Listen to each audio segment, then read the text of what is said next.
My best friend gave me 100,000 yuan to go on a blind date for him. Facing the female Seo sitting opposite me, the first thing I said was, I'm giving you a chance, try your best to make me fall in love with you. However, after witnessing a series of my artistic performances, the female Seo unexpectedly said, I find you very interesting. Let's get married. I was stunned. A second later, I stared at the red household register in my hand, confused. It seemed I had accidentally stolen my friend's blind date. However, at this moment, my friend suddenly called, Hey, why did you abandon the date? Did I get the wrong person? Then who is next to me? Shinanian smiled meaningfully, I'm your wife. Damn, it turned out I had gotten the wrong blind date room. My friend's room wasn't number 6, but number 9. It all started because my roommate, number 10, was pressured by his family to get married, arranged for a blind date, and was required to marry immediately after graduation. As for me, because I had the aura of a poor, penniless guy, he targeted me. Bro, help me deal with this blind date. My mom gave me money for the date. If I don't use it all, you can take it. With your $1 million aura, the other person will be twice as effective with half the effort. I really wanted to refuse, but seeing the 100,000 yuan already transferred to my account, I had to agree. Alright, I'll go on the blind date right away. 2 hours later, I stood at the reception desk of an elegantly decorated restaurant. The smiling waitress politely asked, Hello, esteemed guest. Do you have a reservation? I nodded and provided the information my friend had given me. Room 6, for Ms. Shen. The enthusiastic waitress led the way. Yes, please follow me. Under the guidance of the staff, I entered a private room. As soon as I entered, my vision was overwhelmed by the large floor-to-ceiling glass windows, offering a beautiful river view, and a stunningly beautiful woman. Seeing the waitress lead a strange man in, the woman looked up with amber eyes, assessing me. At the same time, I was also observing her. There's a secret to dealing with women. You have to use their characteristics to deliver a fatal blow, which can save a lot of money. I saw the woman wearing a red dress, her long, seaweed-like hair draped loosely over her shoulders. Her posture was lazy and relaxed, but her sharp eyes couldn't be concealed. She was both beautiful and aggressive. Therefore, I had a preliminary judgment, a strong woman, and extremely beautiful. This type of woman would absolutely not tolerate a man's suppression and disdain. If you added a bit of a mommy's boy personality, it would be a finishing move in an instant. I had already thought of a targeted approach. Are you kidding? If I didn't recognize her quickly, what if she really liked me? I didn't tell her I was going on a blind date for my friend, I just said I'd never been on a blind date before. I saw through everything. Women only affect my $1 million aura, so no matter how beautiful she was, I absolutely couldn't let her like me. So, I calmly walked to the seat opposite the woman and sat down in a very relaxed posture, legs wide apart. The woman frowned slightly, looking me up and down. At first, she thought I was a fan or someone from the opposing team, but now it didn't seem so. I heard the other party's pleasant voice and secretly shook my head. So beautiful, and such a nice voice, why did she still need to go on a blind date? Has the world gone awry? Or has Cupid become as bold as I am? I shook my head, dispelling the messy thoughts. Those things weren't important. What was important was that I had to complete my mission now. Hello, I'm your blind date. The blind date, Shen Anian, smiled faintly, her sharp eyes instantly disappearing, replaced by sparkling, lively eyes. Are you sure? I nodded, determined to finish quickly before ordering food. That's right. Since we're on a blind date, I'll be direct. Sister, you are very, very beautiful. I'm very satisfied with your appearance. You've passed the first round. Next, I'll give you a chance, try your best to make me fall in love with you. You must cherish this opportunity. After we get married, you can stay home obediently and have 3 children for me, 2 boys and 1 girl. I see you're so beautiful that you probably spend all your time on your appearance and don't have much life experience. My mother is different from you. After we get married, you'll have to learn a lot from my mother. So after we're married, you'll have to listen to my mother's arrangements for all big and small matters. I'm done talking. Do you have any objections? After I finished speaking, I subtly smirked, looking at Shen Anian, waiting for the classic line, you rude man. You scoundrel. As expected, it was within my predictions. Shen Anian's pupils contracted, her face clearly showing surprise and disbelief. I narrowed my eyes slightly, thinking, ha ha ha, I'm truly brilliant. These words are impeccable. This trick has never failed before. Girl, explode. Quickly stand up and leave, that way the blind date ends, and my mission is perfectly accomplished. When Shen Anian heard my words, she was indeed surprised for a moment. How should I put it? No man had ever dared to say such unreasonable things in front of her. This experience was truly quite novel. However, she quickly adjusted her expression, a smile playing at the corner of her mouth as she re-evaluated the man in front of her. This man is quite handsome. This assessment isn't just worth 50,000 yuan. After all, she's in the entertainment industry, where men with beautiful features are countless, but this man has a very unique lazy aura. Shen and Ian then recalled my recent words. It could be confirmed that this person was definitely intentional, and more interestingly, he didn't seem to recognize her. Therefore, Shen and Ian raised her beautiful eyes, with a hint of a smile, and asked me, "You've been sitting in front of me for so long, do you really not recognize me?"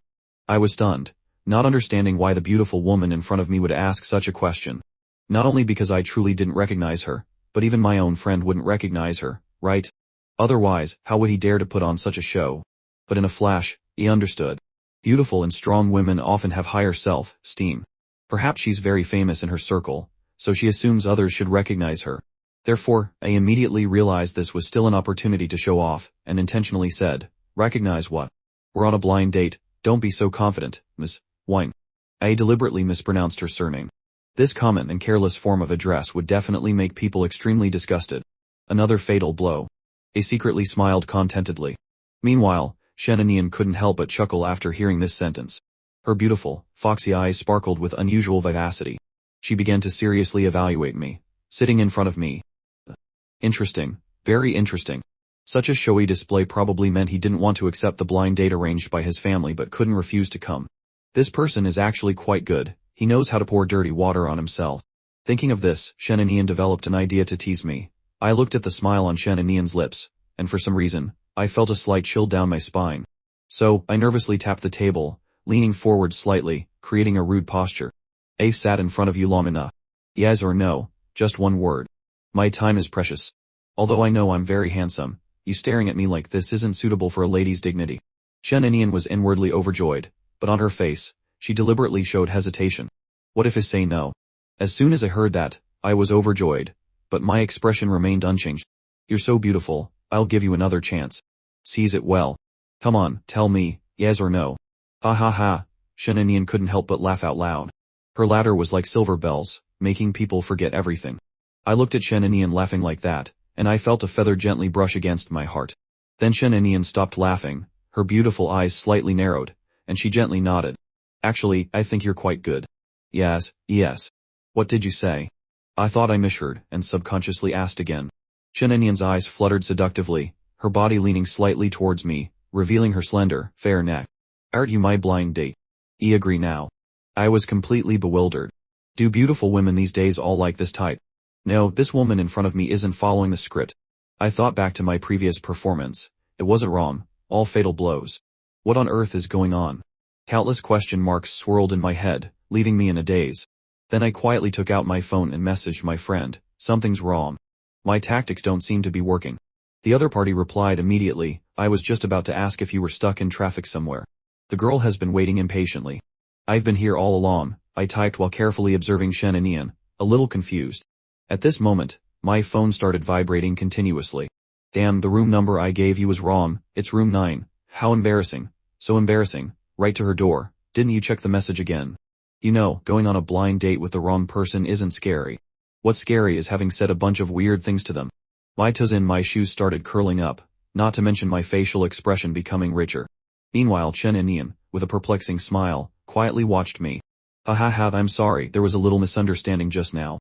He stood up, trying to laugh awkwardly, so embarrassed I wanted to find a watermelon peel to slide away on. "It's okay. Actually, I think a misunderstanding is also a different kind of beginning." Shen and Ian suppressed her laughter, teasing me. "How embarrassing. Ha ha ha, what kind of beginning?" "There's no beginning at all." I hurriedly waved my hand. "Hey, beautiful lady, don't scare me anymore." After saying that, I didn't dare to look at Shen and Ian's expression anymore and rushed out. As soon as I left the room, I called a waitress and asked her to lead me to the door of room 9. I took a deep breath, then another deep breath. I adjusted my mood and pushed open the door. Inside the room, I saw a girl who wasn't bad looking. However, compared to the woman before, she was far inferior. As soon as this thought arose, I immediately shook my head, trying to forget Shen and Ian's appearance. "Hello, I am here for the blind date. Are you Miss Chen?" The girl looked at me, her mouth slightly open, but she still maintained her politeness. "Hello, Miss Chen is in room 6 over there." Shen and Ian recalled the bittersweet situation just now, and the smile on her face had never faded. Then she remembered her mother's anxious eyes and earnest advice.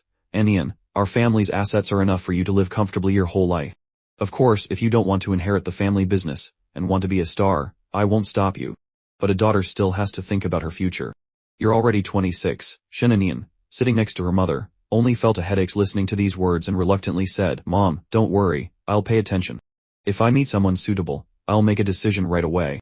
Good girl, Mom knows you understand my heart. When you meet someone suitable, be quick, good men are all being targeted by girls now. Once you've decided, remember to bring him home for Mom to see. Shenanian emerged from her memories and thought of the man from earlier. This was the only man among all the men she had met who made her feel comfortable being with. Then, I can actually give him a try. Shenanian's lips curved into a smile, her eyes sparkling. She pressed the call button for the waitress. Excuse me, which room did the guest who just left my room go to? In room 9, I had adjusted my mood and was preparing to implement the rude man tactic again to spoil the blind date. At this moment, a gentle knock sounded. Before I could react, Shenanian pushed open the door and entered, walking gracefully and regally. Her long, slender legs peeked out from beneath her red dress, her willow-like waist swaying, and her prominent hips were incredibly eye-catching. In just a short distance, she walked like a star on a red carpet, but I only felt confused. Hey, sister, I just apologized. Why are you here now? Shenanian blinked, and said softly, but the blind date isn't over yet. Shenanian smiled, her face charming and lively. Little brother, I told you, a misunderstanding is also a different kind of beginning. Besides, you came into my room, messed things up, and then left without paying a small price, did you? Small price. I looked at Shenanian, the corner of my mouth twitching, but I couldn't argue. Who told me to go into the wrong room and say a bunch of weird things? Shenanian saw my obedient expression, smiled faintly, and continued, Little brother, it seems we need to talk seriously now. I was completely helpless. At this moment, to say, Sister, it's not suitable would be met with Shenanian's beautiful eyes narrowing slightly, an expression that didn't allow me to refuse. No way. I don't mind stealing someone. Shenanian, with a playful smile and brimming with interest, clapped her hands. The door opened, and 2 burly men entered, respectfully standing behind Shenanian, ready to act on command. At this moment, I was dumbfounded. Who is this sister? This posture doesn't seem like she's pretending. Sister, I'll go with you, I sighed and shook my head. Then I didn't forget to remind the girl who was on the blind date, Ms. Shen, I'm sorry, it seems we can't continue this. Don't worry, if your family asks why the blind date didn't work out when you get home, just say it was my fault. After saying that, I silently complimented myself. See, this is what you call professional work ethic. The atmosphere had been built to this extent. With a heroic expression, I walked out of the room. Half an hour later, a white Lamborghini slowly drove out of the restaurant's parking lot, amidst the flowers and traffic. I sat in the passenger seat, the driver, of course, was Shenanian. A sight for the 100th time. Originally, it was just going on a blind date for a friend, but in the end, I was kidnapped by someone. This outcome was truly unimaginable.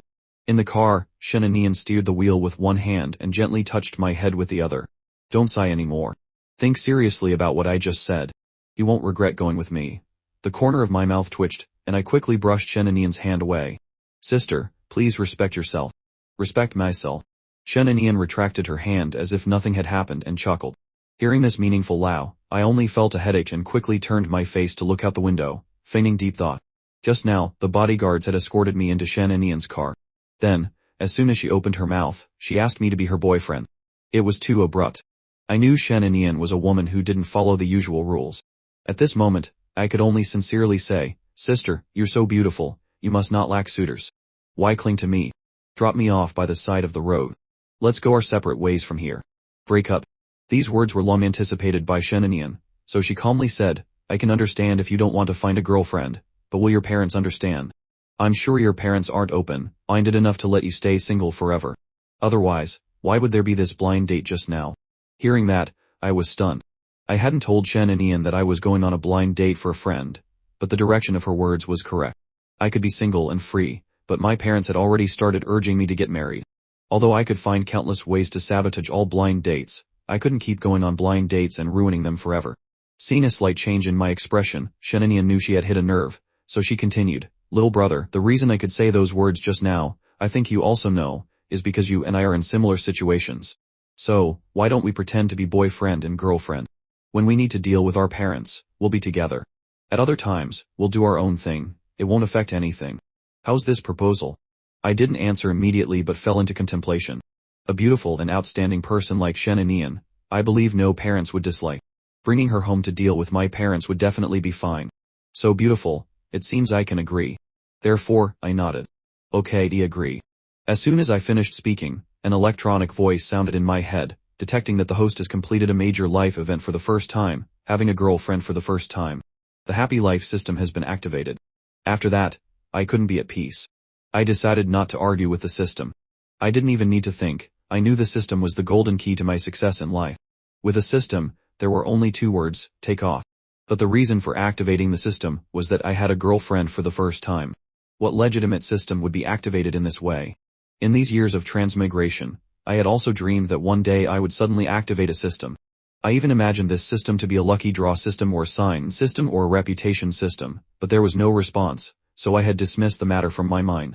I didn't expect to be suddenly stimulated by the system today. The system is really amazing. The system also knows how to mock people. So in anger, I recorded Shen Enian. Shen Enian, sitting in the driver's seat, heard my agreement, and for some reason felt happy.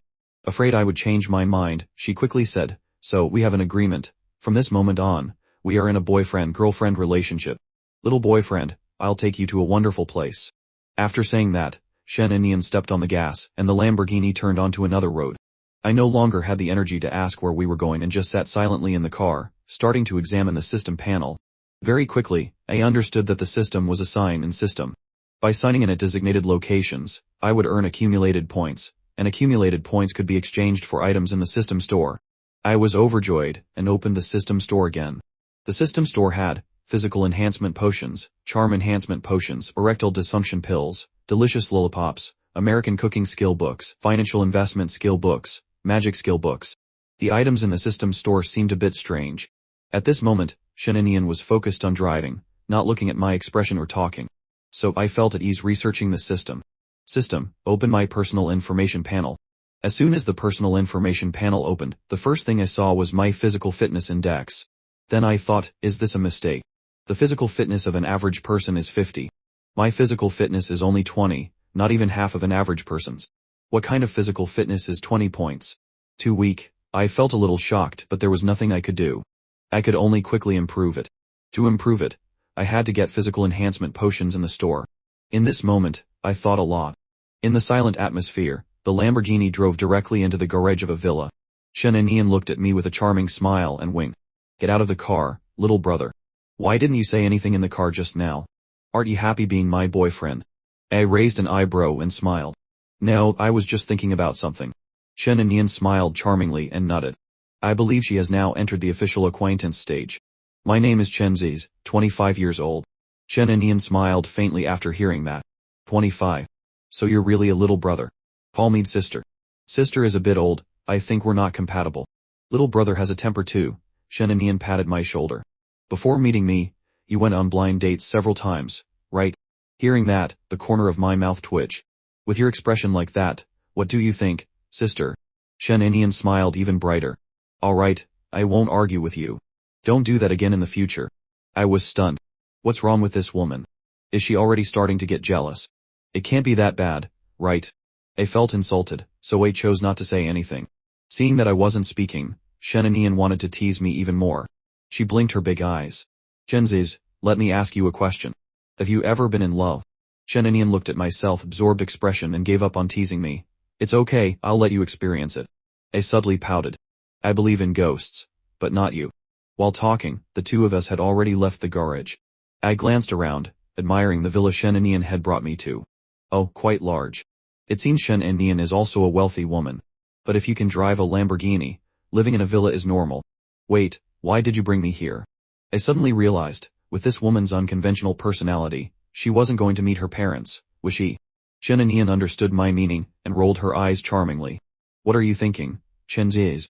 I brought you here just for you to get familiar with the way. Know where my house is so you don't get lost when you need to perform boyfriend duties and expose his. Also, to show you the house so you know that being my fake boyfriend isn't a loss. The corner of my mouth twitched again. Hard to say, sister. Shen Enian ignored my expression and directly opened the villa door. As soon as I entered, I heard the system's voice, detecting that the host has arrived at the girlfriend's house. Do you want to sign in? Hearing the prompt, I was a little surprised. I didn't expect the first sign and location to be Shen Enian's house. I vaguely said, sign in. Congratulations to the host for successfully signing in. You have received Physical Enhancement Potion Stew, Charm Enhancement Potion Xone, Erectile Dysfunction Pill Xone, Delicious Lollipop Xone, No equipment fitness skills book zone, 10 shares of Tanning Mia. 1000 system points. First sign and reward doubled, the system's reminder voice kept echoing in my head. Then, all items and accumulated points were transferred to the system inventory. For me, at present, what I cared about most was still the physical enhancement potion. This thing must be earned more to improve my physical fitness index. 20 is too low. Fortunately, because the first sign and reward was doubled, I received a total of 4 bottles of physical enhancement potion. But what are these erectile dysfunction pills for? Is there any place where they are needed but too many are given? Therefore, I secretly made a request to the system. System, please convert the erectile dysfunction pills into a one-time consumable item for the host. Cannot be exchanged back. What else is there to say? I was speechless. At first, Shinanian planned to lead me into the room, but she turned around and saw that I hadn't caught up and was still standing at the door, dazed. Shinzis, I won't eat you, so why are you afraid to come in? Who said I'm afraid to come in? I just remembered a few things. Hearing that, Shinanian nodded meaningfully. What are you thinking? Thinking that being my boyfriend feels unreal. The corner of my mouth twitched and I clasped my hands together. Sister, don't tease me anymore. And so, while joking, the two of them arrived in the living room. Shinanian elegantly sat on the sofa, exuding the aura of a queen. She gently waved her hand, signaling for me to sit down too. Then, the corners of her lips curved. Shinzis, let's establish our positions first, to avoid seeming unprofessional when our parents ask questions. Ah, so you're a small actress. I was startled. I didn't expect this woman to be an actress. It makes sense, who goes out with bodyguards these days? This time, hearing Shinanian talk about her profession, I looked at her with different eyes. Her beauty was indeed formidable, far superior to those list actresses I had seen before. But what about her level? He skeptically opened my mouth. How small is small actress? Anyway, I haven't heard of you. Shinanian's foxy eyes blinked, revealing a subtle smile. Her voice was meaningful. Little brother, if you don't know me, why ask? A rising queen not knowing me can be forgiven. I chuckled, patting my chest. It's okay, I'm just the CEO of a small company. I wasn't kidding with this sentence. Just now, in the system rewards, there was something about the ownership of company shares. Rounding it up a bit, introducing myself as a small CEO was reasonable.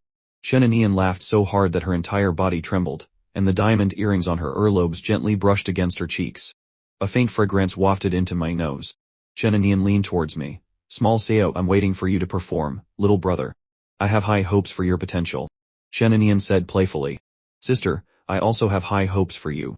With your beauty, you'll definitely be a big star and a national goddess in the future. You can handle it. Once the flattery mode was activated, the two of them seemed unable to stop.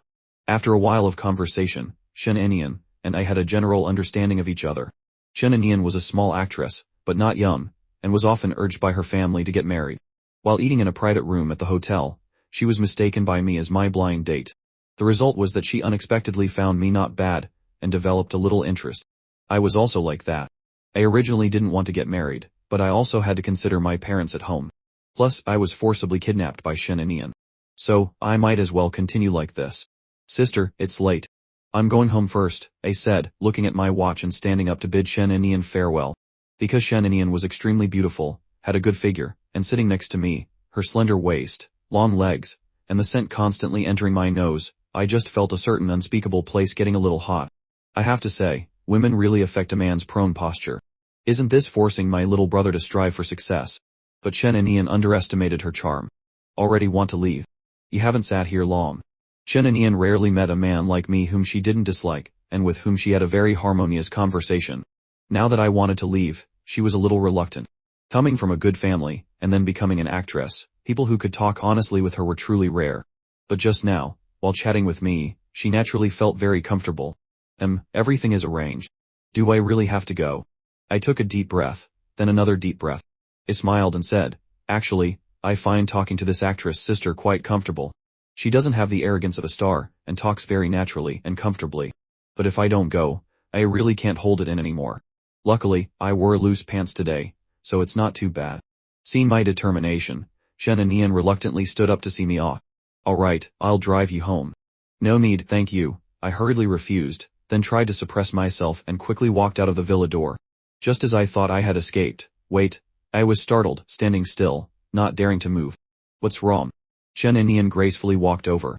Little brother, were you too hasty and forgot something important? Something important? Forgot what? I was a little flustered. What could I really forget? Could it be that what I couldn't hold in was discovered? Impossible. Are her eyes that sharp? You haven't given me your contact information yet. If you leave like this, how will I contact you later? I breathed a sigh of relief. It was just a false alarm. I took out my phone, and the two of us exchanged phone numbers. Then Shen and Ian opened her WeChat code, signaling for me to scan it to add her as a friend. After doing all that, Shen and Ian waved her small hand. Goodbye, Shen Ziz. I didn't stand on ceremony, and walked away with long strides. Shen and Ian looked at my retreating figure and, for some reason, felt that this little brother was running away in a hurry. I quickly left Shen and Ian's villa and stepped onto the tree-lined street outside. At this moment, a woman wearing a beach suit and some lasses walked past. The two of them brushed past each other. The woman immediately noticed me. This man has a rather unique aura. But I often come here, and I've never seen him before. The woman glanced at me again, then retracted her gaze. Oh no, I'm doing it again. Seeing a handsome man makes me want to get to know him. The woman continued walking until she reached the door of Shen and Ian's villa and pressed the doorbell. He just left, why are you back already? Shen and Ian said as she opened the door. The woman and some lasses and she looked at each other. Sister Hui, why are you here? Shen and Ian leaned aside, motioning for the other person to come in. Is something wrong? Shen and Ian, who just left and came back already. Li King suspiciously looked at her.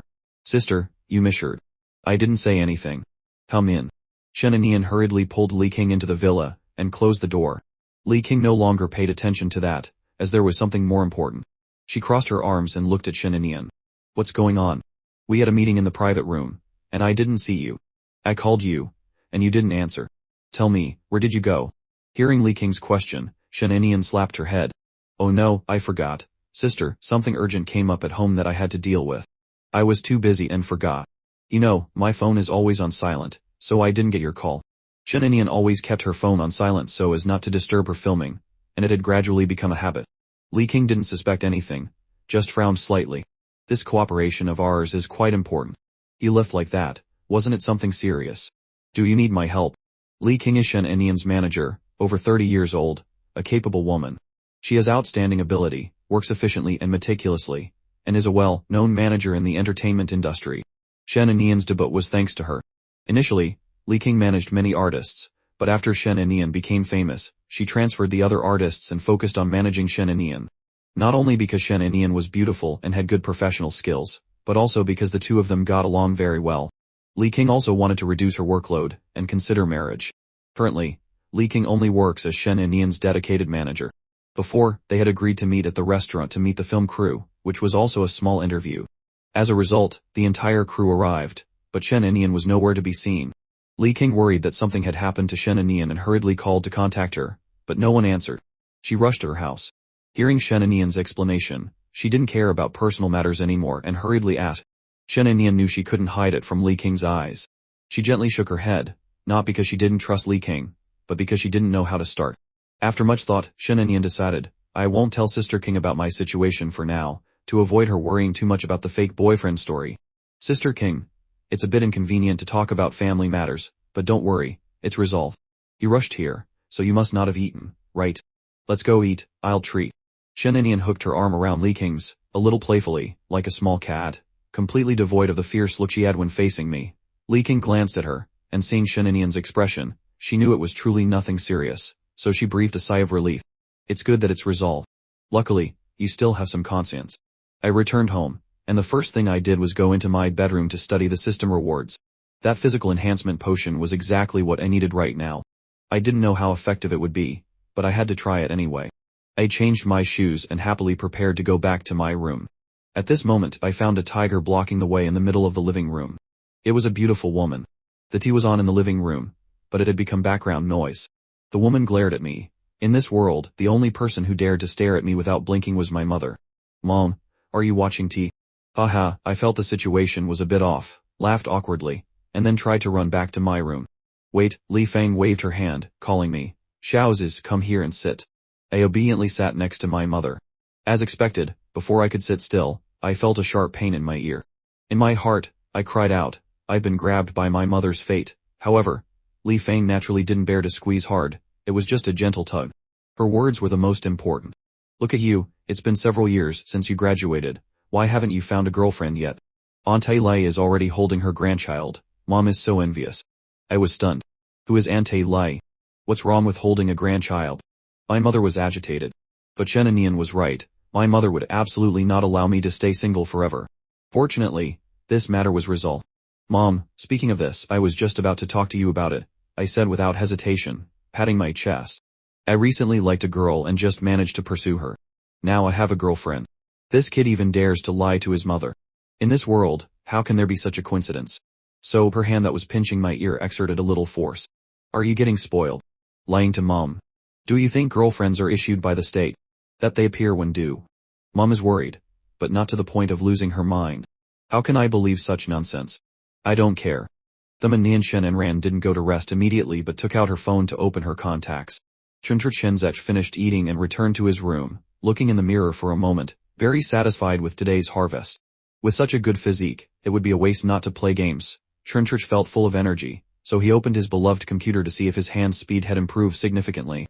Chuntrich sat down in his chair, waiting for the computer to boot. During this time, an idea suddenly sparked in his mind, and he called out to the system. System, give me a bottle of the charm-enhancing potion. After a familiar flash of white light, a bottle containing a clear liquid appeared in Chuntrich's hand. Chuntrich first checked the instructions on it, which only stated, only one bottle can be consumed per day. There were no other instructions. Due to previous incidents, Chuntrich thought it would be better to ask the system for more clarity. System, is this potion suitable to be taken with anything else to increase its effectiveness? Reporting to Master, this potion only needs to be consumed directly. Chuntrich snapped his fingers. No problem, I'll drink it now. Gulp, gulp, gulp. He drank the entire bottle in one go. Chuntrich smacked his lips. This water was different from the previous fizzy-enhancing potion. It had a rich, sweet, and fragrant peach flavor. After drinking, Chuntrich sat upright in his chair, waiting for changes in his body. But he waited and felt nothing different. The system's products should be very powerful, so why is there no change at all? After thinking for a moment, Chuntrich stood up and looked in the mirror again. Damn, Chuntrich couldn't help but exclaim. He saw a man in the mirror who was handsome, elegant, and had a remarkably refined aura, but his facial features remained the same. Indeed, the system's products are not to be doubted. Chuntrich admired himself in the mirror, unable to take his eyes off his reflection. Then, he suddenly thought, have my attractiveness points changed now? Who would complain about being too handsome? Chuntrich immediately said, System, open my personal stats panel. When the stats panel opened, sure enough, his attractiveness points had increased by 2. Only 2 points, and it's already had such a big effect. Chuntrich was very satisfied. Now he didn't want to play games anymore. He went straight to take a shower, and then rolled into bed to sleep. He slept until the next morning. Chuntrich slowly opened his eyes in the sunlight and stretched comfortably. Ah, what a good sleep. He got up, quickly washed his face, and went to the living room. At this moment, Ulfen Li Fang had already prepared a rich breakfast and was about to knock on her son's door to wake him for food. As she turned around, she saw Chuntrich walking over. Seeing her son, Ulfen's expression was a little strange. Could it be that he didn't play games last night? Otherwise, with his usual habits, how could he wake up so early? Chuntrich saw Ulfen and immediately smiled brightly. Good morning, Mom. Good morning, my dear. Ulfen's mouth twitched slightly. Chuntrich didn't pay attention, and just sat down at the dining table, ready to eat breakfast. Today's breakfast was very rich: century egg and lean pork conni, steamed buns, fried duff sticks, and fried eggs. In his previous life, Chuntrich was a true otaku, completely without time to sit down and enjoy a good breakfast, but now things were different. He slowly savored it. Ulfen sat opposite her son, observing him intently. Why does this boy Church look more handsome? Or is it just a mother's bias? Ulfen said with slight doubt, Son, what did you do last night? I didn't do anything. Oh, I didn't play games. Chuntrich knew his mother hated him playing games, so he explained carefully. Ulfen suddenly understood. This is the power of love. He has a girlfriend, so he's starting to pay attention to his appearance. He doesn't stay up late playing games, so how could he not look more handsome? Ulfen sighed inwardly. The power of love is truly great. Then, she naturally said, Church, living a regular life, see how much more handsome you've become. Chuntrich almost spat out his kami. After swallowing with difficulty, he said, Mom, games don't carry such a heavy sin. Or do you think your son wasn't handsome before? This boy, Mom just feels that you have a special aura now. Chuntrich secretly gave a thumbs up. As expected of Mom, so perceptive. She noticed my change so quickly. Thanks to the system for laying a good foundation for your son, so a little touch-up is enough to make him very handsome. Ulfen's smile was completely undisguised. She gently tapped Chuntrich's head with her hand. Look at that sweet mouth. Meanwhile on the other side, the Manhwa wearing a floral dress. Her long, fair legs subtly revealed beneath it, had just finished filming a cosmetic commercial and was resting in the waiting room. Her manager, Lee then, was outside the waiting room discussing with the film crew and checking the final product. The Manhwa listened to their conversation, closed her eyes, and rubbed her temples. Maintaining expressions in front of the camera was truly a bit tiring. Then, she took out her phone to check WeChat to see if there were any messages, but when she opened it, she didn't see any red dots. However, no dots are good.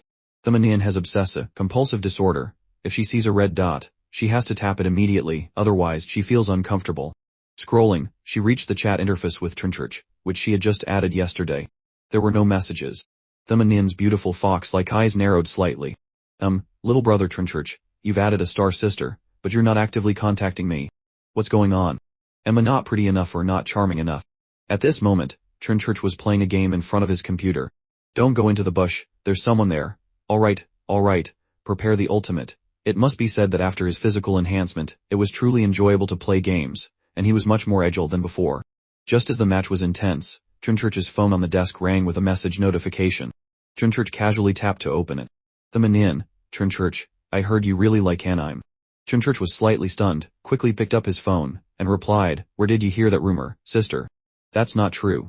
Who said that? I'll chop off their hand. As soon as Trinchurch sent the message, he immediately saw his nickname and avatar on the chat interface. The avatar was a cool-looking anime character. His hands were faster than his brain. This situation was truly shooting himself in the foot. Why was I too embarrassed to admit it just now? What's wrong with liking anime? What if a man likes anime? So now I've been caught red-handed. There's truly no hiding it. The Manhwa sat lazily on the sofa, holding her phone and reading Trinchurch's message word by word. Her full lips curled up, and her eyes crinkled in a smile. The entire waiting room seemed to be covered with an atmosphere of joy because of her smile. Without thinking, the Manhwa's slender fingers danced across her phone's keyboard. The person who told me was you, yourself. Are you going to chop off your own hand, sir? Trinchurch thought to himself, you little kid, do you think you can fool me? He calmly pressed and held the message he just sent, chose to recall it, and then quickly opened the WeChat homepage to change his nickname and avatar. Poor thing. I can't lose this time. Trinchurch moved his fingers, changing his nickname to his real name and choosing a random picture of flowers and plants for his avatar. Trinchurch, sister, did I just send something? The Manhwa, Trinchurch, your avatar. Trinchurch, my avatar, what about it, sister? The Manhwa, it smells like your parents. Trinchurch, then call them dad. In the waiting room, the Manhwa clenched her fists and punched the air a few times. This little brother, how can he be so annoying?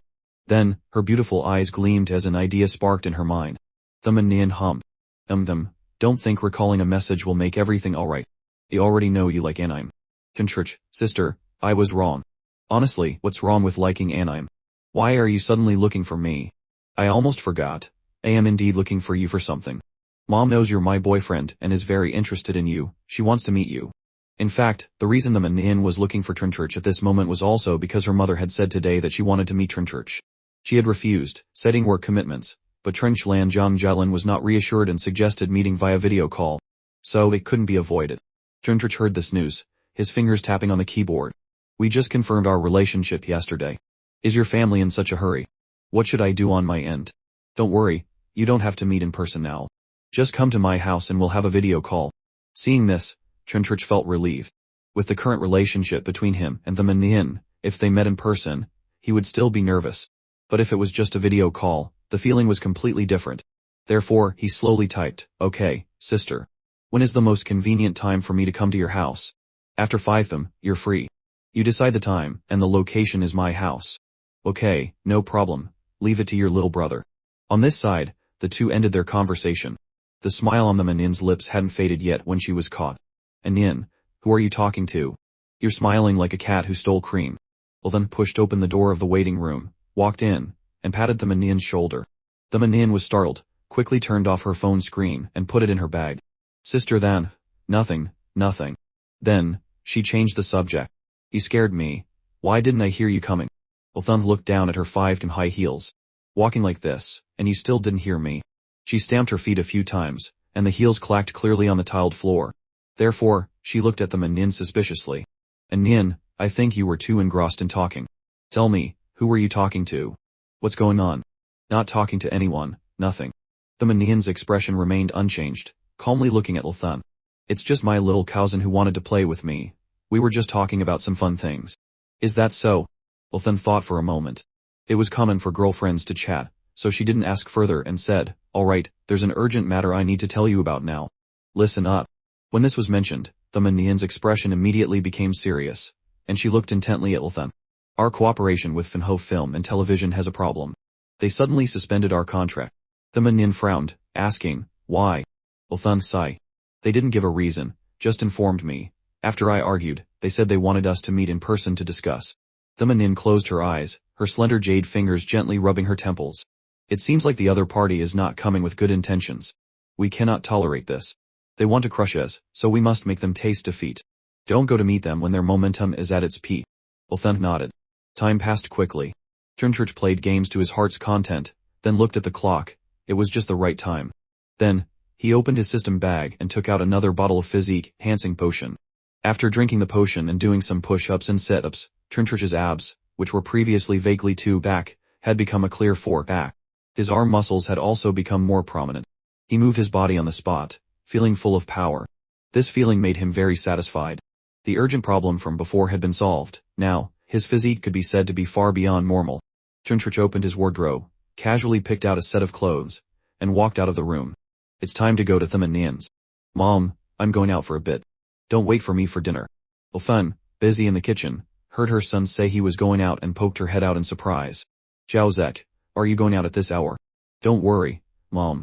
I'm going to meet the Manhwa. This isn't anything shady," Turnchurch said directly. Ulthen's surprised expression immediately disappeared, replaced by a radiant smile. "Oh, so you're going to your girlfriend's house. This is indeed a reasonable time. Very good, Zek, you go. Be careful on the way. Oh, do you have enough money? Let me transfer another 10,000 to you." Turnchurch thought to himself, Mom's speed in changing expressions is truly top-notch.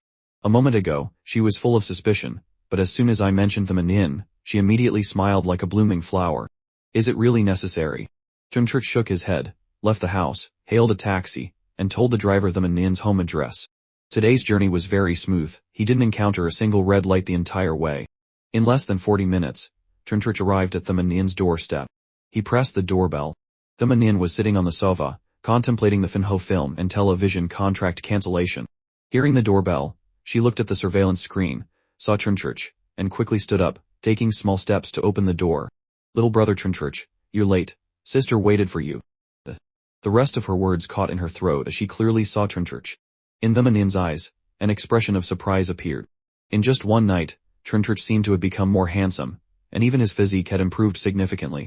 The Manhwa shook her head slightly, somewhat doubtfully. "Did I not look carefully yesterday? But that's impossible." Turnchurch's mouth twitched. "Sister, you said I could be casual before. Now I'm on time, and you say I'm late. That's really difficult." The Manhwa shook her head. "Why do I feel like you're coming to my house as if you're being forced?" She looked at Turnchurch, complaining with a mix of amusement and annoyance. If it were any other man who received her call, they would surely be overjoyed, let alone being invited to her home. They should have rushed over like lightning, so why did Turnchurch act like he was being wronged? Turnchurch didn't know the thoughts in the Manhwa's mind. He just raised both hands, his face helpless. "What can I do? I could have been at home playing games, but your message called me here." The Manhwa found a pair of slippers and handed them to Turnchurch. "I didn't expect you to be a game addict too. Why would you say that, sister?" "I have to object to that statement. Who says only game addicts play games?" Turnchurch argued seriously. "Playing games is a beautiful thing. Women only slow down my sword, drawing speed. The first rule of swordsmanship is to forget the one in your heart." Hearing Turnchurch's reply, the Manhwa gave him a charming glance. Something suddenly occurred to her, and her big, beautiful eyes were like those of a cunning little fox. "Turnchurch, so do men slow down my peak performance speed?" Turnchurch laughed. He didn't expect the beautiful the Manhwa to ask such a question. Probably not. He looked at the Manhwa with inquiring eyes. The Manhwa chuckled, covering her mouth with her hand. "Why are you asking me? Sit down." She led Turnchurch into the living room and motioned for him to sit down. Turnchurch sat on the sofa, and accidentally saw the Manhwa wearing only a thin nightgown.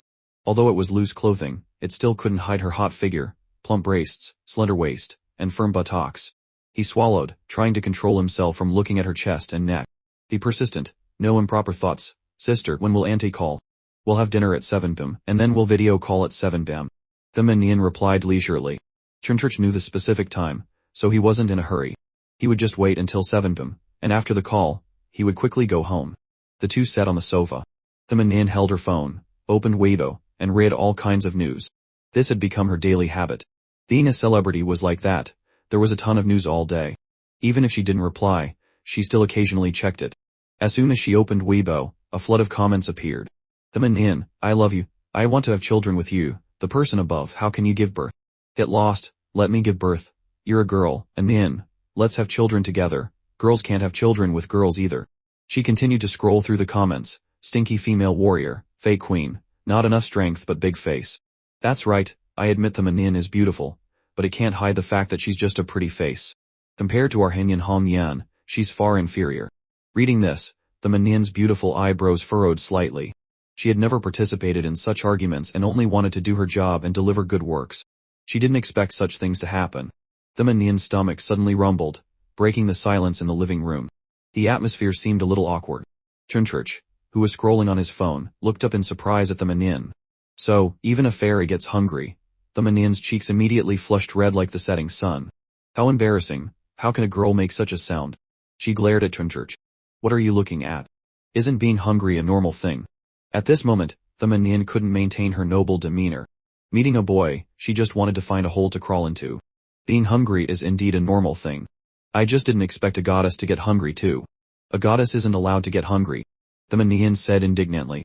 To maintain her goddess image, she often dieted and lost weight, not daring to eat much. How could she not be hungry? And even when hungry, she didn't dare to eat much, so it was a cycle. Chunchurch, have you eaten yet? Not yet. Chunchurch shook his head. He left home at 5 p.m., and his mother hadn't cooked yet, so he had nothing to eat. I'll order takeout right away. The Manhwa wanted to quickly dispel the awkward atmosphere, so she suggested ordering takeout. Chunchurch slowly had a string of question marks above his head. Sister, is this how you treat your boyfriend? Inviting me to eat takeout. At home, I can eat my mother's cooking, so why do I have to eat takeout when I go out? The Manhwa explained, it's not that I am ordering. It's hotel food, and it's not cheap. Chunchurch shook his head. That's still takeout. Hey, little brother, why are you so demanding? So, you tell me, what should we do now? The Manhwa asked, resting her chin on her hand. Chunchurch smiled. Master's limited time mission has opened. Cook a delicious, clean, and hygienic dinner. Reward, 5,000 system points. Oh, there's this too. Then I'll cook, not just for the mission, but also to eat a clean and hygienic dinner himself. He looked at the Manhwa. Sister, how about I cook noodles for you to eat? Hearing this, the Manhwa was startled. She felt something strange but couldn't pinpoint what it was. You know how to cook? Chunchurch nodded. Pretty much. In his previous life, he was an ordinary office worker, so of course, he knew how to cook for himself. His cooking skills were decent, not bad and not exceptionally good. But now he had the system. Chunchurch decided to buy a Western-style cooking skill book from the system store. It should be very useful. Okay, then you can try cooking. The Manhwa looked at the handsome man in front of her, and decided to trust him. Even if he cooked badly, she could still order takeout. By then, he probably wouldn't have anything to say. The Manhwa led Chunchurch into the kitchen. In the spacious kitchen, pots, pans, bowls, and plates were neatly arranged, looking like they hadn't been touched for a long time. Do you eat takeout every day? Chunchurch looked at the sparkling clean kitchen and frowned. Not every day. Sometimes I go home to eat my mother's cooking. The Manhwa didn't find anything strange and replied directly. There are ingredients in the fridge. Just use whatever you like. You don't cook, so why are there ingredients in the fridge? Chunchurch asked in surprise. He chose to cook noodles because he thought it wouldn't require many ingredients. If I don't cook, I'm not allowed to buy ingredients. Do you know about obsessive-compulsive disorder? I have it. I can't stand it when the fridge is empty. I have to fill it up to feel comfortable. Although I don't cook, it doesn't mean I can't buy ingredients, right? Chunchurch opened the fridge again and looked at the overflowing ingredients inside. He already had an idea. For dinner, he would still cook noodles, and then use the system's Western-style cooking skill book to make a super luxurious seafood beef noodle dish that would be irresistibly delicious. Chunchurch successively took out beef, lobster, and other ingredients from the fridge to thaw. The Manhwa stood by, curiously observing his next moves. Chunchurch felt her gaze and smelled the faint fragrance next to him. His body heated up slightly. He turned around. Sister, what are you doing standing here? I'm about to cook noodles. You cook. I'm not stopping you. But you're standing next to me, watching. Why? Am I not allowed to stand next to you and watch? The Manhwa's mouth curled up slightly, her beautiful eyes looking at Chunchurch. What if you put something in the noodles? You have to be careful. The Manhwa said this just to tease Chunchurch. Mainly, it was her first time seeing a strange man cook at her age, so she was very interested. Oh my, sister, how dare you say that? Being told that, Trintrich really wanted to go into the system store and buy a sleeping potion for the Manhwa to drink. He couldn't let this bad reputation go to waste. He just didn't know if the system store had such a thing. The reason Trintrich didn't want the Manhwa to watch him cook was that if he used the cooking skill book and took out such a thing in front of someone else, wouldn't it be very strange? He secretly called out to the system in his mind. Can I use the skill book in my head? Reporting to master, yes. Why didn't you say so earlier? You made me worry so much. System, buy the Western-style cooking skill book, price 500 points. Master, do you want to buy it? Buy. In Trintrich's mind, a virtual blue book appeared, containing cooking knowledge. He opened the skill book in his mind. Western-style cooking skill book, mastered Western cooking techniques, requires practical cooking practice when used. Immediately, Trintrich had a lot of knowledge and techniques about cooking ingredients in his mind, as if he had learned them a long time ago and was very proficient. Trintrich put 2 servings of noodles into boiling water to cook, then quickly rinsed them with cold water and coated them with a little olive oil, setting them aside. Next, he cut the beef into thin slices and coated them with egg whites to retain moisture and ensure tenderness. Then, he gutted the lobster, keeping the shell intact while carefully removing the meat. After that, he finely chopped onions, ginger, and garlic and put them in a bowl, setting them aside. Finally, he prepared a sauce with an appropriate ratio of salt, sugar, cooking wine, and soy sauce. Everything proceeded smoothly and orderly. The Manhwa stood by, watching Trintrich's skillful movements, unable to help but be stunned. She didn't expect Trintrich to actually be so good. Previously, she thought that even if Trintrich knew how to cook, it would only be enough to cook a filling meal, certainly not comparable to dishes in large restaurants outside. But looking at these movements, and smelling the gradually spreading aroma, the Manhwa felt that Trintrich's skills were completely different from what she had imagined. This technique was definitely not just simply knowing how to cook. The flames licked the bottom of the pot, white steam emanated from within, and the aroma of food gradually spread through the kitchen, creating a warm and wonderful atmosphere. The Manhwa gazed intently at Trintrich's broad back, a hint of warmth rising in her heart. This warmth was like the gentle sunlight of winter, making one want to sleep. In the Manhwa's slightly hazy eyes, Trintrich sniffed the aroma and observed the doneness of the food, nodding with satisfaction. All right. Finally, he added the prepared seasoning to the pot, covered it, and cooked the noodles. The most important thing for noodles was the broth. If the broth wasn't good, the noodles wouldn't taste good, wasting all his effort. He stood by, carefully watching the situation in the pot, then glanced and saw the Manhwa staring at him. What's wrong? Why are you staring at me? Do I have something on my face? You're overthinking it, Trintrich. I'm just looking at the noodles you're cooking. The Manhwa smiled cunningly. I see you're doing it so skillfully, I just don't know if the noodles will be delicious. They'll definitely be delicious. With the system's cooking book, plus his experience from his previous life, this noodle dish would be 100 delicious. Trintrich brought 2 bowls of finished noodles to the dining table. The Manhwa, come eat noodles, coming. The Manhwa smelled the enticing aroma from the noodles, and her stomach started rumbling ungracefully again. She tried to maintain the dignified expression of an older sister, but her eyes betrayed her, locking onto the 2 bowls of noodles Trintrich had just set out. On top of the noodles were tender, slightly curled slices of beef, a half soft-boiled egg with a bright red yolk like the sun, and a long, arm-sized piece of lobster meat beautifully garnished like a painting, dotted with green scallions on the lobster's body. Seeing such an appealing dish, the Manhwa couldn't help but drool. I want to eat so badly. Trintrich saw the Manhwa was a little dazed and said, Sister, what's wrong? Are you spacing out while eating? Upon Trintrich's reminder, the Manhwa nodded rapidly like a chicken pecking rice, then sat down at the table and picked up her chopsticks, taking a bite of lobster. Whoa, so delicious. The Manhwa's eyes lit up, looking exactly like a little girl who had just discovered the world.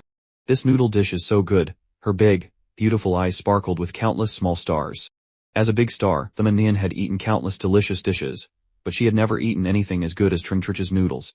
After finishing the first bite, she couldn't help but eat a second. Her speed became faster and faster. Slurp, slurp, slurp. The goddess was making slurping sounds.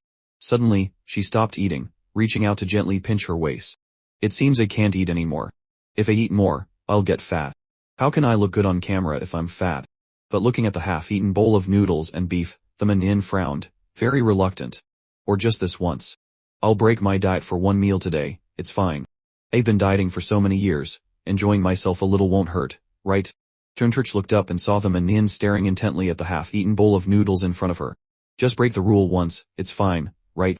It's just eating a bowl of noodles, how many calories can it be? Who told Trintrich to cook such delicious noodles? So, the responsibility lies entirely with Trintrich. That's right, if he hadn't cooked the noodles, nothing would have happened. Thinking this, The manhwa's eyes gradually became determined, then she picked up her chopsticks and continued to eat with gusto, her speed becoming faster and faster, her eyes curved, looking very adorable. Chunchurch stood by, watching, stunned. He had just seen all of the manhwa's expressions, from initial haziness to seriousness, and finally a relaxed smile. This woman, in just a few short minutes, changed her expression like changing masks in a Sichuan opera. Is this the speed at which women change expressions? Chunchurch couldn't help but be utterly impressed. Perhaps because Chunchurch's gaze at the manhwa was too strange, the manhwa quickly noticed that Chunchurch was looking at her. She was slightly annoyed, looking up at him. Because a lady would be embarrassed if someone watched her eat, let alone Chunchurch. She felt even more embarrassed. What are you looking at? The manhwa hid her uneasiness, deliberately speaking fiercely. Haven't you seen a goddess eat? But this fierce look had no deterrent power in Chunchurch's eyes, because at this moment, the manhwa's mouth was stuffed with food, her cheeks puffed out, looking exactly like an adorable little hamster in Chunchurch's eyes. However, Chunchurch still cooperated fully, quickly nodding. Indeed, I've never seen a goddess eat like a little hamster. Don't say any more. The manhwa touched her blushing face, not wanting to admit that she was embarrassed by Chunchurch's comparison. Eating like a little hamster isn't that saying she eats a lot, and eats very fast. Girls don't like to hear that.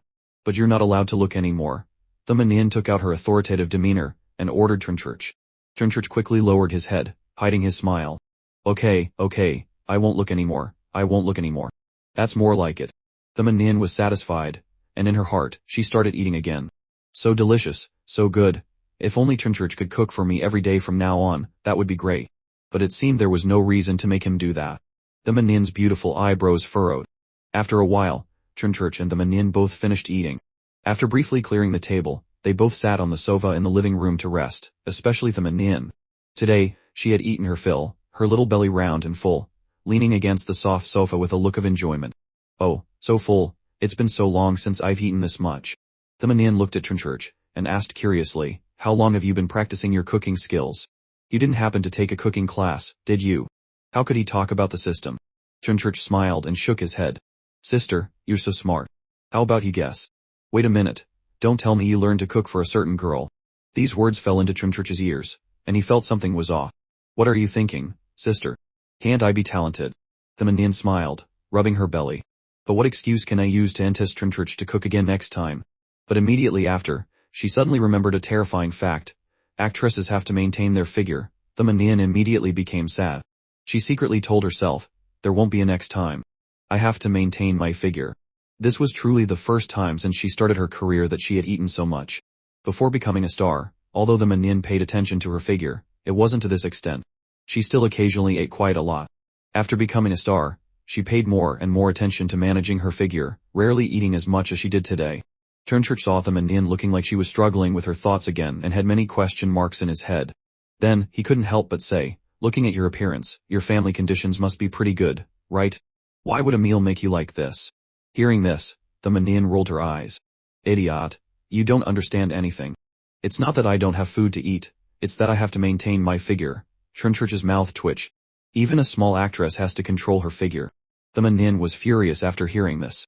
This guy is truly hopeless today.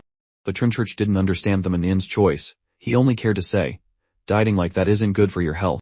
He thought the manhwa didn't need to be like that. She was just a small actress, not very well known, so she could relax a bit. Nonsense. No matter what level of actress, most of them will control their figure. Of course, this also depends on their own wishes. Anyway, that's how I am.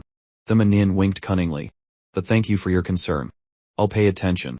In Chunchurch's mind, the system's notification sounded, congratulations, master, for completing the mission. Cook a delicious, clean, and hygienic dinner.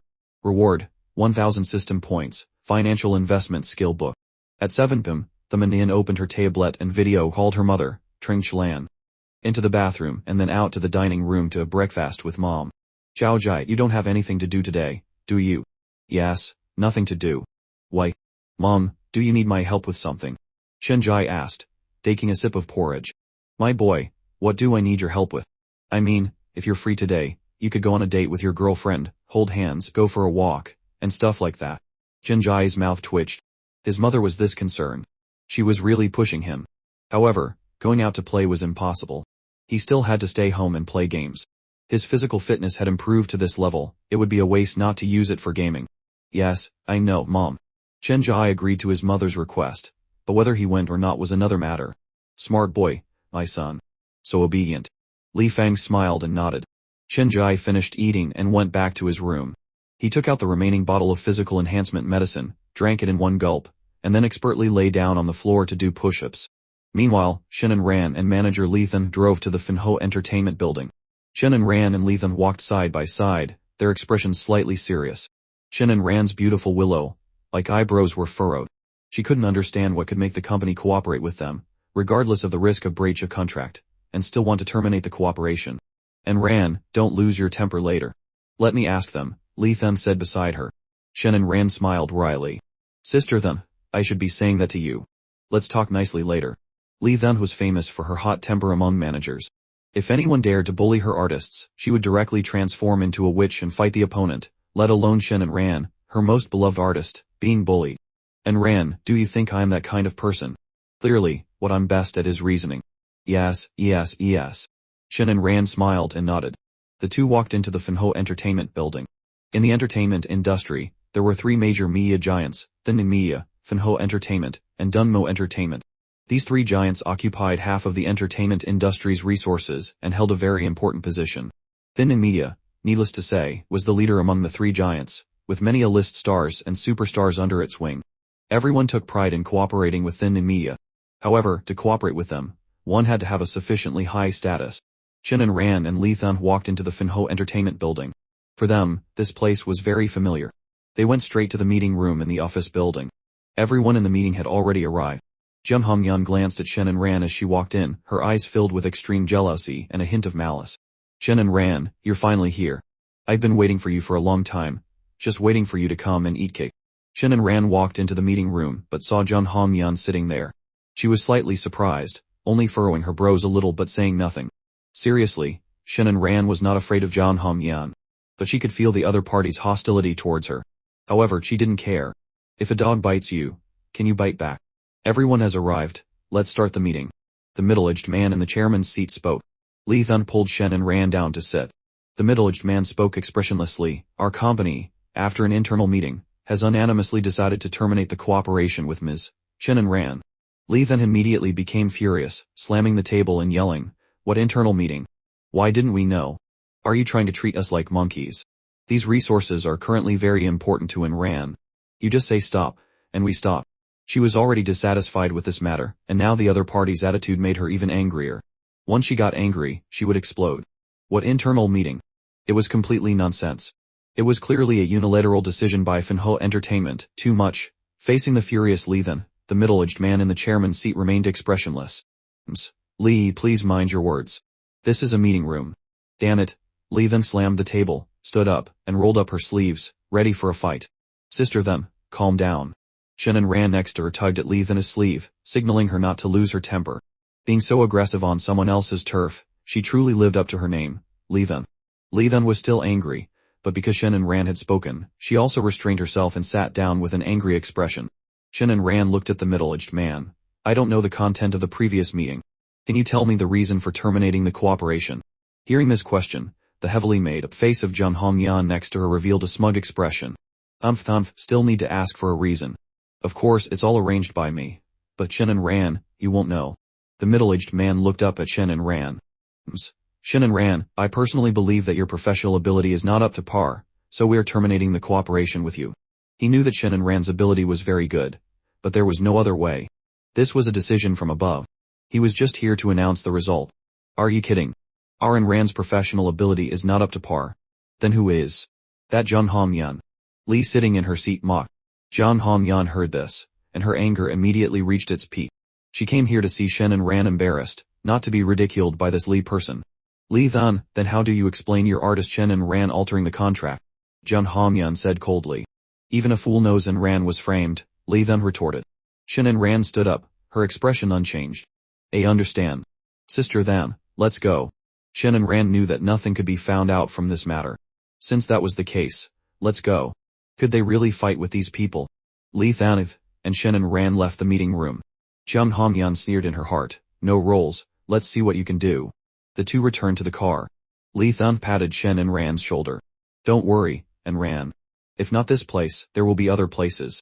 I'll contact other companies and resolve this quickly. Shen and Ran smiled wryly. Sister then, I'm not worried. I just can't figure out why they terminated the cooperation. You can't figure it out either. Sangar and Ran's professional ability is not up to par. Were they kidding? Lee Thun nodded in agreement. Chen and Ran looked at Lee Thun. Sister then, let's go home and rest. Consider it relaxation. Alright, and Ran, you're really in a good mood. At this moment, Chen Jai was in his room playing games, completely engrossed. Go, where's the ultimate move? Where's the ultimate move? My iron fist, you have to support me immediately, right? Are you going to pass the year without using your ultimate move?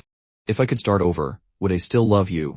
The phone on Chen Jai's desk rang, indicating an incoming call. He picked up the phone with one hand and pressed the answer button. Hello, who is this? Hello, is this Chairman Chen? A male voice came from the other end of the line. Chen Jai slowly put a question mark in his head. In just a few days, he had become a chairman. Too bizarre, scam. Chen Jai's first reaction was that this person was a scammer. Post, the mission is open. Go to Thin Media to sign in and receive a big reward. Chen Jai's mind echoed with the electronic prompt from the system. He suddenly understood. It turned out that the 80 ownership of Thin Media he had received had taken effect. He was no longer the humble Chen Jai but a young CEO holding 80 of Thin Media's shares. He calmly replied, yes, it's me. Are you from Thin Media? Yes, Chairman Chen is right. We would like to invite you to a meeting. Chen Jai held 80 of the shares, so of course, he had to attend the meeting. Moreover, they also wanted to see what kind of mysterious person had spent a huge sum of money to buy 80 of the company's shares a few days ago. Okay, I happen to be free. The man's voice on the other end of the phone seemed a little excited. He thought Chen Jai would be quite busy, which would be troublesome. Fortunately, the other party happened to have time. Chairman Chen, I'm hanging up now. I look forward to meeting you. Okay. Chen Jai also hung up and turned off his computer. Why am I starting to get busy again lately? Where's the promise of a healthy and lazy life every day? He found a neat suit in his closet, put it on, and went to the living room. Mom, I'm going out for a bit. Li Feng looked at Chen Jai, who was dressed smartly. Oh, son, are you going to meet your girlfriend? Almost, Mom. He didn't explain further. It was better for his mother to misunderstand so he wouldn't have to say too much. Li Feng stroked her son's head. Be careful on the road, son. Yes, Mom. I'm leaving. Chen Jai rode in a car to the front of the Thin Media building. From a distance, a man wearing a beret saw Chen Jai, and his eyes lit up. He rushed forward. They handsome, want to be a star. Chen Jai was about to walk into the Thin Media office building when he was stopped by a man wearing a beret and black sunglasses. A man in a black jacket stopped Chen Jai and asked, do you want to be a star? Chen Jai slowly put a question mark in his head. What kind of situation was this? Was it so easy to be a star now? Just randomly pull someone in, and they can be a star. This person was either a talent scout or a scammer. Chen Jai assessed the man in front of him. The man in the beret saw Chen Jai silently staring at him, thinking he was interested. He took off his black sunglasses, revealing small eyes, and gave Chen Jai a lewd expression. How about it, handsome? Interested? If you're interested, let's act now. I think you're so handsome, you'll definitely be a heavenly king, level figure in the future. Let me introduce you. How about it? Chen Jai knew he was very handsome, but he wasn't interested in debuting as a star. What was this? A bunch of things. Arguing with this person today, being praised tomorrow, then announcing a breakup with that person. I'm not interested in being a star. Chen Jai shook his head, intending to leave. Don't go, handsome. The man in the baseball cap stubbornly followed Chen Jai. He was indeed a talent scout, just a small, unknown one. Every day, he would stand guard at the entrance of media companies to discover future stars. People who came to media companies were usually those in the entertainment industry or ordinary people who wanted to debut. If he really discovered a big star, wouldn't he make a fortune? So, he stood at the door of Thin Media to scout for people. As a result, he saw Chen Jai appear. He had to admit, even he felt that this man was incredibly handsome. If he brought him in as a star, wouldn't he be a heavenly king level figure? With this appearance, just a little promotion, and he could be famous everywhere without much resources. Seeing a big money tree like Chen Jai, he didn't want to let him go. I've already said I'm not interested. Wait, handsome, do you know Enran? Chen Jai froze. He not only knew Enran but was also kidnapped by her bodyguards. I know, why? It's good that you know. Enran debuted with my help. Chen Jai's eyes widened even more. He looked at this lewd man, whose face clearly showed that he had no ability at all. Really or fake? I'm not well educated, so don't lie to me. Of course it's real, the man in the baseball cap smiled lewdly. Just kidding, of course it's fake. He couldn't even touch Enran's level, let alone help her debut. The reason he lied to Chen Jai was that Enran was currently a rising heavenly queen with many male fans. He thought the handsome guy in front of him must also like her very much. Just imagine, if a goddess like Enran debuted with his help, the man in front of him would definitely follow him immediately. How about it? Consider following me. I'll help you become a heavenly king. Chenjai smiled and shook his head. If Enran really debuted with your help, it proves her taste is too poor. What do you mean? Nothing. Am leaving. Chenjai waved his hand and added, actually, I'm the chairman of Thinamiya, so debuting or not is the same. After saying that, he walked away, leaving only his tall silhouette. The man in the baseball cap was stunned at first, then reacted. Damn it, kid, are you messing with me? You're the chairman of Thinamiya. Li Kun, will eat this man whole cover if you're telling the truth. Chenjai walked into the Thinamiya building and took the elevator to the 75th floor. This was the high-level headquarters of Thinamiya, the address that the person who contacted him earlier had sent. In fact, it wasn't necessary. Even if the other party hadn't sent it, Chenjai could still use the system to look up the directions. Chenjai arrived at the reception desk. Hello, how can I help you? The beautiful receptionist smiled and asked Chenjai. As soon as she saw Chenjai, she was shocked. How could such a handsome man appear at the headquarters? But he wasn't a celebrity either. As a headquarters receptionist, she had met many celebrities who came here. Jian Dao, Huang Mingai, she had all met. She could be considered to have had close contact with celebrities. It was just that she had never seen anyone as handsome as Chenjai. I'm a new shareholder of the company. My name is Chenjai. Chenjai calmly replied. A new shareholder. So yum.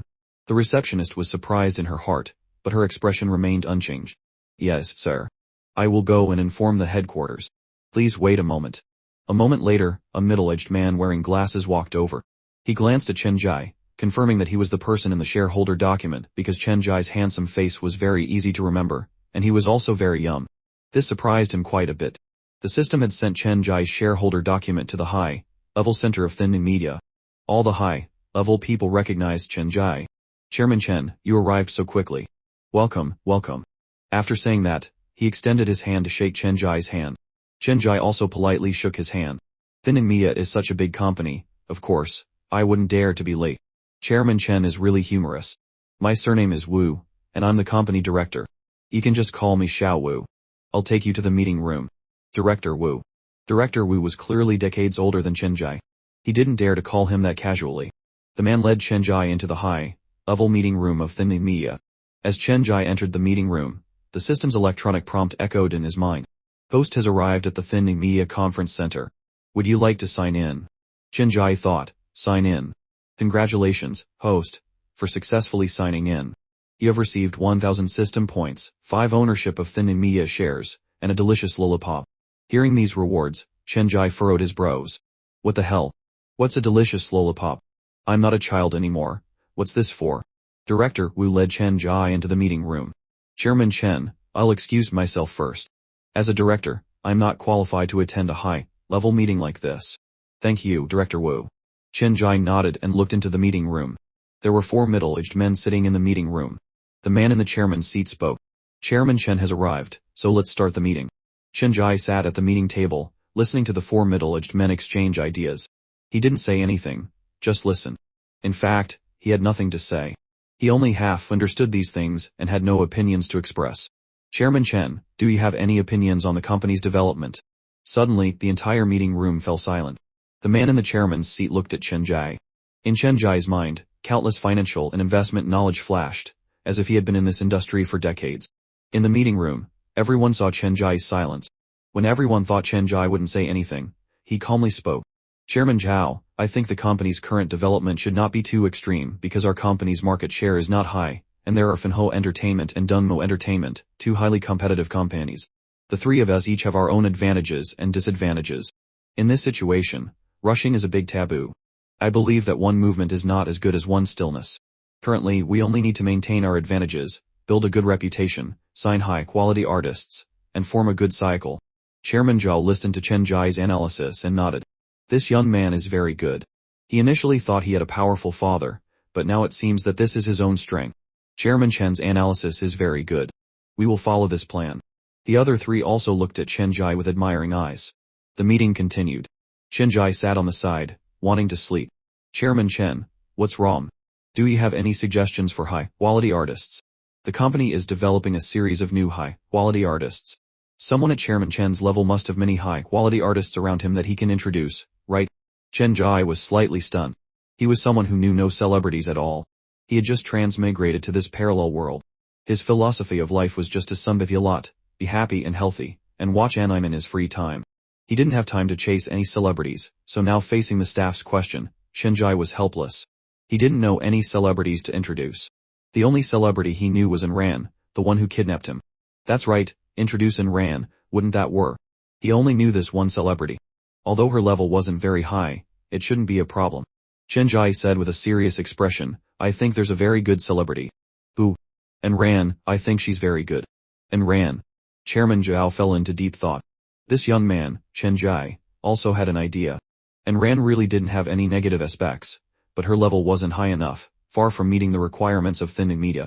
Chairman Chen, Enran is very good, but her level is not high enough. I will consider it. Chen Jai smiled and said, level is not a problem. We can make her a big star then. Enran had told him that she was a small star, but couldn't she be promoted? Of course he was just making a suggestion. He didn't know what Enran herself thought. What if she didn't want to sign with thin media? Chairman Chen, I will consider her. The middle-aged man nodded. The meeting ended, and everyone dispersed. Chen Jai immediately ran out of the thin media building. A poor guy like him had to study all day. It was truly bizarre. Hurry, go home and play games. Chen Jai was playing on his phone in the car when he suddenly received a message notification. He opened it to read. Enran, Chen Jai, are you home? Chen Jai saw it, and typed a reply. Not at the villa. Enran saw Chen Jai's reply, and her beautiful eyebrows raised. You're not home. How can you type? Chen Jai, I'm replying with my thoughts. Enran rolled her eyes. Are all men like this? Enran, little brother, come to my house. Chen Jai, what's up? I still have to play games. Enran saw this and suddenly got a little angry. Could she really be less important than games? Today, she was terminated from her cooperation, and her mood wasn't very good. After thinking it over, she only remembered the food Chen Jai cooked. Eating such delicious food would definitely improve her mood a lot. So, she wanted to call Chen Jai to cook for her. But saying it like that, with Enran's understanding of Chen Jai, he might not come. A cunning smile appeared on her beautiful face. She typed, there's something. Just come here and I'll tell you later. Chen Jai was a little surprised. Enran had something to tell him but didn't say what it was. It was very strange. Was she trying to trick him? Intentionally tricking him here? Chen Jai didn't dare to think further. A son out there must know how to protect himself. He typed, sister, what is it exactly? Tell me first so I can be mentally prepared. Enran saw Chen Jai's reply, and the corners of her mouth slightly curled up. This little brother was quite vigilant, not easy to trick. Her slender fingers quickly flew across the phone keyboard. Enran, this is something I can't conveniently say. In short, it's very important. It's not clear on WeChat. We have to talk face to face. Hurry up and come. Chen Jai felt his curiosity was a little piqued. What kind of thing couldn't be said on WeChat but had to be said face to face? Chen Jai, okay, I'll be there in a bit. Enran saw this message, and a charming smile appeared on her face. Little brother Chen Jai has taken the bait. On this side, Chen Jai put away his phone and called the driver. Driver, change the destination to the Flower Garden Villa area in the south. The driver nodded, said nothing, and changed the route. They liked changing routes like this because they could earn more money. On the way, the driver chatted with Chen Jai. Boy, I see from your appearance, you're a star, aren't you? He had to say that the young man in the car was really handsome, even more handsome than he was when he was young. He felt inferior to Chen Jai. Chen Jai gently shook his head. Uncle, I'm not a star. I'm just a little handsome. The driver, boy, do you think that's what a normal person says? Okay, no more talking. Half an hour later, the driver dropped Chen Jai off at Enran's villa area. Chen Jai paid and got out of the car, then walked towards Enran's villa. Including this time, this was the third time Chen Jai had been to Enran's house. The location was clearly memorized. But a man constantly going to a female star's house, wasn't there something wrong with that? With these complicated thoughts, Chen Jai arrived at Enran's villa door and rang the doorbell. Enran saw Chen Jai's image on the door surveillance screen and quickly went to open the door. She was wearing a loose white short-sleeved shirt and denim shorts, revealing her long, fair legs, and was already standing at the door. Little brother Chen Jai, you seem to be late, huh? Chen Jai glanced at her and walked into the living room. The two didn't have an appointment, so how could he be late? He considered himself early. It only took half an hour. Let's talk about my business, sister. What is it that you had to call me all the way to your house to talk about? Chen Jai looked at the beautiful woman in front of him. Her large chest made him a little dizzy. Enran didn't expect Chen Jai to go straight to the point as soon as he arrived. She couldn't help but feel a little awkward. She had to come up with a good excuse. Otherwise, if she told him that she called him here just to eat his cooking, wouldn't this little brother hit her? What's wrong?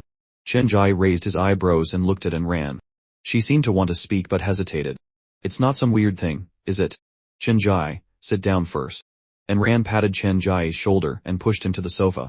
Then, she enthusiastically poured Chenjai a glass of water. Chenjai sat down and took the glass of water. Can you talk now, sister? What's so mysterious? Enran showed a very polite smile. Little brother Chenjai, don't be angry when I say this. Chenjai froze. What kind of situation was this? What could make him angry? Just say it. Why would I be angry? Chenjai was very curious now. He immediately agreed to Enran's request. Then I'll say it. Enran blinked her big, beautiful eyes, her eyes lively. Actually, I called you here because I wanted to eat your cooking. Chenjai spat out the water he had just drunk. What? You called me here just for this? Even with his toes, he couldn't have imagined that Enran would call him here to cook. This was too bizarre, absolutely ridiculous. Enran nodded and blinked her big, beautiful eyes pitifully at him. Chenjai couldn't quite bear Enran's pitiful appearance. His sister had turned into an unreasonable younger sister, and this expression was too much. Enran continued to speak with a pitiful expression. I've eaten your cooking, and now I can't eat other people's cooking anymore. You have to take responsibility. Enran, please don't say such strange things. It sounds like I've done something to you. Take responsibility for what? Enran gritted her teeth and said shamelessly, no, you have to take responsibility. Who told you to show off and cook a meal that night? After saying that, Enran secretly praised herself in her heart. She had reasoned with him, so it was probably justified. Chenjai rubbed the bridge of his nose. That night, cooking was partly a system mission, and partly he didn't want to eat takeout. It wasn't intentional showing off. Oh well, arguing with girls is like talking to a wall.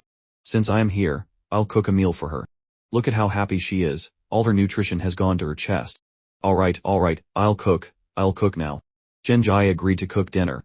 Enran made a triumphant expression and winked. Chenjai looked at Enran's happy face, and the corners of his mouth twitched. She had acted so realistically just now. Indeed, one couldn't forget that this woman could change her face faster than changing masks in Sichuan opera. What do you want to eat? Chenjai asked. Little brother Chenjai, I'll eat whatever you know how to cook. Enran replied without thinking. Got it. Chenjai waved his hand and went into the kitchen to find ingredients. He planned to combine his cooking skills book to freely improvise. Just as he decided to take the ingredients out of the refrigerator to thaw, he suddenly heard the patter of rain outside. Chenjai furrowed his brows. Why did it suddenly rain? He quickly went to the window to look out. The rain outside was so heavy that it obscured the view.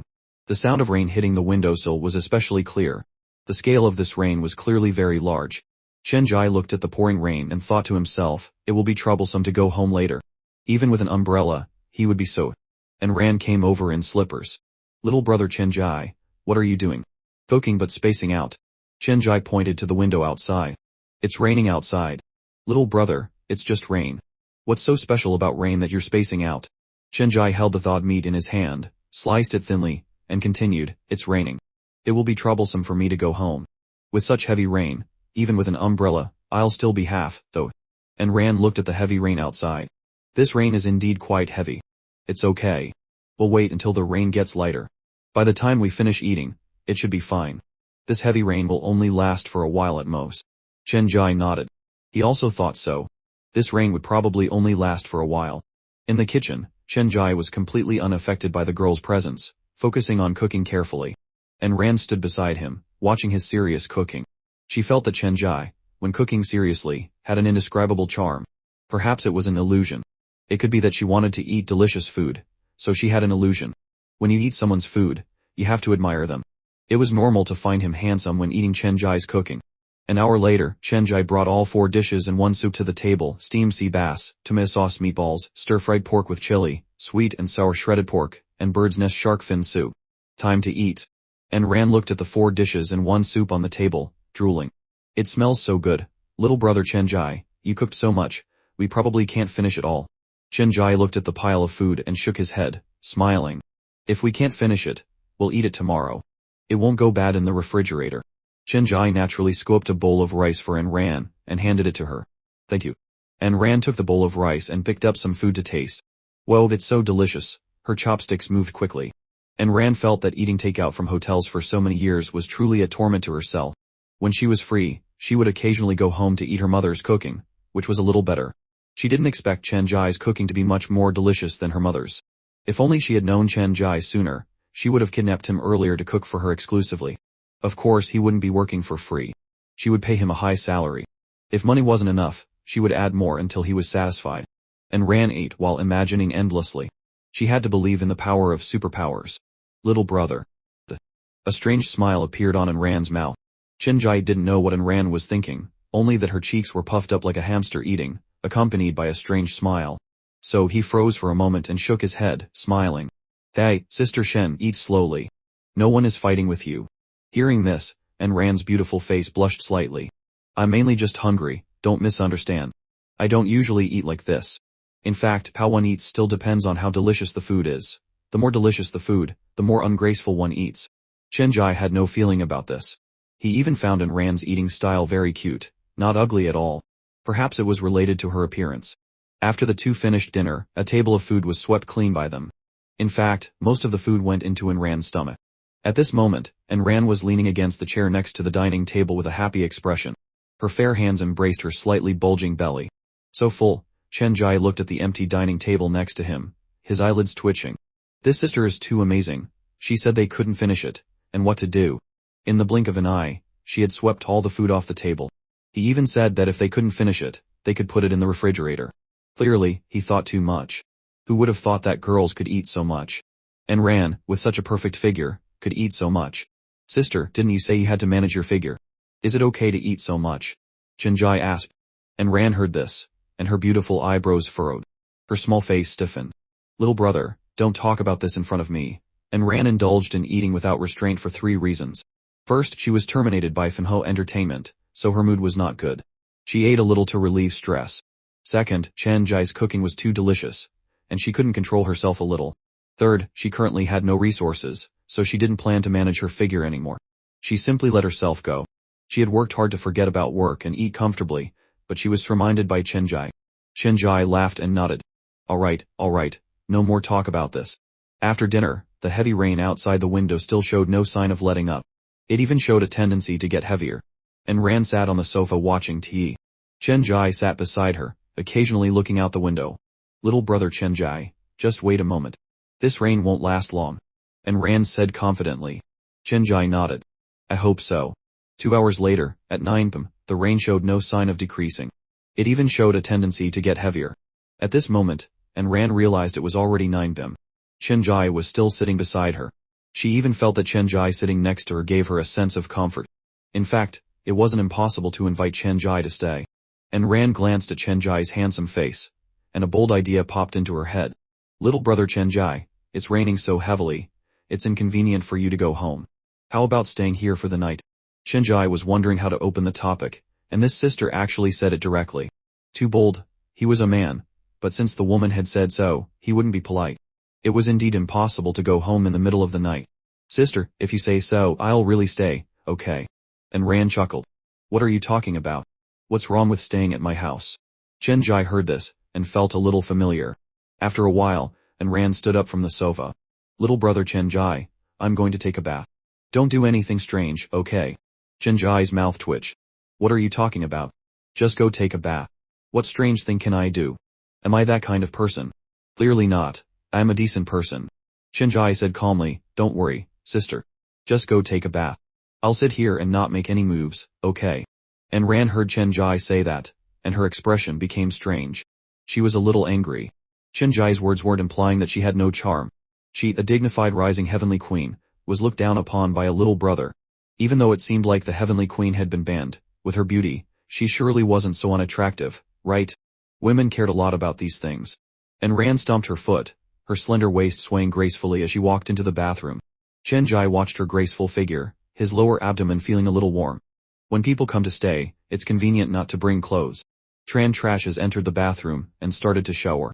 There's still hot steam rising in the bathroom. He turned on the shower and began scrubbing. Men shower very quickly. Tran Trash wrapped a towel around himself and walked out of the bathroom. Thanks to his enhanced physique, his muscular upper body was very attractive, with a six-pack. He walked into the living room and looked at Anian. You said you'd find me some clothes. Where are they? Anian glanced at him. You should call me sis, got it? She stared, mesmerized. Tran Tretch's strong physique and six-pack looked very handsome at that moment. And Hin swallowed. He wasn't a bit thin before. Is this what they call thin when dressed, muscular when undressed? And Hin felt her face flush slightly, her nose a little warm. She touched her nose, glad it wasn't bleeding, otherwise, it would have been too embarrassing. Faced with Anyan's request, Tran Tretch raised an eyebrow. What's wrong with calling you sis? I've called you that before. So, without any pressure, he quickly said, give me the clothes, sis. And Nan reacted, pointing to the pile of clothes on the sofa. They're over there. Tran Tretch took the clothes and went back into the bathroom to put them on. After getting dressed, he came out into the living room. This shirt is a bit small. Those are my dad's clothes. You're taller than him, so of course they'd be a bit small, and Nan explained. Tran Tretch casually found a room and went to sleep, but he had a little trouble sleeping. Perhaps it was his first time sleeping at someone else's house, he wasn't used to a strange bed. A knock came from outside the room. Tran Tretch, are you asleep? Tran Tretch was startled. He didn't expect Nan to come to his room at this hour. It was already past midnight, 12 am. It was time to sleep. Yet Nan came. This older sister, really? How bold. Tran Tretch was a man in his prime, he couldn't guarantee he wouldn't do anything. I'm asleep, Tran Tretch replied coolly. And Diane's mouth twitched. She clenched her fair fist. Tran Tretch, if you're asleep, how are you talking? Tran Tretch calmly answered, one can talk even when asleep. Haven't you heard of sleep talking? And Nan suppressed the urge to hit him. I'm such a beauty, not a femme fatale, but still, beautiful. Coming to your room in the middle of the night. And you reject me. Is this how people do things? She decided not to argue with Tran Tretch anymore. Little brother Tran Tretch, I'm coming in. Tran Tretch wasn't really preventing Nan from entering. After all, who doesn't like a beautiful woman? He was healthy thanks to looking at beautiful women every day. And Nan was wearing a thin, purple silk nightgown, like a cicada's wing. Her fair breasts, like two plump melons, were about to spill out, forming a deep cleavage. Thanks to his enhanced physique, Tran Tretch's eyesight had also improved significantly. Even in the dark, he could see clearly. Seeing this, he felt a little warm. And Hyen entered the room without turning on the light. She thought it was better that way. If the light was on, she'd be a little shy. She walked over, casually found a chair, and sat down. Tran Tretch remained calm and asked coolly, sis, what are you doing here in the middle of the night instead of sleeping? And Nan pouted her small, rosy lips. I can't sleep. I can't sleep, so I came to find you to talk. Is that not allowed? Tran Tretch's mouth twitched. Of course not. You can't sleep, but I can. I was almost asleep, and then you woke me up. Tran Tretch hadn't really slept at all. He also couldn't sleep because of the change of scenery. And Nan blinked her beautiful peach blossom eyes. Sorry, little brother Tran Tretch. I didn't know you were almost asleep. Tran Tretch was a bit overwhelmed by Nan's adorable expression. Beautiful women are indeed beautiful women, their expressions are irresistible. Sister Shen, what do you want to talk about, coming to me in the middle of the night? I don't know either, and Nan said, putting her finger to her lips thoughtfully. You don't know and still came to talk. Forced conversation. I mainly just can't sleep, and Nan said seriously. The atmosphere suddenly became quiet. The whole room was filled with an awkward silence. Little brother Tran Tretch, how tall are you? And Nan proactively broke the awkwardness. 185 meters. Tran Tretch's mouth twitched. Not bad. You weigh 75, right? Not bad at all. Little brother, you're quite sturdy, and Nan nodded, praising him. But that's not right. The first time we met, you seemed a bit thin. How did you suddenly become so sturdy? Finally discover, huh? Tran Tretch casually found a reason. That's your illusion, sis. At that time, I was wearing fewer clothes, so I looked a bit thin. How could he tell her that he had used the system's physique enhancement potion? Alright, it's my turn to ask you. Sister Nian, how tall are you? 168 meters, weighing 56. After saying this, Nian was startled. She covered her mouth with her hand. Oh my god, why did I say my weight? This is a girl's secret, you can't just blurt it out. And Nian went up and gently patted Tran Tretch's head. Tran Tretch, why did you ask that question? Don't you know that weight is a girl's private matter? Tran Tretch calmly replied, but you asked me too. We're exchanging information, aren't we? Otherwise, only you would know my weight, and I wouldn't know yours. That's not fair. That makes sense. Let's continue. What kind of girl do you like? An older sister type, who is beautiful and has a hot, sexy figure. Tran Tretch slowly stated his preferences. And Nian's small face flushed slightly. She felt that Tran Tretch seemed to be talking about her. An older sister type, beautiful with a hot, sexy figure, wasn't that her? It's your turn. What kind of boy do you like? The boy I like must first be handsome, then have a good physique, and know how to cook delicious food. Trantrax smiled. Says, aren't you talking about me? Are you secretly in love with me? And Nyan scoffed, dream on. The two began to have an awkward conversation, but it wasn't too awkward. Gradually, Nyan talked, and she started to feel sleepy. Her consciousness became a little blurry. Trantrach, what do you think if I wasn't a celebrity? Trantrach's heart thumped. Why are you asking that? Because I was blacklisted. And Nyan slowly revealed the reason. Blacklisted. Can you tell me why?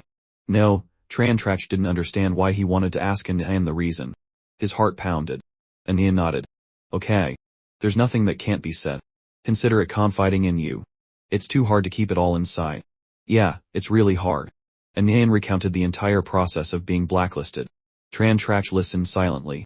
See. I understand. So, do you know who the mastermind is? Trantrach asked. I don't know. How would I know? And Nyan shook her head cutely. Trantrach, I'm sleepy. I'm going to sleep now. And Nyan sat on the chair, yawning. Trantrach was thinking about Nyan being blacklisted. Bullying a small celebrity was a bit too much. He looked at Nyan sleeping, her adorable face, her high, straight nose, her long, curved eyelashes slightly trembling. Sleeping right here. Sister, you're really bold. And it's easy to catch a cold at night. He stood up, put his arms around Nyan's slender, snake-like waist, and carried her in a princess carry. She was quite light. And Nyan's body exuded a pleasant fragrance.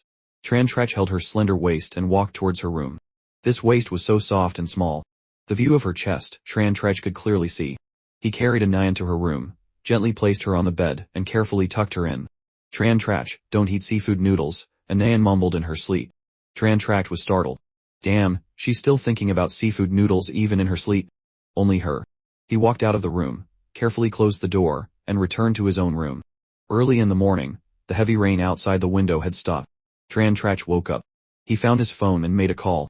Hello, I'm Trantrach. I must sign a contract with Nyan for Tianding Entertainment now. All her resources will be handled by me. President Zhao at the other end of the line was startled. He didn't expect Trantrach to be so decisive, directly bringing someone in. Could he have a relationship with Nyan? And Nyan wasn't really the optimal choice for their company. Moreover, he recently learned that Nyan had her contract terminated by Manhwa Entertainment, probably due to insufficient business capabilities. President Tran, have you thought it through? Are you sure you want to work with Nyan? I'm sure. Trantrach had previously suggested Nyan simply because he only knew her as a celebrity. At that time, he was also afraid of being punished by the system's police for making random suggestions. Now, there was no need to be afraid because Nyan's contract had been terminated. Wouldn't partnering with Tianding Entertainment be better? Alright, I'll take care of it. President Zhao agreed because Trantrach currently held 25 of Tianding Entertainment's shares, making him a major shareholder. It was better not to offend him.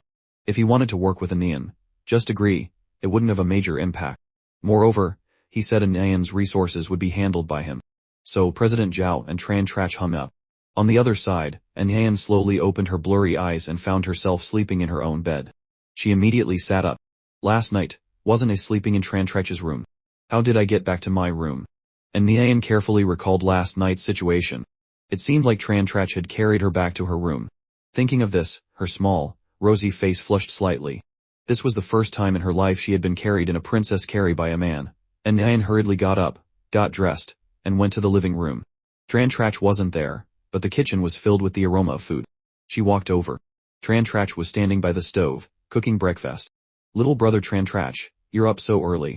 Trantrach's mouth twitched, and he said with a hint of helplessness, is this what you call early? It's 8 am. And Nyan crossed her arms, looking at Trantrach cooking breakfast, and casually said, 8 am is very early for me. I usually wake up at 9 am. Trantrach said nothing more. He felt that perhaps he had misunderstood the celebrity's schedule. A moment later, Trantrach finished breakfast. His good cooking skills weren't learned all at once for all delicious dishes, for example, today's breakfast dim sum. But through continuous exploration and learning, he had initially grasped how to make various bread and dim sum dishes. After setting the food on the table, Trantrach smiled and said, time to eat. And Nyan slightly narrowed her beautiful eyes, nodded, and praised, not bad, little brother. Do you know how to keep me here to take care of me? Upon hearing this, Trantrach retorted him politely, dream on, says, actually, I put drugs in your breakfast. You'll be hooked on me after eating it. And Nyan rolled her charming eyes and picked up a fried bun. Little brother, I'm not only going to eat it, but I'm going to eat the whole plate. You just watch and worry. Enjoy your meal. After the two finished breakfast, they faced each other.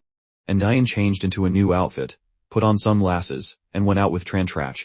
Trantrach went home, while Nyan had an appointment with Lytham to find a new collaboration. Since her contract was terminated, she would just switch companies. Trantrach arrived home. "Mom, I'm home." "Son, you back?" Li Fuan came out of the living room and asked if he had eaten breakfast. "Remember to eat breakfast.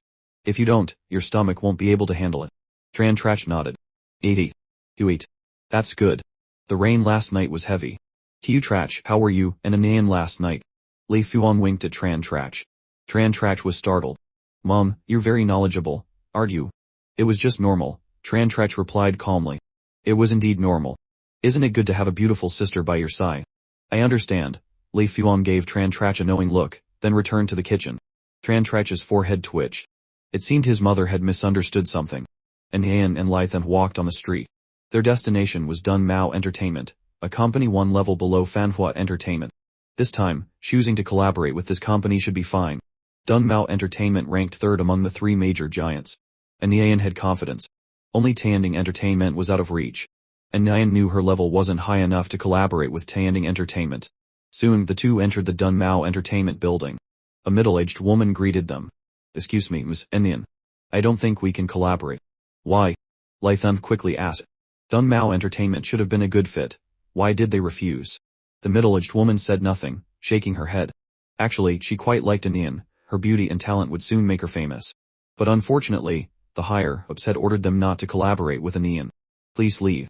The middle-aged woman gestured for them to leave. "What's the reason? Can you tell us why?" Lytham asked, unwilling to give up. And Nyan seemed to understand something. She pulled Lytham's sleeve. "Let's go, sister then." The two left Dun Mao Entertainment. "Sister them, let's continue looking for the next company." After that, the two went from company to company, but the answer was always refusal. Lytham stomped her foot in anger.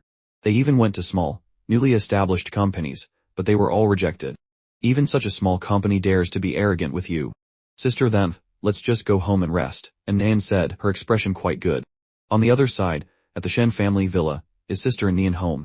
Truong Chi-lan looked at the electronic screen. In the picture was a beautiful girl, not very tall, wearing denim shorts and a small bag. "Ah, Fifi is here." Lu Fifi was Nyan's cousin, also her aunt's granddaughter. This little girl loved to play with Nyan. Whenever she had free time, she would come to find her. Truong Chi-lan went to open the door. "Fifi, you're here. What's up?" "I'm looking for sister and Nyan. And Nyan is working, so she's not here. Let me call her and ask when she'll be back." "Come in and sit down first." Truong Chi-lan led Lu Fifi into the living room and poured her a glass of water. "Auntie, why is sister and Nyan still working? Isn't today the weekend? I should have gone to her place then." Truong Chi-lan called Nyan, but no one answered. "Fifi and Nyan is probably busy. You play here at Auntie's for a while." Lu Fifi sat on the sofa, chatting with Truong Chi-lan. Truong Chi-lan said, "Fifi, and Nyan has a boyfriend. Don't just focus on playing around anymore." Lu Fifi froze immediately after hearing this. "What? Sister and Nyan has a boyfriend? She actually dared to secretly get off the single market behind my back." This news was a bolt from the blue for Lu Fifi. Under Truong Chi-lan's amused gaze, Lu Fifi looked stunned, her whole body entering a state of shock. Truong Chi-lan's words had too much impact on her. How could sister and Nyan have a boyfriend? It doesn't make sense. There's no reason. Sister and Nyan has been single for 26 years. Lu Fifi knew how high her sister's standards were. No man could ever catch her eye. This was also something Lu Fifi was very happy to see. In her eyes, men were completely unworthy of Nyan. But now, why did she suddenly have a boyfriend? She couldn't accept it. Sister and Nyan was hers. No one was allowed to take her away. Because Lu Fifi was a deep-level fan, from childhood, and Nyan had always been Lu Fifi's idol. Lu Fifi had always admired, and liked her sister very much. And Nyan was not only very beautiful, her personality was also very good, treating everyone gently, with her own opinions, and often taking her out to play. Now she was also a big star. Who wouldn't like her? Lu Fifi didn't expect the sister she liked to now have a boyfriend. Who could bear it? Thinking about her sister, with whom she had played since childhood, now being taken away by a man, Lu Fifi was so angry that she gnashed her teeth. No, she must ruin it. She can't let sister and Nyan be deceived by that scoundrel. Trantrach, who was playing games at home, suddenly sneezed. "Is someone talking bad about me?" "Fifi, what's wrong? You don't have to be so shocked. And Nyan just found a boyfriend, that's all." "Look how scared you are," Truong Chi-lan said, looking at Lu Fifi's stunned expression. "Ah, Auntie, I just couldn't believe it for a while." Single for 26 years. Such high standards. Yet Sister Anayan unexpectedly found a boyfriend. Lu Fifi regained her composure. She was too shocked just now, so she couldn't control her expression. Fifi, don't say you, even I thought so. That Anayan, how could I not know how picky she is? That day, she suddenly told me she had a boyfriend, and I thought she was lying to me. I didn't expect it to be true, Truong Chi-lan said with a smile. So that's it, Lu Fifi forced a smile. She began to discreetly gather information, preparing to secretly sabotage. Auntie, have you met Sister Anayan's boyfriend? What's his name? What does he look like? I've met him already, twice at Anayan's house. His name is Tran Trach. He's very handsome, and very polite. I'm quite satisfied. Damn, Lu Fifi was heartbroken. Now she was even more shocked than before. Truong Chi-lan's brief statement sent her into a frenzy. First, that Tran Trach had appeared at Sister Anayan's house, twice. How many people were allowed into Sister Anayan's house? Second, Auntie Chi-lan was very satisfied. If Sister Anayan's mother wasn't dissatisfied, then this matter was almost settled. Auntie, what does brother Tran Trach do? Lu Fifi continued to ask. He runs a small company. A small company. Lu Fifi frowned. If that Tran Trach only ran a small company, he wasn't worthy of Sister Anayan.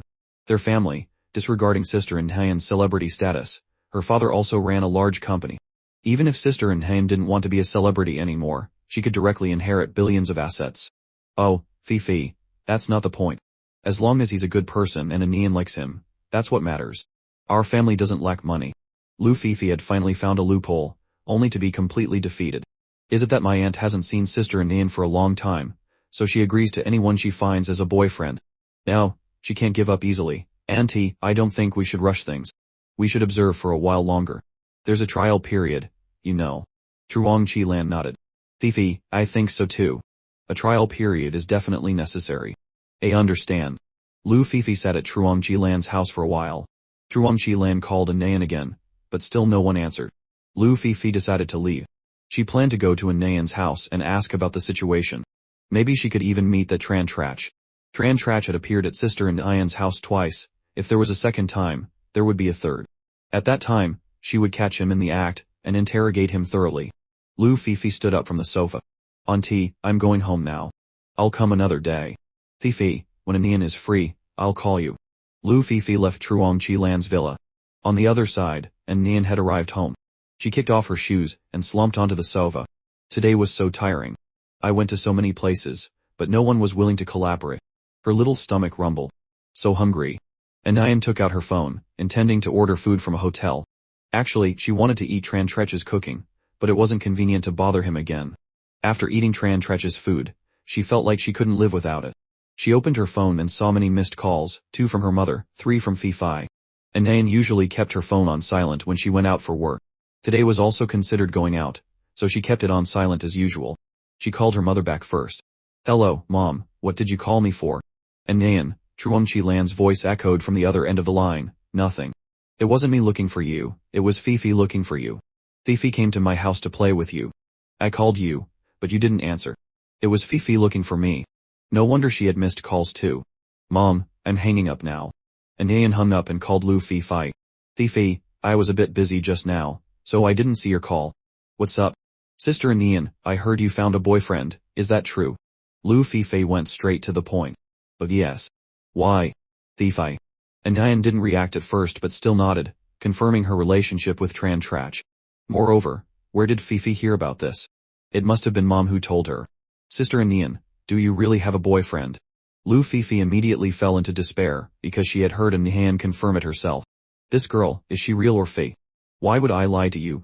Sister, how is this so unscientific? Lu Fifi decided to immediately go to Anayan's house. If that Tran Trach was also at Sister Anayan's house, she would catch them in the act. No, she would catch them red-handed. After that, she would expose Tran Trach's true colors to Sister Anayan so she could see that this man was not worthy of her. Sister Anayan was hers, no one could take her away. Lu Fifi was filled with enthusiasm and fighting spirit. Sister Anayan, when are you free? I want to come to your house to play. Sister, I'm free tomorrow. You can come then. Anayan said without thinking. Tomorrow, she was indeed free, and very, very free, at that.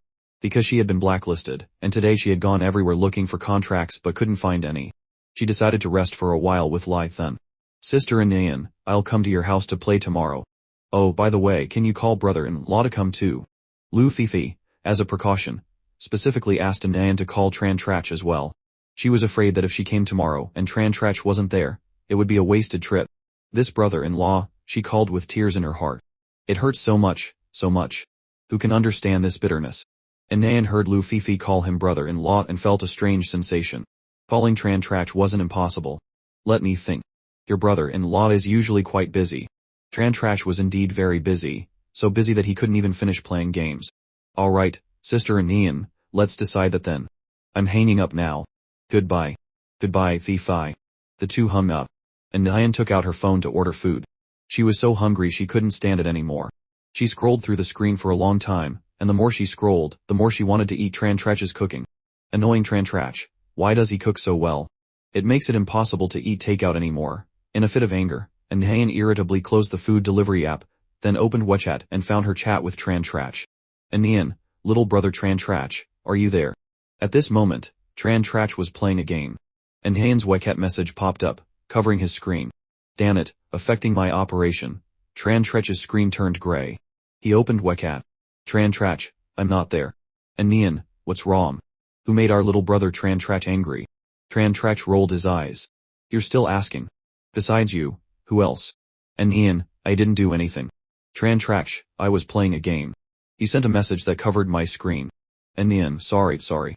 I didn't know you were playing a game. The victory icon appeared. Tran Trach was carried by his teammates to the opponent's tower, and won this game. Tran Trach said, tell me, what do you need me for? Nayan no longer hid it. She directly stated her purpose. Initially, she planned to trick Tran Trach into coming to her house again, but then she felt shy, and there was no real reason. Nayan, little brother Tran Trach, I'm hungry. Tran Trach, if you're hungry, order takeout. Nayan, takeout isn't good. I want to eat your cooking. Tran Trach, sister, are you addicted already? I think takeout is better. Nayan, no. Now, besides your cooking, I can't eat anything else. I'll starve to death if I don't eat. Can you bear to see me like that? Tran Trach felt that this wasn't impossible. Nayan continued, or how about this? You come and cook for me for dinner, and then stay overnight at my place. That would be very convenient. Tran Trach raised an eyebrow. Stay overnight at your place. I haven't stayed overnight before. Am I that kind of person? He slowly typed, who told me I like to help others? Nayan, great. Tran Trach got dressed and left his room. Mom, I'm going out for a bit. Where are you going? Li Fuong asked, a little surprised. To Nayan's house. Li Fuong immediately brightened. Be careful on the road. In her smile, there was a feeling that she had finally gotten rid of a troublesome burden from the house. Tran Trach saw this situation. It seemed his mother was very happy. He arrived at Nayan's house an hour later. The traffic was a bit jammed. He rang the doorbell. Nayan saw it was Tran Trach and immediately ran to open the door. Little brother Tran Trach, you're too slow. I'm so hungry my chest is stuck to my back, she complained, looking at Tran Trach. Tran Trach's mouth twitched. He glanced at the two ample melons on Nayan's chest. What nonsense are you talking about? How can your chest be stuck to your back? No matter how thin you are, it can't be like that. Traffic jams aren't my fault. Tran Trach changed his shoes, entered the house, and walked towards the kitchen. Congratulations, host, for coming to Nayan's house more than 3 times. Reward 500 system points and 110 draw chance in the system store. Tran Trach froze in place. There's even this kind of thing. Why? What's wrong? Nayan saw Tran Trach standing still, thinking he had changed his mind and didn't want to cook anymore. Nothing, just thinking about a few things. Tran Trach walked into the kitchen and started cooking.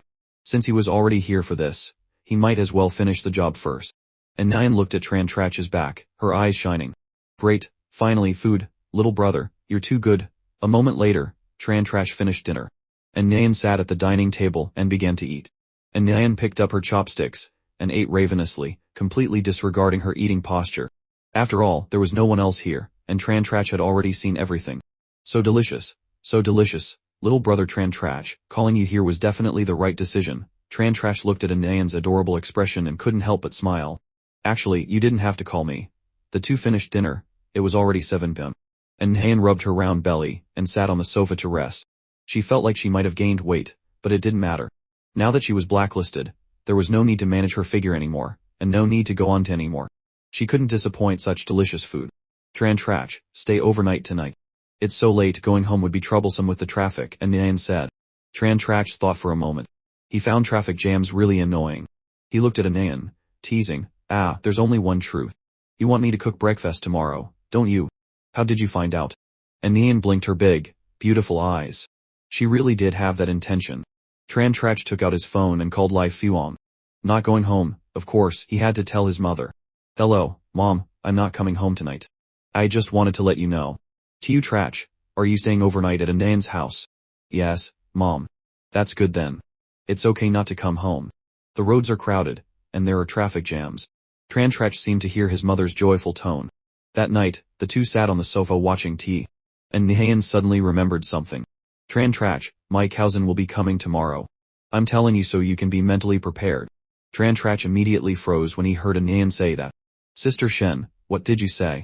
And Nian glanced at him charmingly. They said my cousin will be coming tomorrow. I'm telling you so you can be mentally prepared. It's just a cousin, not a parent or any other elderly relative. No, even if Nian's parents came in person, he would definitely be able to remain calm. And Nian saw Tran Trach's confident look and raised an eyebrow. I'm telling you, don't underestimate my cousin just because she's my cousin. This child is very mischievous, both mischievous and likes to play. She's not as simple as you think. And Nian knew Lu Fifi's personality best. This child liked to play games, was bad at them but heavily addicted, and very mischievous. There's even this. Tran Trach heard this and became a little interested. Sister, what you said makes me even more eager to meet your cousin. I hope the two of you don't argue when you meet, Nian said. In the evening, Nian showered first. The familiar sound of showering came from the bathroom. Tran Trach had excellent hearing. Even in the living room, he could hear it. Hearing it, several beautiful images flashed through his mind. A moment later, Nian finished showering, and walked out wrapped in a pure white towel. Her body exuded steam. Tran Trach, it's your turn. Tran Trach nodded and went into the bathroom. He had to say, showering at a beautiful celebrity's house and showering at his own house felt truly different. How to describe it? Very hard to express. These things still needed to be experienced personally. Tran Trach quickly finished showering. He got dressed, went into the room, closed the door, and prepared to sleep. Tonight, Nian surely wouldn't come to have an awkward conversation again, would she? He thought so and got into bed. Early the next morning, Lu Fifi got dressed and put on makeup beautifully. She wanted to go to Sister Nian's house, so she had to go early. Who knows, she might even catch that Tran Trach in the act. Could Tran Trach have stayed overnight at Sister Nian's house? Probably not, right? Lu Fifi both hoped Tran Trach had stayed overnight at Nian's house and didn't hope so. She hoped so because she could catch Tran Trach in the act and report him to Ante Jum to break them up. She didn't hope so because if Tran Trach really stayed overnight at Sister Nian's house, wouldn't that mean the two of them had already slept together? That wouldn't do. Carrying those complicated feelings, Lu Fifi drove to the gate of Nian's villa. At this time Tran Trach was still sleeping, and Nian was also sleeping. Of course they weren't sleeping in the same bed. It wasn't because Tran Trach and Nian were lazy, but simply because Lu Fifi arrived too early. At 7 am, Lu Fifi arrived at the gate of Nian's villa. She rang the doorbell. Ding ding ding. Lu Fifi was a little disappointed. Why isn't anyone opening the door? No way. I ran all the way here without even eating breakfast, and as a result, Sister Nian isn't home. Tran Trach, with his keen hearing, heard the doorbell. He opened his blurry eyes and slowly got out of bed. Who is it? Why are they ringing the doorbell so early in the morning? They still want to sleep. But since someone rang the doorbell, he still had to open it. Tran Trach went to the door and slowly opened it. Who is it? What's wrong? In front of him was a young girl, about 19 years old, looking quite beautiful, only her eyes were a little fierce, but Tran Trach didn't care. He wanted to continue sleeping. Why, Nian's cheek is so soft, it makes people reluctant to let go, so it's not my fault. Absolutely not, Chen Zech thought as Nian slowly woke up, her consciousness gradually returning. She gritted her teeth, and just as Chen Zech thought she was about to get angry, Nian immediately changed her expression, smiling at Chen Zech. Brother Chen Zech, I didn't expect you to be like this. You came so early to tease me. Well done. Chen Zech's mouth twitched. This woman was starting again, but he didn't think his cooking skills were bad. Sister, I just came to call you for breakfast. I knocked on the door, but you didn't hear me. I'm going to eat now. Don't blame me if there's nothing left to eat. Beside them, Liu Feifei also slowly woke up, looking at Chen Zech. Her scream almost brought down the roof. Liu Feifei pointed a trembling finger at Chen Zech. Chen Zech, you really are that kind of person. She then angrily looked at Nian. Sister Nian, look, this person is too much. Chen Zech was stunned. This little cousin knew his name. A line of question marks slowly appeared on his forehead. What's wrong? I didn't do anything. In fact, he did do something, but it was just pinching Nian's cheek. He didn't do anything else, and it had nothing to do with Liu Feifei. Seeing this, Liu Feifei immediately said, Chen Zech, do you still want to pretend? I caught you red-handed. You dared to sneak into Sister Nian's room. Ill tell Ms. Truong about this so your good impression of her will be ruined. At this moment, Liu Feifei was full of fighting spirit. Chen Zech shook his head. He understood now. This little sister wasn't just that, she was also an idiot. Reasoning with her would definitely not work. Sister, I came to call you for breakfast. Don't forget, if there's no breakfast left later, Chen Zech said, then walked out of the room, leaving a very cool silhouette. Although he looked as steady as an old dog on the outside, he was actually very panicked on the inside, mainly because he had just pinched Nian's cheek a little too hard. And Nian reacted, oh breakfast, I can't miss it. Moreover, it's Chen Zech's breakfast, so I definitely have to eat it. And Nian hurriedly got up to wash her face and eat breakfast. Liu Feifei pulled a Nian, whining, Sister Nian, aren't we going to sleep more? No more, Feifei. Eating is more important. Get up quickly. With that, Nian got out of bed and opened the bathroom door. Liu Feifei pouted. She still wanted to continue sleeping with Sister and Nian. Sleeping together in the same blanket, those were all good things. What was so important about breakfast? She had run here from 7 am without eating anything, and was still fine. Skipping one meal wouldn't hurt, but Sister and Nian insisted on eating, so she could only go along with it. Perhaps this action of Sister and Nian was because she was starting to take care of her health. Liu Feifei thought that eating breakfast was for health, at least she didn't eat much breakfast herself. Wouldn't it be better to use that time to sleep more? Sister and Nian, is breakfast that delicious? Liu Feifei looked at Nian, who had finished washing her face and was about to leave the room. It's delicious, Feifei. Moreover, it's not just about being delicious. Children must eat breakfast on time so their bodies can be healthy. Come eat with me, and it's also made by your brother-in-law. You can't let it go to waste. And Nian replied. When Liu Feifei heard that it was made by Chen Zech, she immediately became interested. This breakfast, I definitely have to eat it. I have to find fault with Chen Zech. I must crush his confidence. Liu Feifei also quickly finished washing her face and went to the living room with Nian. Chen Zech had already eaten half of his bowl, with half a bowl of porridge remaining. You're here. Hurry and eat. The porridge won't taste good if it gets cold, Chen Zech said to the two sisters. And Nian nodded and sat down next to him, beginning to eat. Liu Feifei slowly sat down at the table, picked up a bowl of porridge, and tasted it. As soon as she tasted it, she was stunned. Liu Feifei was directly stimulated by this flavor. It's too delicious, my goodness, Chen Zech's cooking is that good. How can I find fault with this? Let's get married. Is this really made by Chen Zech? No way. They're all young people who knows how to cook. Normal people who knows how to cook. You know, I don't know either. How did Chen Zech know how to cook and even make such delicious porridge? Liu Feifei was a little disbelieving. She thought this bowl of century egg and lean pork porridge was bought by Chen Zech from a 6-star hotel. Liu Feifei, of course, had eaten at 6-star hotels, but she had never eaten century egg and lean pork porridge there. Chen Zech, did you really make this porridge? Liu Feifei looked at Chen Zech, asking suspiciously. Chen Zech thought Liu Feifei would ask something else, but she asked this meaningless question again. If I didn't make this porridge, then who did? There are 3 people in this house in total. 2 women are sleeping in their rooms, so isn't it just me? Yes, I made it. What's wrong? Is it impossible? Liu Feifei pouted her small mouth and shook her head continuously. I don't believe it. Such delicious porridge. Did you buy it from a hotel? Tell me the truth. Chen Zech didn't understand what Liu Feifei was doing. He just cooked a bowl of porridge, and someone didn't believe it. Just because she didn't know how to cook didn't mean others didn't. Moreover, if he was lazy to cook porridge, why would he go buy it from a hotel? He could just go to a breakfast shop and buy a bowl of porridge. What's the difference? Breakfast shops are even cheaper. She didn't believe it, but there was nothing he could do. This porridge was indeed made by me. I have nothing to do to go buy porridge. Do I have energy with nowhere to use, or do I have money with nowhere to spend? Chen Zech took a sip of porridge and calmly replied. Liu Feifei saw Chen Zech's calmness and was very angry. And Nian saw the situation and hurriedly explained beside them. Feifei, don't talk nonsense. This porridge was indeed made by Chen Zech. I can testify. He has cooked it 3 times already. I was there for the previous 2 times. Liu Feifei was stunned after hearing that. Sister Nian was also rushing to explain for Chen Zech, and what's more, it was 3 times. Didn't Liu Feifei dare to think further? Moreover, these 2, husband and wife, speaking in unison, were truly bullying this little sister. Liu Feifei became even angrier. Liu Feifei drank porridge while secretly looking at Nian and Chen Zech. She had to admit, Chen Zech was indeed very handsome, even more handsome than the list male actors on T. Because Nian was a celebrity, Liu Feifei often came to visit her and had met some male actors, but none of them were as handsome as Chen Zech, or they were too thin and dry, without vitality. Chen Zech was different. He looked very healthy, or he didn't have the same kind of charm as Chen Zech.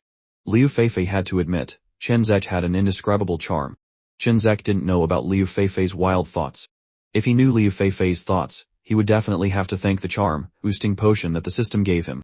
Liu Feifei continued to stare at the two of them and came to a conclusion. Chinzek and Sister Nian look quite compatible. The talented man and beautiful woman are a match made in heaven, almost. No, why am I thinking like this? Liu Feifei shook her head vigorously. Chinzek stole her sister Nian, so she must steal her back. She must find his weaknesses and report them to Ms. Truong. Chinzek, you cook so well, how did you learn? Liu Feifei asked Chinzek, her heart unwavering. How did I learn? Of course thanks to the system. Am I supposed to really learn it myself? That would take decades. In my previous life, I only reached the level of knowing how to cook. How could I learn it haphazardly in a few attempts? Chinzek replied calmly. And Nian, who was drinking porridge, smiled gracefully when she heard Chinzek's answer. Chinzek's way of speaking was very interesting. Liu Feifei became even angrier. She just asked a random question, but it allowed Chinzek to show off and even made Sister Nian secretly laugh. She couldn't catch the chicken, and lost the rice. She picked up a sesame seed and dropped a watermelon. She felt that she shouldn't ask anymore. The more she asked, the more wrong it would be. She couldn't let Chinzek show off. After the three finished breakfast, Nian and Liu Feifei happily sat on the chairs, their delicate white hands holding their small, round bellies. So full, and Nian was doing well. Ever since she met Chinzek, she had been eating her fill every day. As for Liu Feifei, this was truly the first time she had eaten such a satisfying breakfast. She could only blame Chinzek for cooking too well. There was century egg and lean pork porridge, crispy fried duff sticks, and even small steamed buns. Liu Feifei couldn't stop eating. If someone had told Liu Feifei before that she could eat her fill at breakfast, she would have scoffed, because she never ate breakfast. But now it was different, she really had eaten her fill. She didn't expect to break her habit, and it was all because of a man who stole her sister. Chinzek looked at the two sisters sprawled on the chairs. You two are full, so you're not moving anymore. Come here and wash the dishes. Chinzek didn't want to wash the dishes anymore. He cooked, and he still had to wash the dishes. What was this? And he wasn't even getting paid. Although Chinzek wasn't short on money, even a dog wouldn't work like this. Based on what? Liu Feifei protested. At home, not to mention washing dishes, even meals were already laid out on the table. Chinzek ignored her protest. Based on the fact that you ate the meal I cooked. And Nian actually didn't want to wash the dishes either. It wasn't because she was lazy, but because she had just eaten her fill and didn't want to move. Let's play rock, paper, scissors, the two of us. Whoever loses washes the dishes. Chinzek raised an eyebrow. Sister Shen, that's a good idea. Alright, one game, winner takes all. No cheating. Liu Feifei also became interested. Here we go. Rock, paper, scissors. The three shouted the slogan in unison and threw their hands. Chinzek threw a fist, and Nian also threw a fist, and Liu Feifei threw scissors. The world suddenly fell silent. Little sister, go wash the dishes, Chinzek said, laughing so hard his stomach hurt. He guessed that Liu Feifei would lose, but he didn't expect her to lose so miserably. Initially, he thought if he won, Sister Shen and the little cousin would wash the dishes together. The two of them could be friends. As a result, he and Nian both won, leaving only the little cousin to wash the dishes alone. Washing dishes together with two people would be more bearable. The most uncomfortable thing was washing dishes alone reluctantly in the kitchen. Oh, that feeling was extremely unpleasant. Oh my god, little cousin lost so badly, and Nian also secretly laughed. She used her fair, delicate hand to cover her small cherry mouth, not letting herself laugh out loud. After all, that was her cousin. She couldn't laugh too obviously. As for the person involved, Liu Feifei, she was stunned. No way, Liu Feifei crossed her arms, utterly unconvinced. Damn, why did I lose? This script isn't according to my plan. Sister Nian and I are in sync, so Sister Nian and I will throw the same thing and win against Chinzek, making him wash the dishes. Then, Sister Nian and I will enjoy our two-person world happily. How did it turn out like this? The best case scenario should be Sister Nian and I in sync throwing the same thing and losing to Chinzek, and the two of us go wash the dishes together. Washing dishes together can also be considered a kind of two-person world. As a result, now only I lose, and I have to go wash the dishes alone, leaving Chinzek and Sister Nian to enjoy their two-person world. That's so unscientific. Chinzek looked at Liu Feifei muttering to herself, then smiled and said, What's wrong, lil cousin? Looking at you, you're not planning to cheat, are you? Chinzek's words hit Liu Feifei's soft spot. In fact, she did have the intention to cheat just now, but now that Chinzek said this, she absolutely couldn't let him guess correctly. Who wants to cheat? Liu Feifei, mean what to say. I'll accept the consequences. With that, she defiantly walked into the kitchen, ready to wash the dishes. Chinzek and Nian sat together on the sofa watching tea, looking exactly like an old married couple. Sister, your little cousin is quite interesting, Chinzek said casually, looking towards the kitchen. Nian chuckled softly. You're bullying her, that's why you find it interesting. Shinzech raised an eyebrow and shook his head. I didn't bully her. She lost rock, paper, scissors herself. You can't blame me. Moreover, the idea of rock, paper, scissors was proposed by you, sister. And Nan glanced at Shinzech and continued, Fei, this child just likes to play. She's a little naughty, don't mind her. Shinzech shook his head. I don't mind at all. She's just a little girl. A little naughty is also good. And Nan smiled brightly like a flower. In the kitchen, Liu Feifei was washing dishes, one hand holding the sponge, the other holding a bowl, scrubbing vigorously. She imagined the bowl was Shinzech. Shinzech, no matter how strong you are, you stole my sister and made me wash dishes. I scrub until you lose a layer of skin. Liu Feifei was both angry and gritting her teeth, wanting to quickly finish washing the pile of dishes. She was washing dishes alone in the kitchen, while Shinzech was probably watching tea with sister and Nan. It was so unfair. But at this moment, Shinzech was indeed watching an entertainment program with a Nian. He didn't particularly like it. Watching it was fine. Not watching it was also fine. Shinzech thought of the pitch black sunglasses he got last night from the golden reward. He still didn't know what this item did. He checked the usage information in his mind. Pitch black sunglasses. When worn, you can see the basic information of the target. Shinzech was surprised. He didn't expect such a good thing. He liked it. He quietly took out the black sunglasses, put them on his face, and looked at the beauty beside him.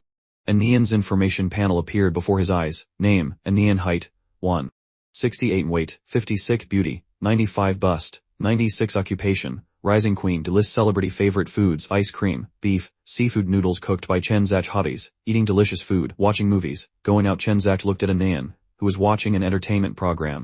Oh dear, sister Nian really fooled me. What small unknown celebrity? She's already a queen. Part 2. How impressive. And she fooled me into thinking she was a small celebrity. Truly a woman. But actually, I also fooled her before. I said I was the chairman of a small company, but in reality, am a big boss holding 25 of the shares of Heaven's Court Mia. Alright, then let's call it a draw. Later, if my identity is exposed and Inhan wants to settle scores with me, he'll bring this up so she has nothing to say. Shenzet finished his decision and looked at other information on the panel. Oh my god, sister's bust is so big. I like it too much. Moreover, Shannon Ann also likes to eat delicious food. It seems this queen is also a food lover. Am done washing. Liu Feifei's joyful laughter echoed from the kitchen. Shinzek, am done washing. Liu Feifei didn't even have time to dry her hands before running over and sitting next to Shannon Ann. You're done washing. So you're done washing. Why tell me? Because he still hadn't taken off his sunglasses. Shenzek looked at Liu Feifei. Liu Feifei's information panel appeared before his eyes. Name, Liu Feifei beauty, 90 bust, 78 Shenzek's mouth twitch. This one is too small. It's absolutely nothing compared to sister Nayan. Shenzek still like things a little bigger. What man doesn't like big breasts? Liu Feifei saw Shenzek wearing huge black sunglasses, looking quite handsome, but she absolutely wouldn't admit it. She immediately pouted. Shenzek, why are you wearing black sunglasses in the house? Trying to show off. Shin and Nan also looked at Shenzek. Shenzek, wearing black sunglasses, looked very handsome, like an international celebrity. Shenzek took off his sunglasses and smiled gently, looking quite smug. Liu Feifei pouted, and didn't pursue the matter further. Then, she suddenly thought of something and excitedly suggested, Sister Anian, let's go to the amusement park today. When Feifei saw Shenzek wearing black sunglasses, he looked like an international celebrity. Although she didn't want to admit he was handsome, her heart fluttered a little. She then connected it to the thought that everyone could go to an outdoor amusement park together today. It had to be said that sometimes young people's thoughts really jump. Shin and Nan thought about her little cousin's suggestion. In fact, Feifei's idea seemed very good. Everyone was free today, and Shenzek was also here. Going out to play together, wouldn't that be a good choice? If it were before, she would have been busy attending invitations and other collaborative work, with absolutely no time to play. But now that she was blacklisted, what else could she say? She had plenty of time and could play freely. At the same time, it would also adjust her mood. Shin and Nayan had never been pessimistic because of being blacklisted, but she did have some unhappy feelings. However, her mood was already quite good. If she found herself unhappy, she would go adjust it. Feifei, I think your suggestion is very good, Shen and Nan said, then turned to look at Shenzek. Shenzek, what do you think?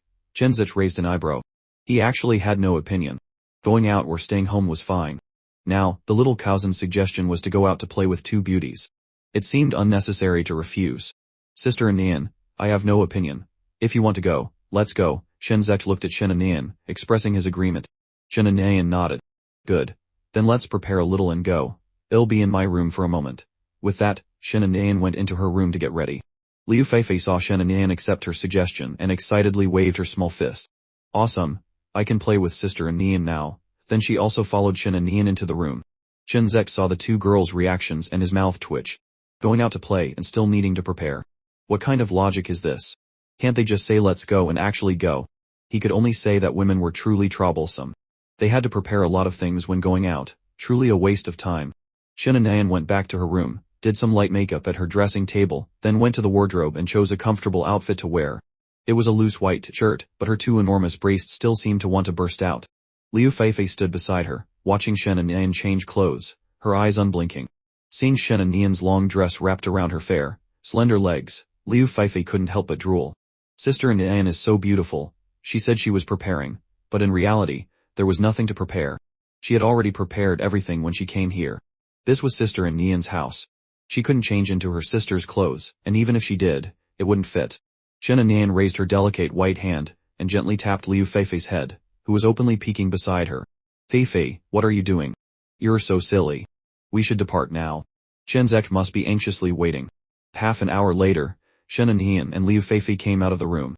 Shenzek was sitting on the sofa playing games to kill time. He saw the two of them come out, especially Shen and Nian wearing a long dress, which really surprised him a little. Sister Nian, you two are too slow. It's been half an hour. Do you know how I spent this half an hour?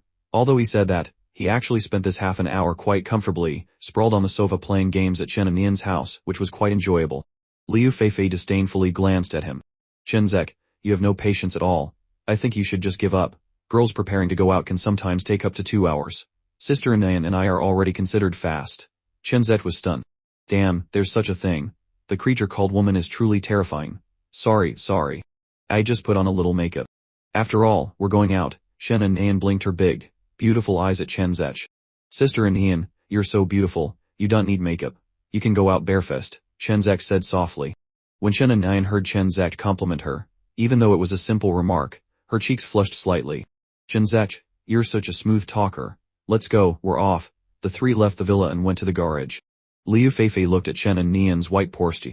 Shenzek, do you know how to drive? Of course Shenzek nodded.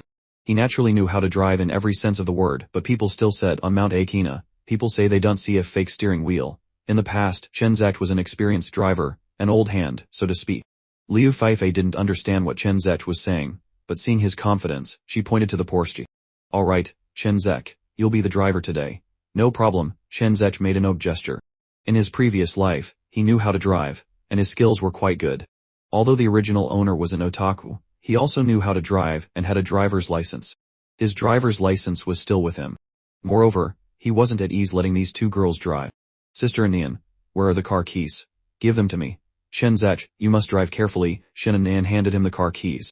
Shenzek opened the car door for Shen and Nian, making a gentlemanly gesture. Shen and Nian cooperatively sat inside the car. Liu Feifei saw this scene and immediately got angry. How could she not receive such treatment? Moreover, this hateful Shenzek stole her job. Opening the car door for Sister and Nian should have been her job. She imagined herself personally opening the car door for Shen and Nian. What a beautiful scene it would be. Shenzek, why aren't you opening the car door for me? Liu Feifei stood in front of the car door. She was the only one who hadn't gotten in yet. Shenzek glanced at her.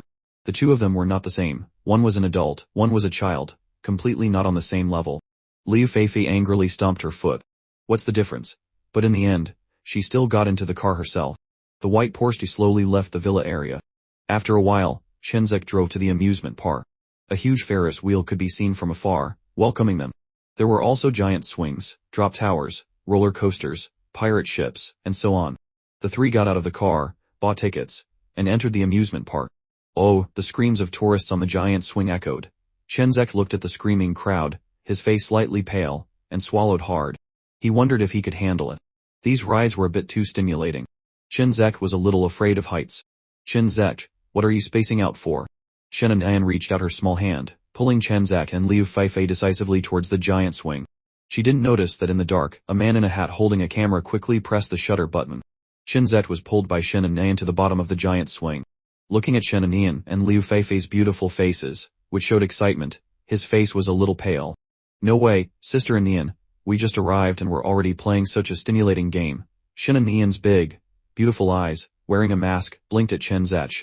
That's right, Shenzek.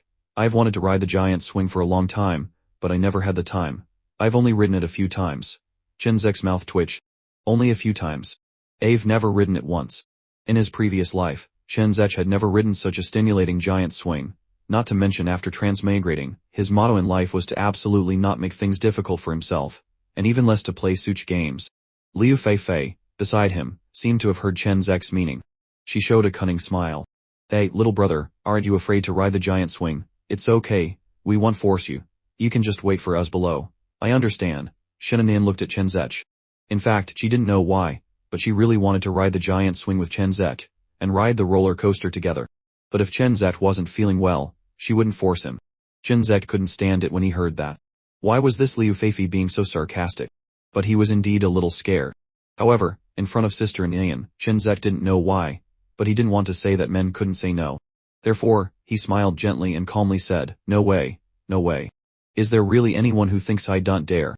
It's just riding a giant swing. The one who spoke first is the one who's worried. Liu Feifei didn't expect Chinzek to still be able to not lose to her. She coldly snorted. Then let's go. Talk is cheap. Let's see your strength. Battle. So, the three went to queue up under the giant swing. The queue was extremely smooth today. Very quickly, the three were on the giant swing. Chinzek cursed in his heart. Too fast, it didn't give me time to mentally prepare. Don't look at his calm expression, outwardly as steady as an old dog, but inwardly he was extremely panicked. In the past, queuing took half a day, but now the queue was finished in a flash. Liu Feifei always paid attention to Chinzek's expression, feeling smug in her heart. Still pretending with me. Just wait, later he'll be so scared he won't dare to ride the roller coaster. It'll just be me and Sister and Diane enjoying our two-person world.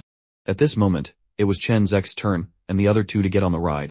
The three sat in the same row, and the staff helped them buckle their safety belts. Chinzek, are you scared? Liu Feifei suddenly shouted loudly, startling even Shen and Nian. Shen and Nian glared at her. At this moment, Chinzek's heart was completely calm. He even wanted to laugh. Sorry, I'm no longer the Chinzek who was afraid of heights before. Chinzek pretended to be calm. Little sister, don't be so scared that you cry later. Liu Feifei saw this and didn't say anything, just smiled excitedly. She was sure that Chinzek was just being stubborn. The giant swing slowly started. Shen and Nian let out a scream first, but she wasn't scared, but excited. Then, she took advantage of the situation and grabbed Chinzek's big hand. Chinzek was immediately stunned, as if time had frozen. He felt the softness and smoothness in his hand, and then he gently clasped it back. The giant swing swayed down from above, then began to rock back and forth. Screams continuously echoed. Some people screamed out of fear, some screamed out of excitement, and some screamed along. On Chinzek's side, Shen and Nian was the one screaming the loudest. She seemed to be completely unafraid. Liu Feifei's face was slightly pale. She secretly looked at Chinzek and saw that his expression was calm as if nothing was wrong, then showed a surprised look. This Chinzek, why is he so calm? Did he pretend before? Truly a bad man. After one round on the giant swing, Shen and Nian excitedly pulled the two of them to continue playing the drop tower. Chinzek, Feifei, let's go play the drop tower. Chinzek looked at Shen and Nian's radiant face, feeling very comfortable in his heart. Chinzek felt something flash. Thanks to his previous physical enhancement, his senses were very sharp now. He felt something strange, but he didn't know what it was. Let's go, Chinzek. Don't zone out anymore, hurry up, hurry up. Chinzek, you're not scared, are you? Here I am. I was just thinking about something. Chinzek came back to his senses and looked behind him, only to see a crowd of people walking around. Before he could observe more closely, he was pulled by Shen and Nian to play the drop tower. After one round on the drop tower, Shen and Nian still acted as if nothing happened, pulling the two of them to play the roller coaster. Chinzek was fine, his physique was strong, so as long as he wasn't afraid of heights, he could play anything. As for Liu Feifei, her legs were a little shaky. The previous two rides were a bit too stimulating. After playing the roller coaster, Liu Feifei suggested they go eat something. She was a little exhausted. Shen and Nian happily agreed. She also wanted to eat ice cream. Throughout the journey, Chinzek always felt something strange. He noticed that someone seemed to be following them. Following him was impossible. It must be aimed at Shen and Nian. Chinzek approached Shen and Nian, wrapping his arm around her slender waist. Shen and Nian was startled, then her face turned red, but she didn't react otherwise. Liu Feifei immediately got angry when she saw this. How could Chinzek hug Sister and Nian's waist? It should have been her. She was about to speak when Chinzek said seriously, don't say anything, don't act unusual. We're being followed. Hear my warning. Liu Feifei was stunned and immediately panicked a little. Followed. She had only seen this in T-dramas. Do such situations exist in real life? But thinking about it, she and Sister Nan were both beauties, so it was normal to be followed by bad guys.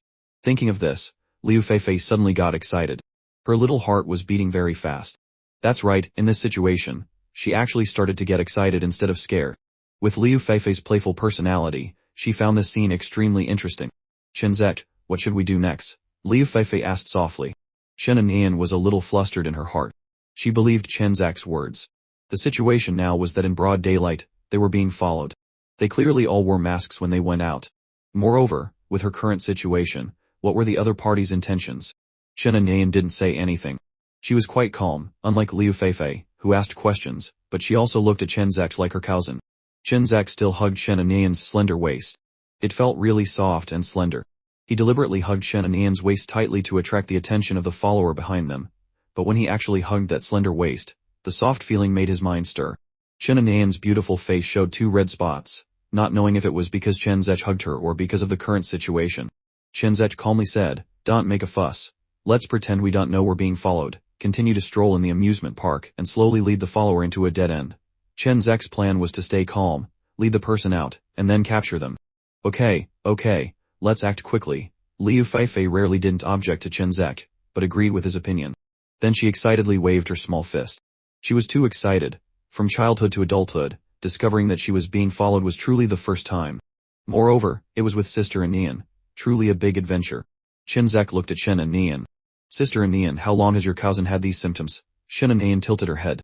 About 8 years. Feifei has been mischievous since childhood. Shenzek shook his head helplessly. That long?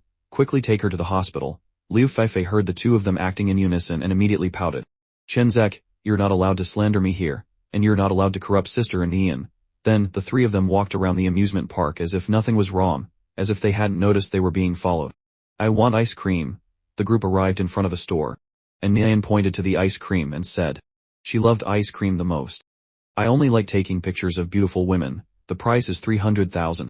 When you want to take pictures, this man in a hat immediately smiled broadly and said, "You can take pictures whenever you want. I guarantee I'll make you beautiful. Just leave these things to me. It's true that I found the right person." The Manin and Lu Fifi immediately burst into laughter when they saw the man's expression, especially Lu Fifi, who laughed the loudest, holding her stomach and laughing until it hurt. The Manin looked at Trinchurch with a mix of emotion and other feelings in her eyes. She was very touched because Trinchurch mentioned Trenghenyen, which meant that he had remembered her complaints to him that night. Such thoughtfulness, how could it not move someone? In fact, the Manin had long suspected that her career being frozen might be related to Trenghenyen, but she had no evidence and no way to expose it. She could only watch and wait for an opportunity to fight back, but she never expected Trinchurch to care so much. Trinchurch saw the man in the hat immediately change his expression, his attitude doing a 180-degree turn. He raised his eyebrows in surprise.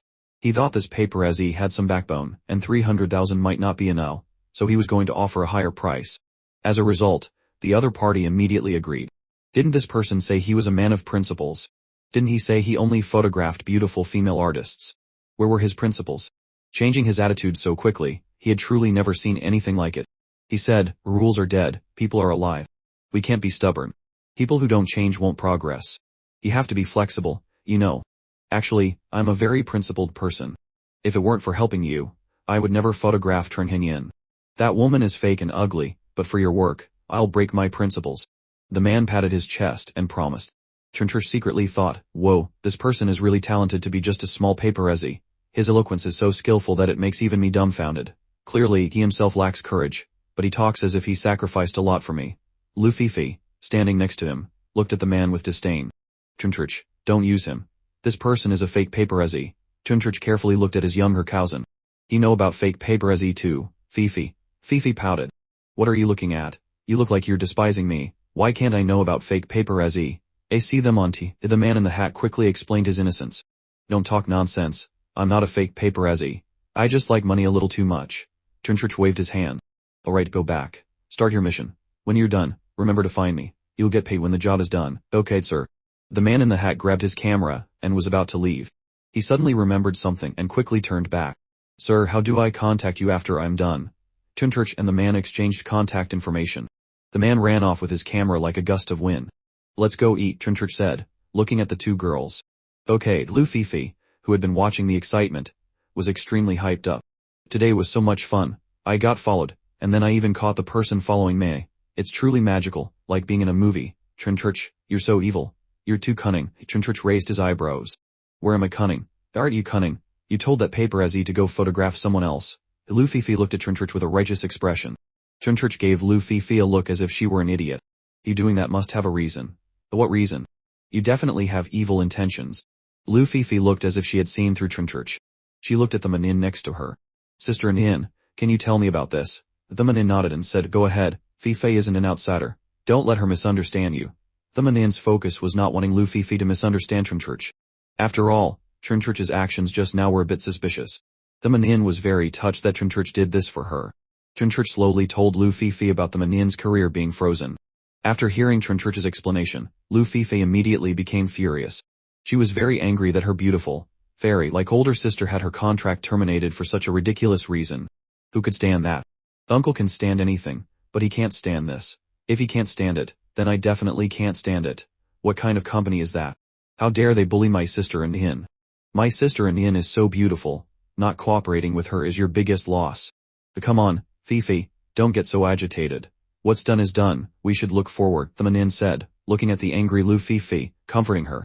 She was always like this, in a good mood, not getting bogged down by certain things. Sister Nin, I'm still very angry, Luffy frowned. Trinchurch looked at the two of them. Alright, getting angry is useless. Let's go eat. There's a very good restaurant nearby. Okay, let's go, Trinchurch, you have to treat us. Hearing Luffy's words, Trinchurch's mouth twitched. This little cousin of his had no manners. As soon as she opened her mouth, she told him to treat. Treat, then treat. Actually, it's nothing. Just a meal. How much can it cost? Even if it really costs a lot, he's not afraid now. His current assets are enough.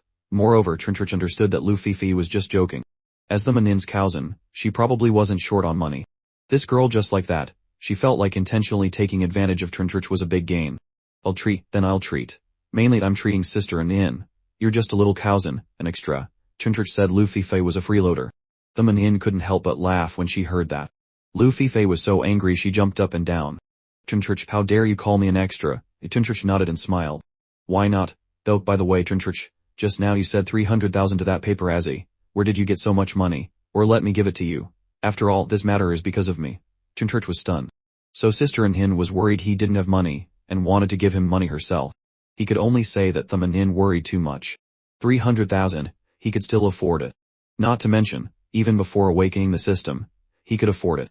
Since it was something he did, how could he let a woman solve it? No, sister Nin, don't worry. 300,000 is a small matter. Just leave these things to me. I've opened a small company, so there's no problem. The manin felt a little relieved when she heard that. She had been too worried just now, and forgot that Trinchurch was still the president of a small company. Trinchurch, that's good. Don't try too hard. If anything happens, just tell me. This amount of money is still simple for me. Trinchurch, you're quite responsible, Luffy next to him said. 300,000 wasn't a small amount of money, but it wasn't too large either. Trinchurch didn't bat an eye for sister Nin. Luffy began to accept him. Trinchurch disdainfully glanced at her. If you could figure that out, pigs could fly. Luffy immediately got angry and flushed. The three of them arrived at a 5-star hotel. Trinchurch went to the reception. Hello, I'd like to open a private room. The staff looked at Trinchurch with an apologetic expression. Sorry, esteemed guest. The hotel is very crowded today. All our private rooms are taken, and the other tables are also full. Trinchurch underestimated the crowdedness of the hotel around the amusement park. It was indeed packed. Luffy was stunned. How can it be full? I'm so hungry. The manin rubbed her small, flat stomach. She was hungry too. They had been playing all day, and the Ferris wheel, freefall tower, and roller coaster all consumed a lot of energy. In that case, let's go home to eat, Trinchurch said. Actually, he was hungry too. If he could eat at the hotel, he would save some effort, but there was no other way. The hotel was full. Cooking at home, though tiring, was dozens of times more delicious than the hotel. Okay, the manin was the first to raise her delicate white fist. Trinchurch's cooking is really delicious. Originally, when the hotel was mentioned, the manin didn't support it. She only wanted Trinchurch to cook at home with his own hands, that way it would be delicious. But since they were already there, and Trinchurch also looked quite tired, she didn't want to say anything and reluctantly agreed to eat at the hotel. She never expected the hotel to be full. It was truly heaven sent. Luffy, however, looked at Trinchurch with suspicion. Are you sure, sister Nin? Luffy, although she had eaten breakfast cooked by Trinchurch that morning, and the taste was indeed admirable, cooking a main meal and cooking breakfast were different.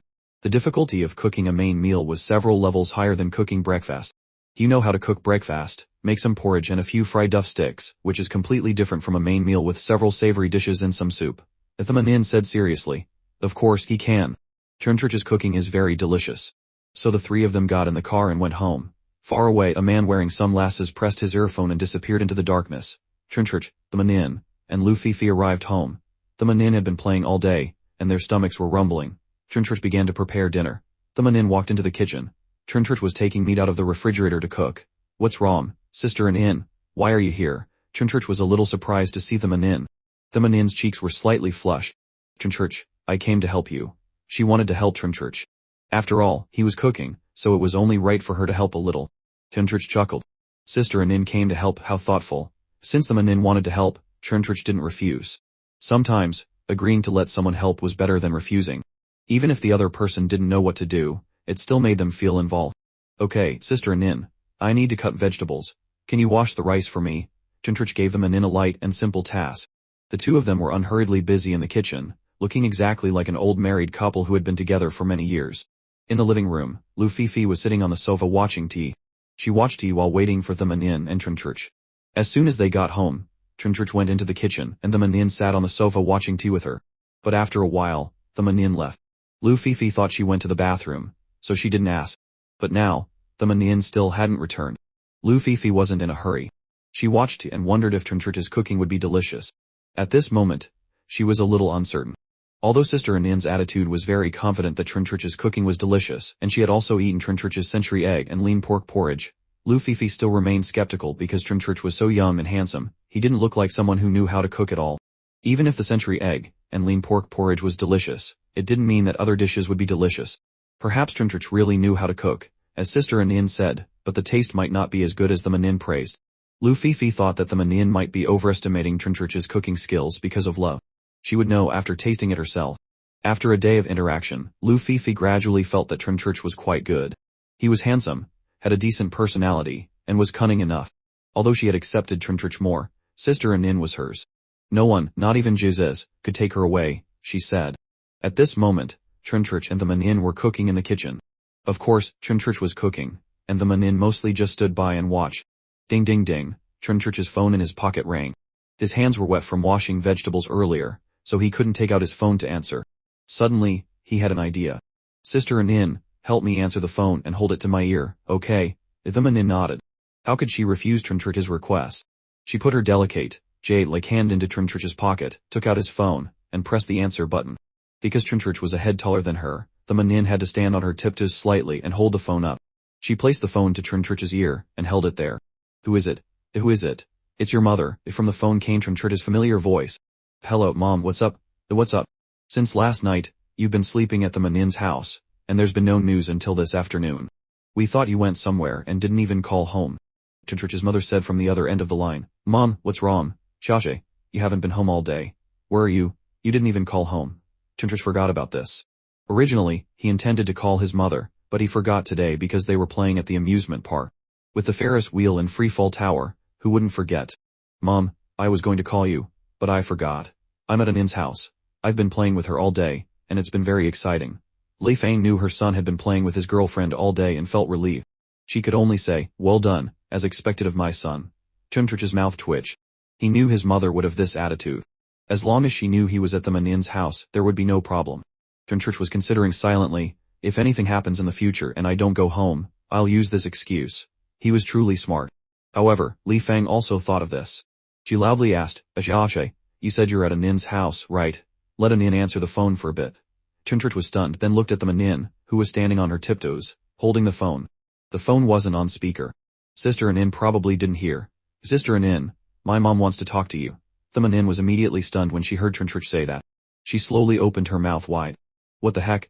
Chunchurch's mom wants me to answer the phone. At this moment, the manin was inexplicably a little nervous, like a daughter-in-law meeting her mother-in-law. Chunchurch gave her a reassuring look, as if saying, see what you do. The manin saw this, took a deep breath, and held the phone to her ear. Hello, auntie. Hello, Nin. Li Fang heard the clear and pleasant female voice from the other end of the line and was overjoyed beyond words. This girl's voice is so nice. Hello, auntie, I'm Nin. Don't worry, the manin said. Alright, Nin. I'm relieved that Shashe is with you. I'm hanging up now, I won't disturb you. Yes, auntie, goodbye, Nin. Although Li Feng really wanted to continue talking to the Manin, she didn't want to disturb their private world. The Manin breathed a sigh of relief. She had been quite nervous just now. Chunchurch saw the Manin answer his mother calmly on the phone and nodded. Not bad, Sister Anin, you did great. You answered very well, without any flaws, just like when I met your mother last time. Excellent performance. He gave the Manin a thumbs up. The Manin was also very happy to hear Chunchurch's praise. However, she hadn't had time to relax when Lu Fifi suddenly appeared. Sister Anin, where did you go? Come watch tea with me. Lu Fifi walked over and glared at Chunchurch. Chunchurch and the Manin looked at Lu Fifi with an indescribable expression. Chunchurch looked at Lu Fifi, thinking, this child can probably be used to make soup. All day long. She just watches tea. What a waste of time. Lu Fifi found that the Manin and Chunchurch were both looking at her with an unrebel expression. What's wrong? The Fifi go on. I'm here to help Chunchurch, the Manin said. Actually, she wasn't helping much. She just wanted to stand and watch Chunchurch cook. Lu Fifi was immediately stunned. My sister Anin actually wants to help this man. Won't they have more opportunities to interact? Chunchurch also spoke. Little cousin, you should still go back and watch tea. When dinner is ready, we'll naturally call you. The Manin also nodded. Lu Fifi was furious. She saw these two united against her and felt as if she had been splashed with cold water. Cold dog food was being thrown all over her face. Lu Fifi absolutely could not go back. She wanted to stand here and watch Chunchurch cook. Chunchurch ignored her and began to cook seriously. Today, he would cook 4 savory dishes and 1 soup, just enough for 3 people. At this moment, Chunchurch wasn't sure if it would be enough. Normally, it would definitely be enough for him and his parents, 3 people, but with the 2 people in front of him now, he wasn't sure. Although the Manin was a female celebrity, she surprisingly ate a lot. This little cousin Lu Fifi also seemed to be no less. Chunchurch sighed silently and secretly decided on the dishes. Lu Fifi looked at Chunchurch's skilled movements, so surprised that her jaw almost dropped to the floor. These techniques, this speed, they're even faster and more skilled than her family's chef. Lu Fifi's family background was, of course, very good. Because no one in her family knew how to cook, including her mother, her parents happily hired a chef from a 5-star hotel to cook for the whole family. When she had free time, Lu Fifi often watched the chef cook, but Chunchurch was even more skilled than any chef she had ever seen. Chunchurch, how are you so skilled? Lu Fifi said. Chunchurch was stunned. He felt this sentence sounded familiar, as if he had heard it somewhere before. Just practice a bit, and you'll be skilled, he answered. He really only practiced casually after using the delicious cooking skill book. Lu Fifi immediately felt a heavy pressure weighing down on her. Chunchurch was handsome, had some small achievements in his career, and now he could cook so well. She felt that she couldn't compare.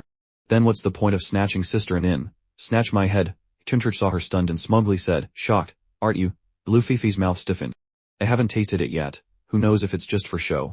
But when Chunchurch finished the 4 savory dishes and 1 soup and laid them on the table, the dishes, full of color, aroma, and taste, made the Manin and Lu Fifi drool.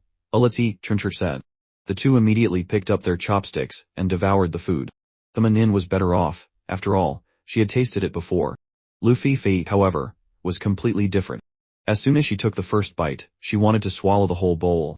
It's too delicious, even better than my family's chef's cooking. At this moment, Lu Fifi only knew how to focus on eating. People who eat should eat like people who eat.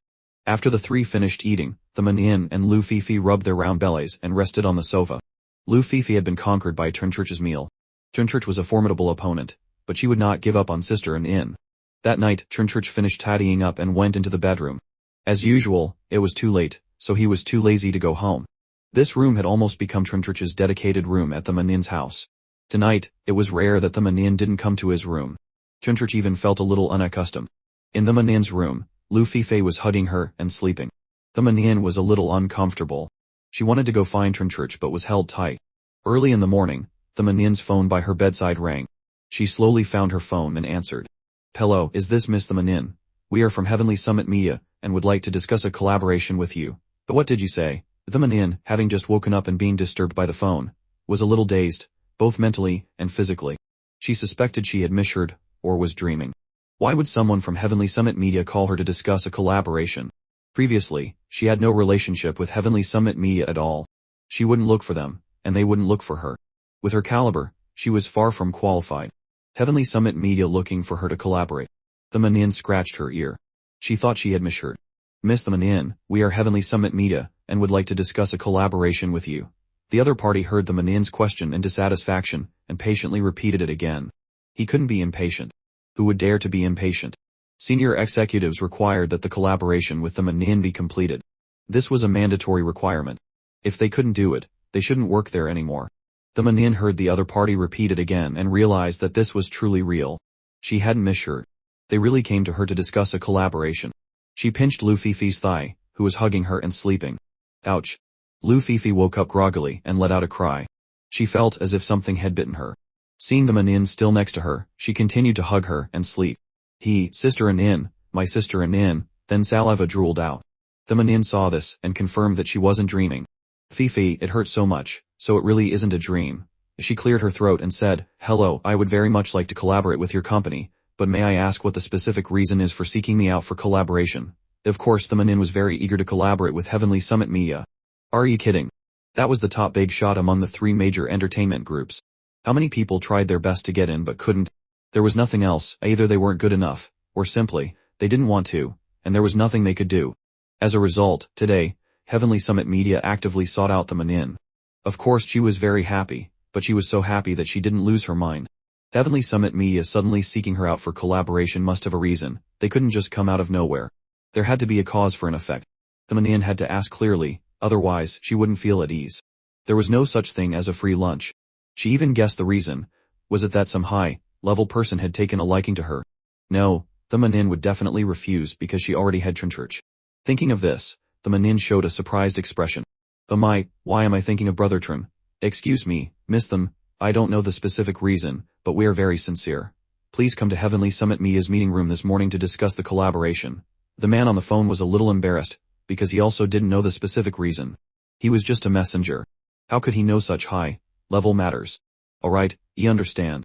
I'll be there. The Manin saw that the other party didn't know the specific reason, so she didn't make it difficult for him anymore. She definitely had to go. The reason also had to be clarified. She would ask during the meeting. Miss them, I'll hang up now. The Manin also hung up the phone. She frowned slightly, thinking about this call. Sister Anin, go back to sleep. Why are you awake? Lu Fifi next to her also gradually woke up, mainly because she felt as if something had bitten her just now, so she couldn't sleep anymore. The Manin patted Lu Fifi's small head. You only know how to wake up. On the other side, Trinchurch had already woken up. He went to the bathroom to wash his face, ready for another day full of hope. Trinchurch finished making breakfast, and set it on the table. Come eat. The Manin and Lu Fifi came to the dining table. The two of them picked up their bowls of porridge and drank. Sister Anin, Fifi, I have something to tell you. Go ahead. Sister Anin, you don't need to ask. It's like this, Heavenly Summit Mia called Sister and wants to collaborate. Sister has to go there today and can't play with you too. The Manin recounted the morning's events to Trinchurch and Lu Fifi. These two were not outsiders, so of course she could tell them. Trinchurch raised his eyebrows slightly after hearing it. There was no big reaction because he was the one who initiated this, so he was naturally not surprised. He only lamented that they worked quickly. In 1 or 2 days, there were already results, and they even notified Sister Anin. Lu Fifi, however, screamed, awesome. Sister Anin, that's great. Just right to let that company know that our Sister Anin is the best. Even the top big shot wants to collaborate with Sister. Lu Fifi was truly happy for the Manin about this. Fifi, I'm also very happy, but I can't play with you anymore. It's okay, Sister Anin, there's no rush. We can play next time. Lu Fifi wasn't an idiot. She knew how to be moderate. This was a big matter related to the Manin's career. How could she not distinguish the situation? She was very smart. Everyone finished breakfast. Trinchurch and the Manin had changed clothes, and Lu Fifi left the villa together. The Manin had to go to work. Trinchurch went home, and Lu Fifi went to find others to play with. Trinchurch arrived home. Living heard the movement and came out. How was it, son? I heard you had a very exciting time playing with Anin yesterday, right? She revealed a meaningful smile. Trinchurch's mouth twitched. Mom, you understand too much. Trinchurch didn't intend to explain anything, he just let his mother misunderstand. Sometimes, misunderstanding was better than not misunderstanding. Mom, we really had a very exciting time playing yesterday. Li Fang nodded contentedly. My son has finally enlightened. She was very satisfied. Trinchurch had nothing to say but to silently nod. Mom is right. He returned to his room and sat down on a chair. System, take out the transparent glasses. He remembered that he still didn't know the function of this item. Reporting to Master, the transparent glasses have been taken out. In Trinchurch's hand, a transparent frame appeared, also made of transparent material. He held these glasses in his hand. They were indeed very transparent. He checked the information on them. Transparent glasses, when worn, they allow you to see distant scenes around people you know. Trinchurch was stunned. This is awesome. These glasses are too cool. He had a bold idea. He put on the glasses, and thought of the Manin. The scene before his eyes suddenly changed to where the Manin was. At this moment, The Manin was wearing a purple coat and walking with Lthun on the street. They had driven to the bottom of the Heavenly Summit Media building and were about to go in for a meeting. Sister then, later we must ask for the reason clearly, okay? Don't lose your temper. Lthun nodded. Trinchurch saw the Manin walking with an older woman, and he guessed that was Sister Nin's manager. They were talking, but Trinchurch couldn't hear what they were saying. These glasses are awesome. These glasses are too good. Trinchurch watched the scene on the Manin's side and admired it. This is even better than binoculars. Although binoculars can see far, they will be blocked by obstacles. But these transparent glasses are not blocked by obstacles. These glasses can see wherever you want to see. However, he couldn't hear the surrounding sounds of that scene. Just now, Trinchurch saw Sister Nin and her manager chatting and even saw their mouths moving, but he didn't hear any sound. This feeling was a bit strange. Trinchurch felt like he was missing a matching bugging device. Later, I must go to the system store to see if I can exchange for earphones or a microphone. These glasses could only see scenes around people Trinchurch knew. If he didn't know them, he couldn't see them. But that was also normal. If he could see everyone, wouldn't these glasses have reached the VEG level? Global Eagle Eye level surveillance. Who could stand that? It was even more powerful than the Great American's global drones. Trinchurch watched as the Manin and Lthun walked to the bottom of the Heavenly Summit Media building. Sister then, let's talk nicely later, okay? Don't lose your temper. The Manin looked at Lthun and reminded her. Lthun patted her chest. Nin, what are you saying? Is Sister then a hot-tempered person? Clearly not. The two walked into the building. Yin, wearing a red coat, heavy makeup, and large sunglasses, drove past the Heavenly Summit Media building. Accidentally, she saw a figure that made her extremely uncomfortable. That's right, it was the Manin. She might not recognize anyone else's figure, but she absolutely could not fail to recognize the Manin's figure. Even if the Manin changed clothes, she could recognize her immediately. She saw the Manin walking into the Heavenly Summit Media building. This little bitch the Manin has been rejected by how many companies? Now she's still dreaming of collaborating with Heavenly Summit Media. She's truly dreaming in broad daylight. Stop the car immediately. Although the driver didn't understand what was happening, since Yin had given the order, he naturally had to stop the car immediately. As soon as the car stopped, Yin immediately opened the door and chased after them. Oh, isn't this little sister the Manin? Yin's voice echoed behind the Manin and Lthun. The Manin turned around and saw Yin standing behind them. Lthun recognized Yin's voice and snorted. My hot temper, you want to get beaten, ho. She rolled up her sleeves, intending to hit someone. They're all women, and women hitting women. Aren't you afraid, Lthun? What are you trying to do? Trying to hit someone. Yin took out her phone, intending to record a video. This was truly a good opportunity. The Manin's manager hitting someone, this was big news. If she posted it today, it would be trending tomorrow. Sister, don't be angry, the Manin pulled Lthun back. Lthun saw the other party intending to record a video and also calmed down. On this side, she was still with Nin, so she really couldn't do something like that. Trinchurch, at home, saw a heavily made-up woman wearing sunglasses appear in the scene. Sister Nin's manager even intended to hit her. Although there was no sound, Trinchurch guessed who that woman was.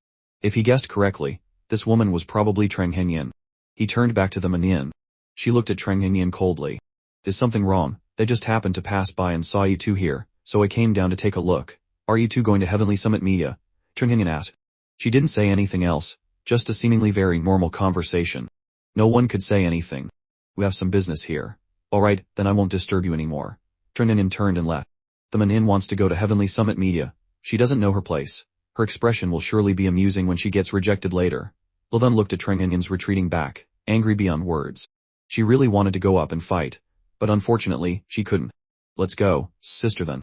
We should go in now. The two walked into the Heavenly Summit Media building. Soon, they reached the reception.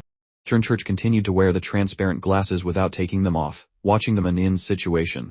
He also didn't know why, he just wanted to see how Sister Nin would negotiate with Heavenly Summit Media. If the high-level people made things difficult for her, Trinchurch wouldn't mind doing something. The Manin went to the reception. Hello, I'm the Manin, here to discuss a collaboration. Miss the Manin, please follow this way. The receptionist led the Manin and Lthun to the meeting room. They had received a notice beforehand, so they arranged it very quickly. And got even hungrier after eating. Xiao Jai, don't worry, Sister Nin doesn't want to bother Qinjai. And had to lie to reassure Qinjai. Qinjai saw the message and thought, I miss her so much. This woman is really too proud. She even lied about eating already. I want to grab him and spank her but really hard until she admits her mistake and begs for forgiveness, saying those words because she doesn't want to bother me. Qinjai didn't show any weakness and smirked. Oh really, Sister Nin? I thought you hadn't eaten yet, so I was going to come to your place to eat together. Well, never mind then. and saw Chenjai's message and immediately froze. Oh my god, what did I miss? There was once a sincere meal placed before her, but she didn't cherish it. By the time it was gone, it was too late to regret. She was so hungry, so very hungry. If she had known that Xiaojai would proactively come to her house to cook, how could she have said she had already eaten? It was truly self-inflicted. But the words were already spoken, and Anne, of course, couldn't take them back. She forced a smile. It's okay, Xiaojai. You can come tomorrow. She definitely wanted to eat Chenjai's cooking. If she couldn't eat today, she would eat tomorrow. Chenjai looked at Anne's message and found it a bit amusing. This Anne is so proud that she harms herself. If she had just said she hadn't eaten yet, he would have already been at her house. It seems I still have to be proactive, Chenjai thought. He couldn't bear to let Anne go hungry. He typed, Sister Anne, I want to come to your house to play. I wonder if you agree. Anne saw this message, and her beautiful big eyes lit up. She didn't expect heaven to give her such an opportunity. The person had already delivered himself to her doorstep. She enthusiastically agreed, yes, Xiaojai. Drive carefully, okay. Chenjai exited Wecat, planning in his mind.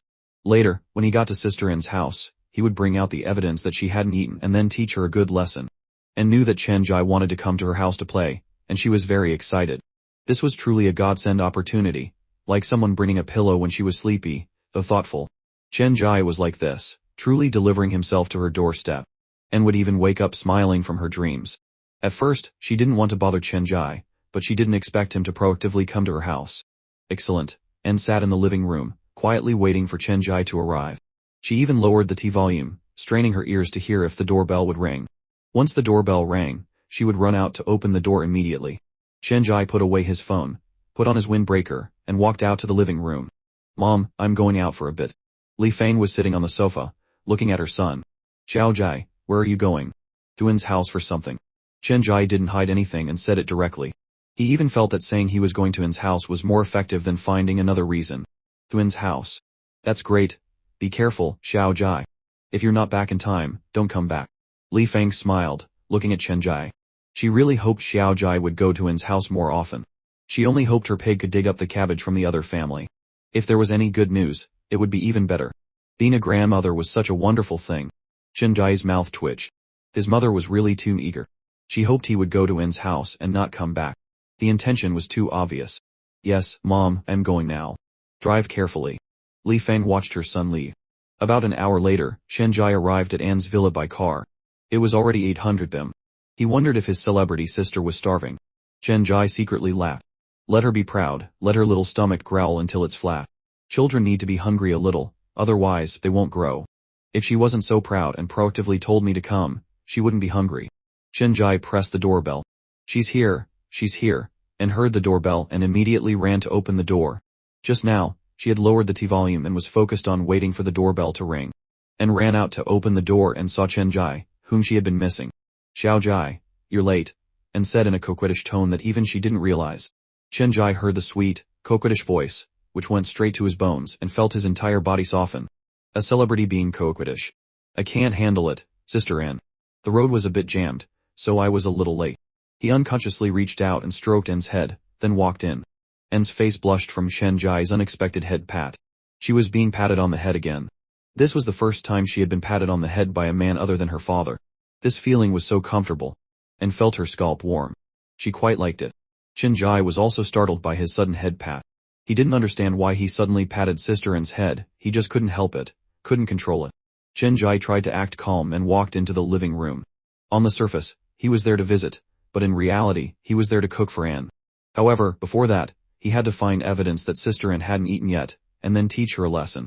Chenjai walked into the living room, and Anne followed. Chenjai had already thought of the evidence, the scene he saw through the transparent glasses earlier, the takeaway food, already opened but only a few bites eaten, placed on the coffee table. With this evidence, Anne couldn't deny it. He looked at the coffee table. Indeed, the takeaway food was still there, untouched.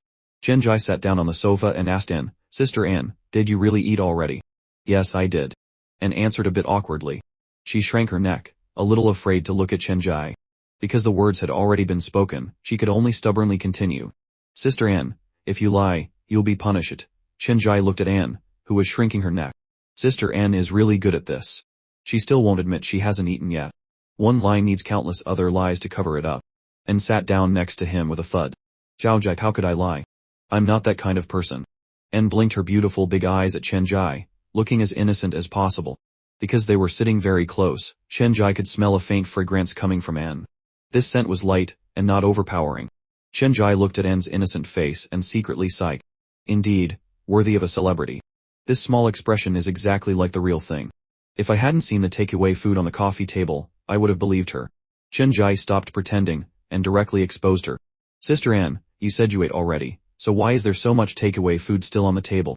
He pointed at the food on the coffee table. Anne was startled. Oh no, why did I forget to put it away? Because Chenjai proactively came to her house, she was too excited and forgot to clean up. Anne was speechless now. The evidence had been found. What more could she say? Sister Anne, explain. Why didn't you eat, but still lied to me that you did? Chenjai leaned against the sofa and said. Anne saw Chenjai's serious face and thought he was really angry.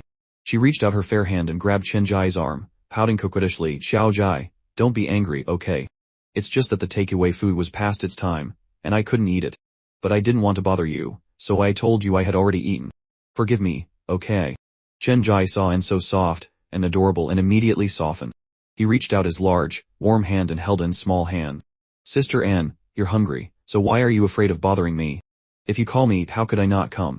I used to call you many times before, Anne pouted her pink lips. I've called so many times, so what's wrong with calling one more time? Chenjai glared at Anne and then asked, are you hungry? Anne pursed her small lips, so hungry, Xiaojai. After Chenjai asked, Anne immediately couldn't hold back anymore. She was so hungry, her little stomach was already growling. In the past, as a celebrity, she could endure hunger. It wasn't that she couldn't eat, but that she deliberately went on a diet. Now, meeting Chenjai, him cooking a meal for her was like opening the door to a new world. She didn't expect food to be so delicious that she couldn't stop. Her rice intake increased, and she couldn't endure hunger anymore. When she was hungry, she wanted to eat Chenjai's cooking. Chenjai looked at Anne's small, aggrieved face, both annoyed and amused, yet he couldn't bear to scold her. Who could bear to scold such an adorable person? He stroked Anne's little head. Hungry but still trying to save face. What do you want to eat? I'll make it for you. Anne heard that she could order food and immediately smiled. Chenjai, I want to eat noodles. The noodles must have seafood, beef, abalone, bird's nest, and eggs. Anne rattled off a long list. Chenjai's mouth twitched. Whoa, Sister Anne, are you ordering in a restaurant? Anne pursed her small pink lips, her voice full of coquettishness. Xiaojai, didn't you ask what I wanted to eat? What's wrong with ordering a little more? I want to eat. Chenjai saw Anne's expression and shook his head. Alright, today, Sister Anne can order anything she wants. Chenjai himself didn't realize that his tone was full of doting. As long as it's your ladyship's request, this humble servant will definitely satisfy it. Xiaojai, hurry up and cook for me. I'm so hungry. Anne put her hands together, posing like a noble woman. Chenjai rushed into the kitchen and started cooking. Anne laughed heartily, her heart filled with an indescribable warmth. Chenjai finished cooking all the dishes and ladled the noodles into a bowl. Anne walked into the kitchen, looking like she was about to faint from hunger. In the living room, she could already smell the delicious aroma wafting from the kitchen, her mouth watering. Xiaojai, is it ready? I can't take it anymore, and walked up to Chenjai, pouting coquettishly. Chenjai looked at her amusingly. Only now you know you're hungry. Where were you before? If you had called me a little earlier, you wouldn't be this hungry. And pouted, you've already said that, but you're still scolding me. Chenjai carried a large bowl of noodles to the dining table. Here, Sister Anne, eat. Anne's eyes lit up when she saw the big bowl of noodles. Just smelling the aroma made her mouth water. She sat down at the dining table, picked up her chopsticks, and ate ravenously. Slurp, slurp, slurp, the sound of slurping noodles rang out continuously. So delicious, so delicious, so delicious. Why is lobster so delicious? The meat is fresh, tender, smooth, chewy, and soft. Chenjai smiled lightly. This lobster is naturally delicious. It's from a system store. If it's good, eat more, Sister Anne. He watched Anne eat the noodles with a happy expression, feeling very comfortable in his heart. But Anne finished a large bowl of noodles, her stomach bulging round, almost unable to walk anymore. Chenjai saw Anne finish a large bowl of noodles in an instant, leaving nothing behind, and his mouth twitched. Sister Anne, why do you eat so much? All these years, even I only finished it when I was really hungry, plus all the side dishes like lobster and beef. The amount of food wasn't small. Anne leaned back in her chair, her jade hands gently stroking her round stomach, a wide grin on her face. Xiaojai, you're so good. Anne's face at this moment was very contented, her expression a bit dazed. Chenjai looked at her like this and couldn't resist pinching her soft, fair cheek. Sister Anne, you ate too much. A whole big bowl of noodles. and you finished it all. Chenjai said playfully, teasing Anne. What do you mean by eating too much? This is being hungry, so of course I eat a little more. Xiaojai, I was hungry for too long, so I ate a little more. It's not eating too much. And tried to defend herself. Chenjai saw this and didn't expose her. I misunderstood. He took away the large, clean bowl that Anne had eaten from and brought out a bowl of stewed bird's nest soup. Sister Anne, here's the bird's nest you requested. You look like you can't eat anymore, so we'll drink the soup.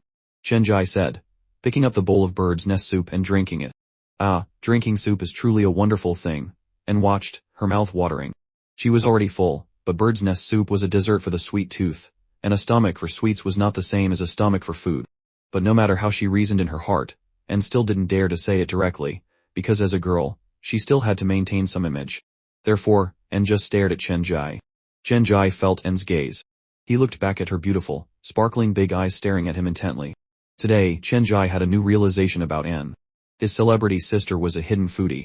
He hadn't noticed it before. She ate so much. If Anne knew Chenjai's thoughts, she would explain that no one dislikes good food, it mainly depends on whether the food is delicious. Like Chenjai's cooking, it was so delicious that she really couldn't resist. Sister Anne, do you want to drink some? Chenjai looked at Anne and asked. Anne heard this and nodded, then quickly shook her head. She wanted to drink, but she didn't want Xiaojai to see her as a glutton. Although after the noodles just now, her disguise seemed a bit weak. Chenjai looked at Anne's adorable actions, his heart softening. He scooped a bowl of bird's nest soup for Anne and placed it in front of her. Drink it, Sister Anne. One bowl of this soup doesn't count as eating too much. Anne heard this and immediately took the bowl and drank it. Doesn't count as eating too much. So drinking it is like not drinking it at all. Anne drank the entire bowl of bird's nest soup in one go. Xiaojai, this soup is so delicious. I feel so warm in my stomach. Chenjai took a tissue and wiped the corner of her mouth. Sister Anne, do you think you're good at denying it? Anne's face blushed. How could she not understand what Chenjai meant? Wasn't he implying that she was a foodie? I am not bothering with you anymore. She gently stroked her small stomach with her fair, snow-white hand and then turned her head away, not looking at Chenjai. Chenjai was stunned. Sister Anne really can't stand it when people say she eats too much. He stood up from his chair and put the bird's nest soup into the refrigerator. He didn't intend to let Anne drink any more. Although Sister Anne looked like she could drink a few more bowls, it wouldn't be good to have too much. She had just eaten a big bowl of noodles, and then drank a few more bowls of soup. Wouldn't that ruin her stomach? Sister Anne, don't drink any more bird's nest soup for now. I'll take it out later. Chenjai said as he put the soup in the refrigerator. Okay. Anne of course had no objections. She could drink it, but drinking too much didn't seem good. Chenjai cleaned up the dishes in the kitchen, washed them, and put them away. And sat quietly on the chair, watching him. She felt the scene at this moment was so warm. It turned out that having a man in the house was so nice. Chenjai finished cleaning up, wiped his hands, and then saw Anne still sitting on the chair. Sister Anne, come on, why are you still sitting here? Normally, after eating, Sister Anne would go back to the living room to watch tea. Why is she sitting here today? Anne did not want to go, but she was too full to move. Xiaojai, it's nothing. I find it quite good to sit here. The scenery here is very beautiful. What beautiful scenery is there in the kitchen? He looked at Anne and saw her holding her stomach with her hand and immediately understood. Sister Anne, you didn't eat too much and can't walk, did you? He asked directly. Anne was startled. Oh no, did Xiaojai see through me? She absolutely couldn't admit that she couldn't walk because she ate too much. That would be too embarrassing. Like a hamster that ate too much and collapsed on the ground, caught by a cat. What are you talking about? Xiaojai, I'm a star who has been professionally trained. There's no way I could eat too much and not be able to walk. Chenjai raised an eyebrow and stood with his arms crossed, facing Anne, just looking at her. Still pretending. This woman really likes to eat, and likes to save face. And felt uncomfortable under Chenjai's gaze, as if she had been seen through.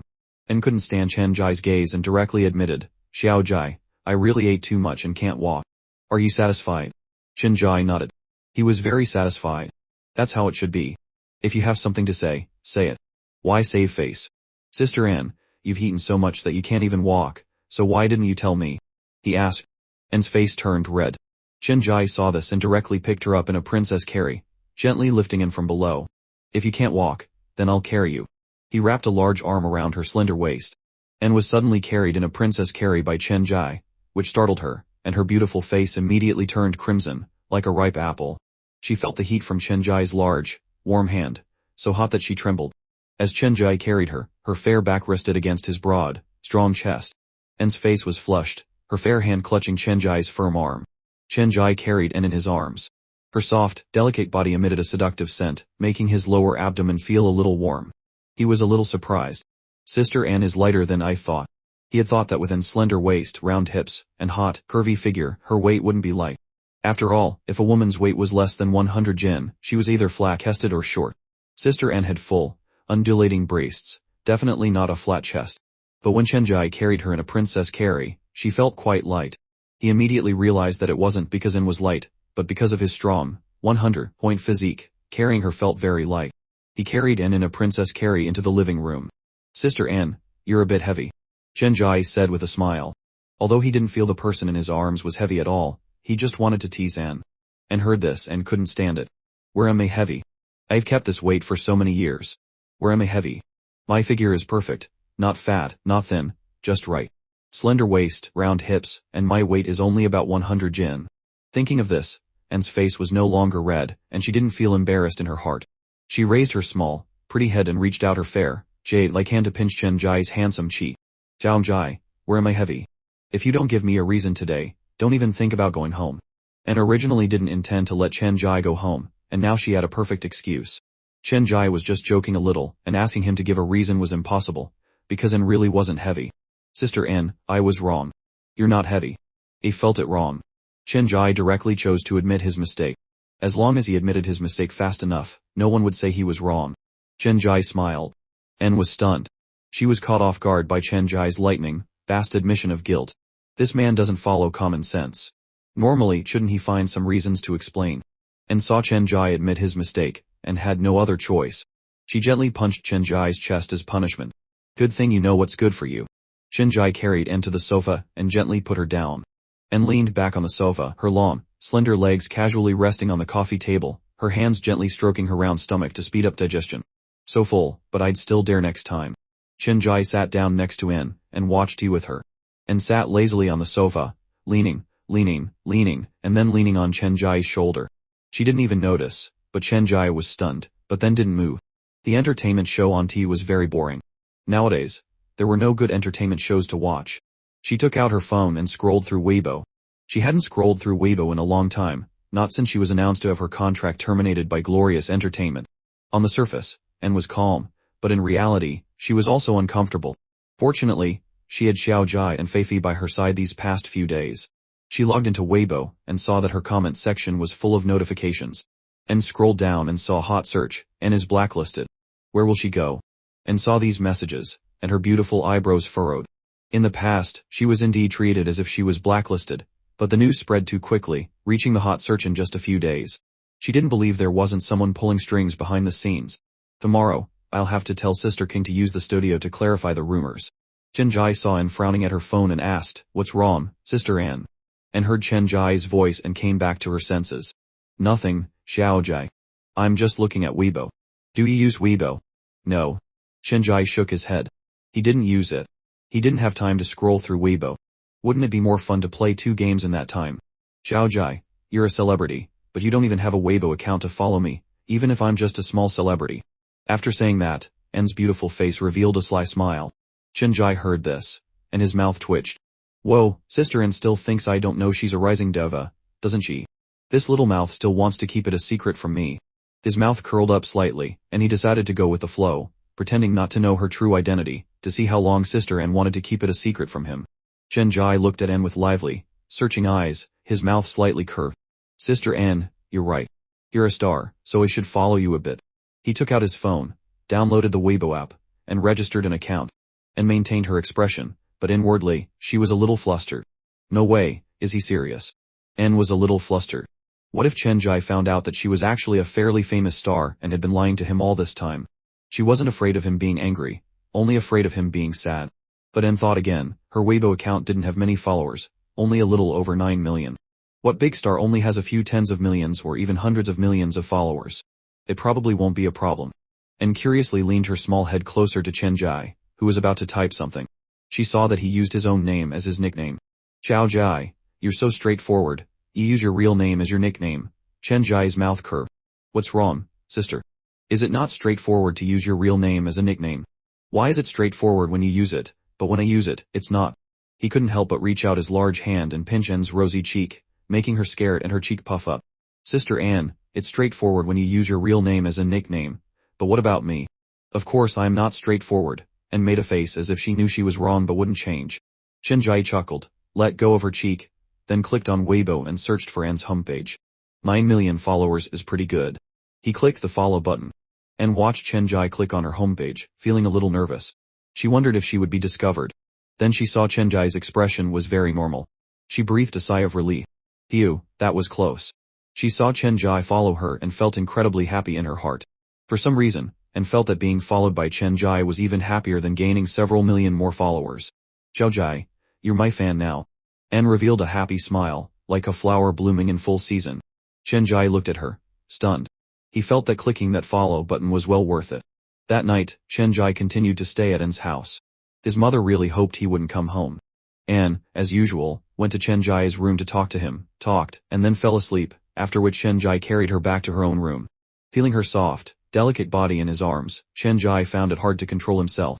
He put Anne on her bed, and then returned to his own room to lie down and prepare for sleep. Chenjai couldn't fall asleep no matter what he did. Whoa, my physical strength has increased, and it's hard to control myself. Since he couldn't sleep, he just wouldn't sleep. Chenjai took out his phone, opened Weibo, and scrolled through Anne's homepage. He was startled by the comments from Anne's female fans.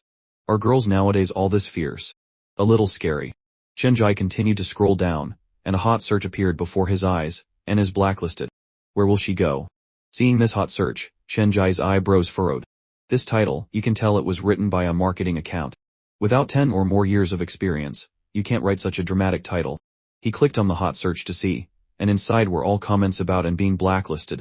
It was dramatic, and most people firmly believe there were many trolls behind it. Chenjai frowned. This needs to be resolved. He called President Zhao of Tianding Media. Hello, President Zhao, and was rumored to be blacklisted on the hot search. Do you know about it? No. I just saw it too. I was quite busy at work and only found out after finishing work. President Zhao, I think we should officially clarify and announce our cooperation with N. That way, the rumors will collapse on their own. Chenjai said calmly. Mr. Chen's proposal, I support it. I'll get right on it. President Zhao on the other end of the line felt that Chenjai's proposal was excellent. Tianding Media had cooperated with N, and they had an obligation to speak up for N. This was also to maintain their reputation. As a leading conglomerate among the three major groups, if an artist under their wing encountered trouble and they just stood by and watched, that wouldn't be the way of a wise person. He saw that Chenjai was quite concerned about N, and he didn't dare to underestimate him. After all, the other party was a major shareholder holding 15 of the company's shares and couldn't be offended. Thank you, President Zhao. Chenjai expressed his gratitude. After all, he was asking for help to resolve this matter, so he still had to thank him. No problem, Mr. Chen. If there's nothing else, I'll hang up. Chenjai also hung up the phone, and then lay down on the bed, gradually falling asleep. Early in the morning, Chenjai slowly opened his eyes and woke up, sitting up and scratching his head. He slept very well last night. He slept soundly until he woke up naturally. Last night, after calling to resolve the rumors, Chenjai felt his mood stabilize, and he naturally became more restrained. What a relief. He got out of bed and went into the bathroom to wash his face. Another new day full of hope. Chenjai finished washing his face and went into the kitchen to make breakfast. He didn't realize that this had become his habit. Chenjai started washing rice and cooking porridge. On the other side, Anne opened her beautiful eyes, her long eyelashes fluttering. She sat up in bed and stretched, full of charm. Her slender, fair waist curved into a stunning line. I've been sleeping very well these past few days, probably because Chenjai is here. Anne got up and pulled open the curtains. The sunlight outside shone through the window onto her face, making her look full of vitality. Anne got dressed and went out to the living room. As soon as she got there, her small nose smelled an enticing aroma. She knew without thinking that Chenjai was making breakfast. Xiao Jai, Anne quickly ran into the kitchen and saw Chenjai's tall figure stirring porridge in the pot. At this moment, Anne felt incredibly warm in her heart. Sister Anne, you're awake. Why did you call me? Chenjai turned around and looked at Anne. Nothing, I just wanted to call. Anne walked up to Chenjai and looked into the pot of century egg and lean pork congee that was cooking. It's almost done. You can eat it soon. Chenjai put the lid back on the pot. A little later, he ladled the congee into bowls and placed them on the table. The two began to eat breakfast. Anne ate 2 large bowls of congee and then patted her stomach, looking contented as she sat on the chair to rest. Ring, ring, ring. Her phone rang.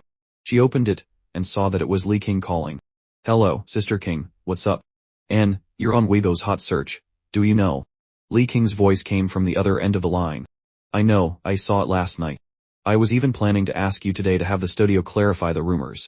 And said, I thought you didn't know. It's good that you know. I was also planning to tell you that the studio will handle the clarification, and I'll inform you later. Okay. The two hung up. Anne's mood about this was still very stable. It was just a rumor, and a clarification would resolve it. It wouldn't have too much impact on her. Xiao Jai, let's go to the living room to watch tea. She stood up and went into the living room. Because she had just started cooperating with Tianding Mia, the project hadn't been fully arranged yet, so there was no specific work to do. Anne was currently idle and had a lot of free time. Sister Anne. Shenjai finished washing the dishes, wiped his hands, and then went into the living room. He sat down next to Anne. The distance between them was not even as wide as a hand. Neither of them noticed this. Shenjai originally intended to go home after making breakfast, but he felt the time passed very quickly here. Shenjai and Anne spent a warm day like this until evening. Xiao Jai, will you stay at my house again tonight? Anne pouted coquettishly, her beautiful eyes wide, looking intently at Shenjai. She didn't know why, but she just wanted Shenjai to continue staying at her house, not only because she wanted to eat his cooking, but also because she couldn't bear to let him leave. Attacked by Anne's coquettishness like this, Shenjai's heart softened. This woman is really bad. He couldn't resist. He nodded and agreed. Alright, Sister Anne, I think you just want to eat my home-cooked food. Xiao Jai, this is clearly my home-cooked food, and finished dinner cooked by Shenjai, her stomach bulging round, one hand stroking her stomach, the other hand letting out a comfortable sound. So full, Shenjai sat next to her, looking at her silly appearance, and couldn't help but pinch her cheek. The tea was showing an ice cream commercial. And watched, her mouth watering. Xiao Jai, I want to eat ice cream. Shenjai raised an eyebrow, his voice serious. You just finished eating and you already want ice cream. Wait 2 hours, then eat. Anne heard this and nodded her small head. She also knew that she really had to wait 2 hours. 2 hours later, Anne suddenly spoke, startling Shenjai. Xiao Jai, I want to eat ice cream. It's been 2 hours. Shenjai was a little amused. This woman has an obsession with ice cream. But he remembered seeing ice cream as Anne's favorite food through his dark glasses. Alright, sister, let me get it for you. Shenjai went to the refrigerator, opened the freezer, and took out the ice cream. The freezer was full of ice cream and ice cream bars. It was obvious that Anne ate them frequently. He went back to the living room, opened the ice cream packaging, and handed it to Anne. Anne reached out her small hand to take it, but Shenjai pulled his hand back. Sister Anne, aren't you almost on your period? It's tomorrow, it's okay, Xiao Jai. I can eat it today. Anne resolutely guaranteed, then opened her eyes wide, and looked at Shenjai expectantly. Shenjai frowned, uncertain as he looked at Anne. Tomorrow. What a coincidence. Really, Shenjai saw Anne's serious expression and still gave her the ice cream. Xiao Jai, you're so good, and took the ice cream and ate it ravenously. At 100 m, Anne was about to go to bed when she suddenly felt a sharp pain in her lower abdomen. The pain grew stronger and stronger, her beautiful eyebrows furrowed tightly, cold sweat dripped from her temples, and her face was as pale as paper. She called out hoarsely, Xiao Jai, my stomach hurts so much. At first Anne felt stomach pain and intended to endure it. She thought the cause might be eating ice cream. She didn't want Shenjai to know she had a stomachache, partly afraid he would worry, partly afraid he would scold her. But the pain grew more and more intense, like needles piercing her. She couldn't bear it anymore, the pain-making tears streamed down her face, and she unconsciously called out Shenjai's name.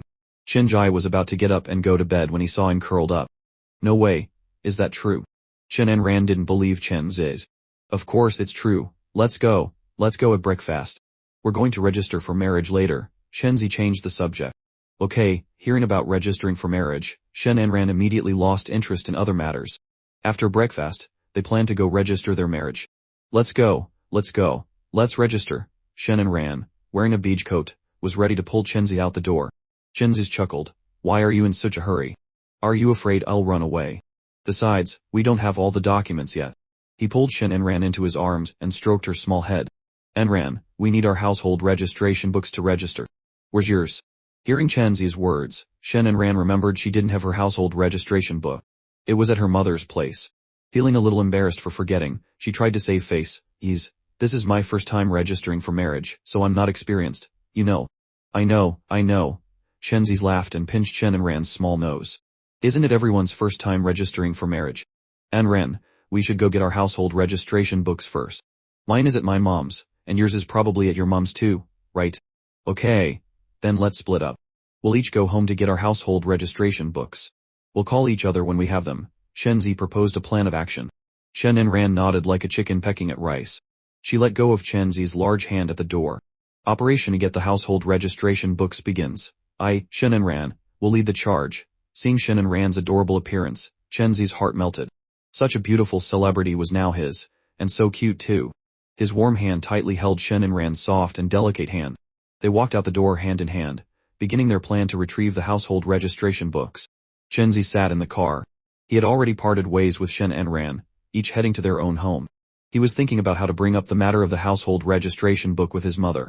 Should he be direct or try a different approach? What if she didn't agree? After all, he and Shen Enran hadn't known each other for long. Suddenly getting married might seem too fast or rush to his mother. If I don't ask directly. Chenzi looked out the car window. I have to get this household registration book. He wondered if his system had any items that could help, like a detector to find where his mother kept it, so he could just take it. Chenzi arrived home. Mom, I'm back. He took off his shoes and went inside. You're back. Li Fang was sitting on the sofa knitting a sweater. Seeing her son, she put the sweater down and looked at him. Mom, why are you knitting a sweater? Wouldn't it be better to just buy one? Chenzi said. Li Fang gently tapped Chenzi on the head. I just want you to wear a sweater I made. How can a store, bought one compare? Chenzi nodded, starting to think about how to ask for the household registration book. He decided to try being direct. Mom, I have something to tell you. Go on, why be so formal with your own mother? Li Fang glanced at him. Mom, can you give me the household registration book? I want to register for marriage with Enran, Chenzi said, looking at Li Fang seriously, his eyes full of determination. Li Fang didn't say anything, just gently raised her head to look at her son, confirming if he was serious. You want to get married? This seems too fast. How long have you and Enran known each other to be getting married so suddenly? She didn't understand the world of young people. This was a flash marriage. But she wasn't a stubborn person. If her children wanted to get married, she wouldn't immediately reject the idea.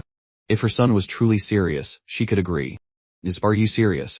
Have you thought this through? Marriage registration is not a joke. It's a lifetime commitment for two people. Do you understand? Li Fang said in a gentle but serious tone, staring into Chenzi's eyes to gauge his attitude. Hearing his mother's question, Chenzi's expression became even more serious. Mom, I thought it through. I really like Shen Enran. I want to marry her. It's the kind of feeling where I can't be without her. After expressing his feelings to Enran this morning, Chenzi realized more and more how much he liked her. Otherwise, who would travel for an hour by car just to cook for someone? You've really decided? Yes, I've decided. Li Fang carefully looked at her son's determined expression. It didn't seem fake. She understood Chenzi's intentions. Her son was serious. She nodded and reached out to stroke his head. Since you're so determined, I agree. Chenzi was stunned.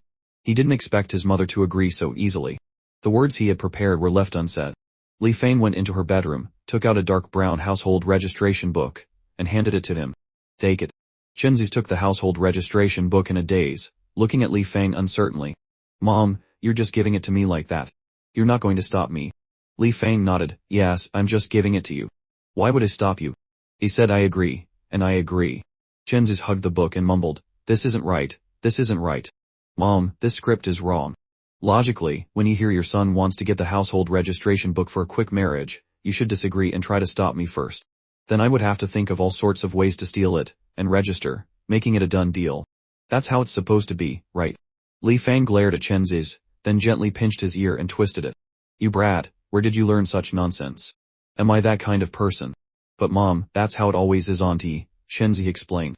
If he didn't have that drama, how could they stretch it into so many episodes? Li Fang rolled her eyes, and let go of his ear. Aren't you going to register for marriage? What are you still standing here for? Don't you want to register anymore? Of course, I do. I'm going to find Enran now. Mom, Chenzi grabbed the household registration book, put on his shoes, and left. Go. Be careful on the road, Li Fang called after her son's retreating figure. Downstairs, Chenzi couldn't believe how easily he had obtained the household registration book. He had already thought of various plans. In case talking didn't work, he would use the system's detection tool to find its location and steal it. It turned out his mother was so open-minded that it wasn't necessary at all. He took out his phone, intending to call, and inform Enran that he had gotten it. Meanwhile, Shen Enran had already arrived home.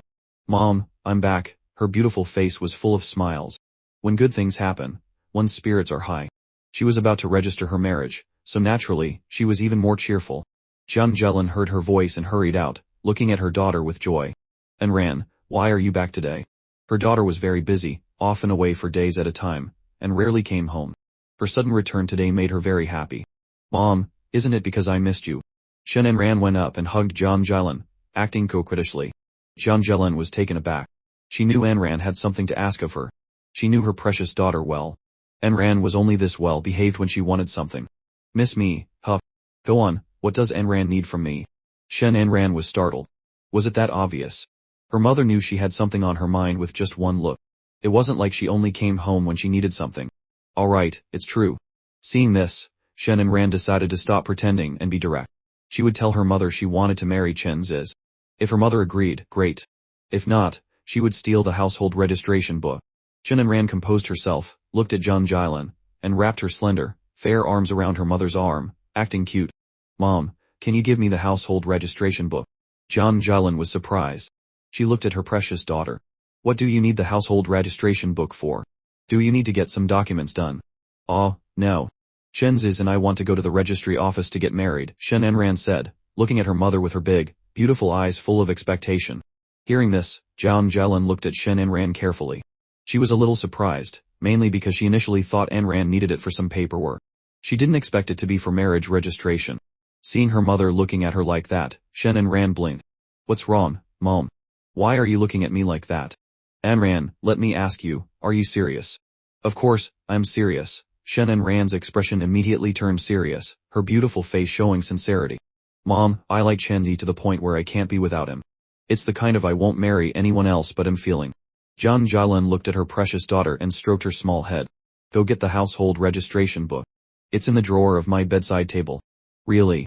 Mom, you agree? Shen Enran's face lit up with joy. She had thought her mother was considering it for a while, and might not agree. She was even planning how to steal the book. She didn't expect her mother to agree directly without saying anything else. Of course it's true. Would I lie to you? John Jilan glanced at Shen Enran. You're the best, Mom.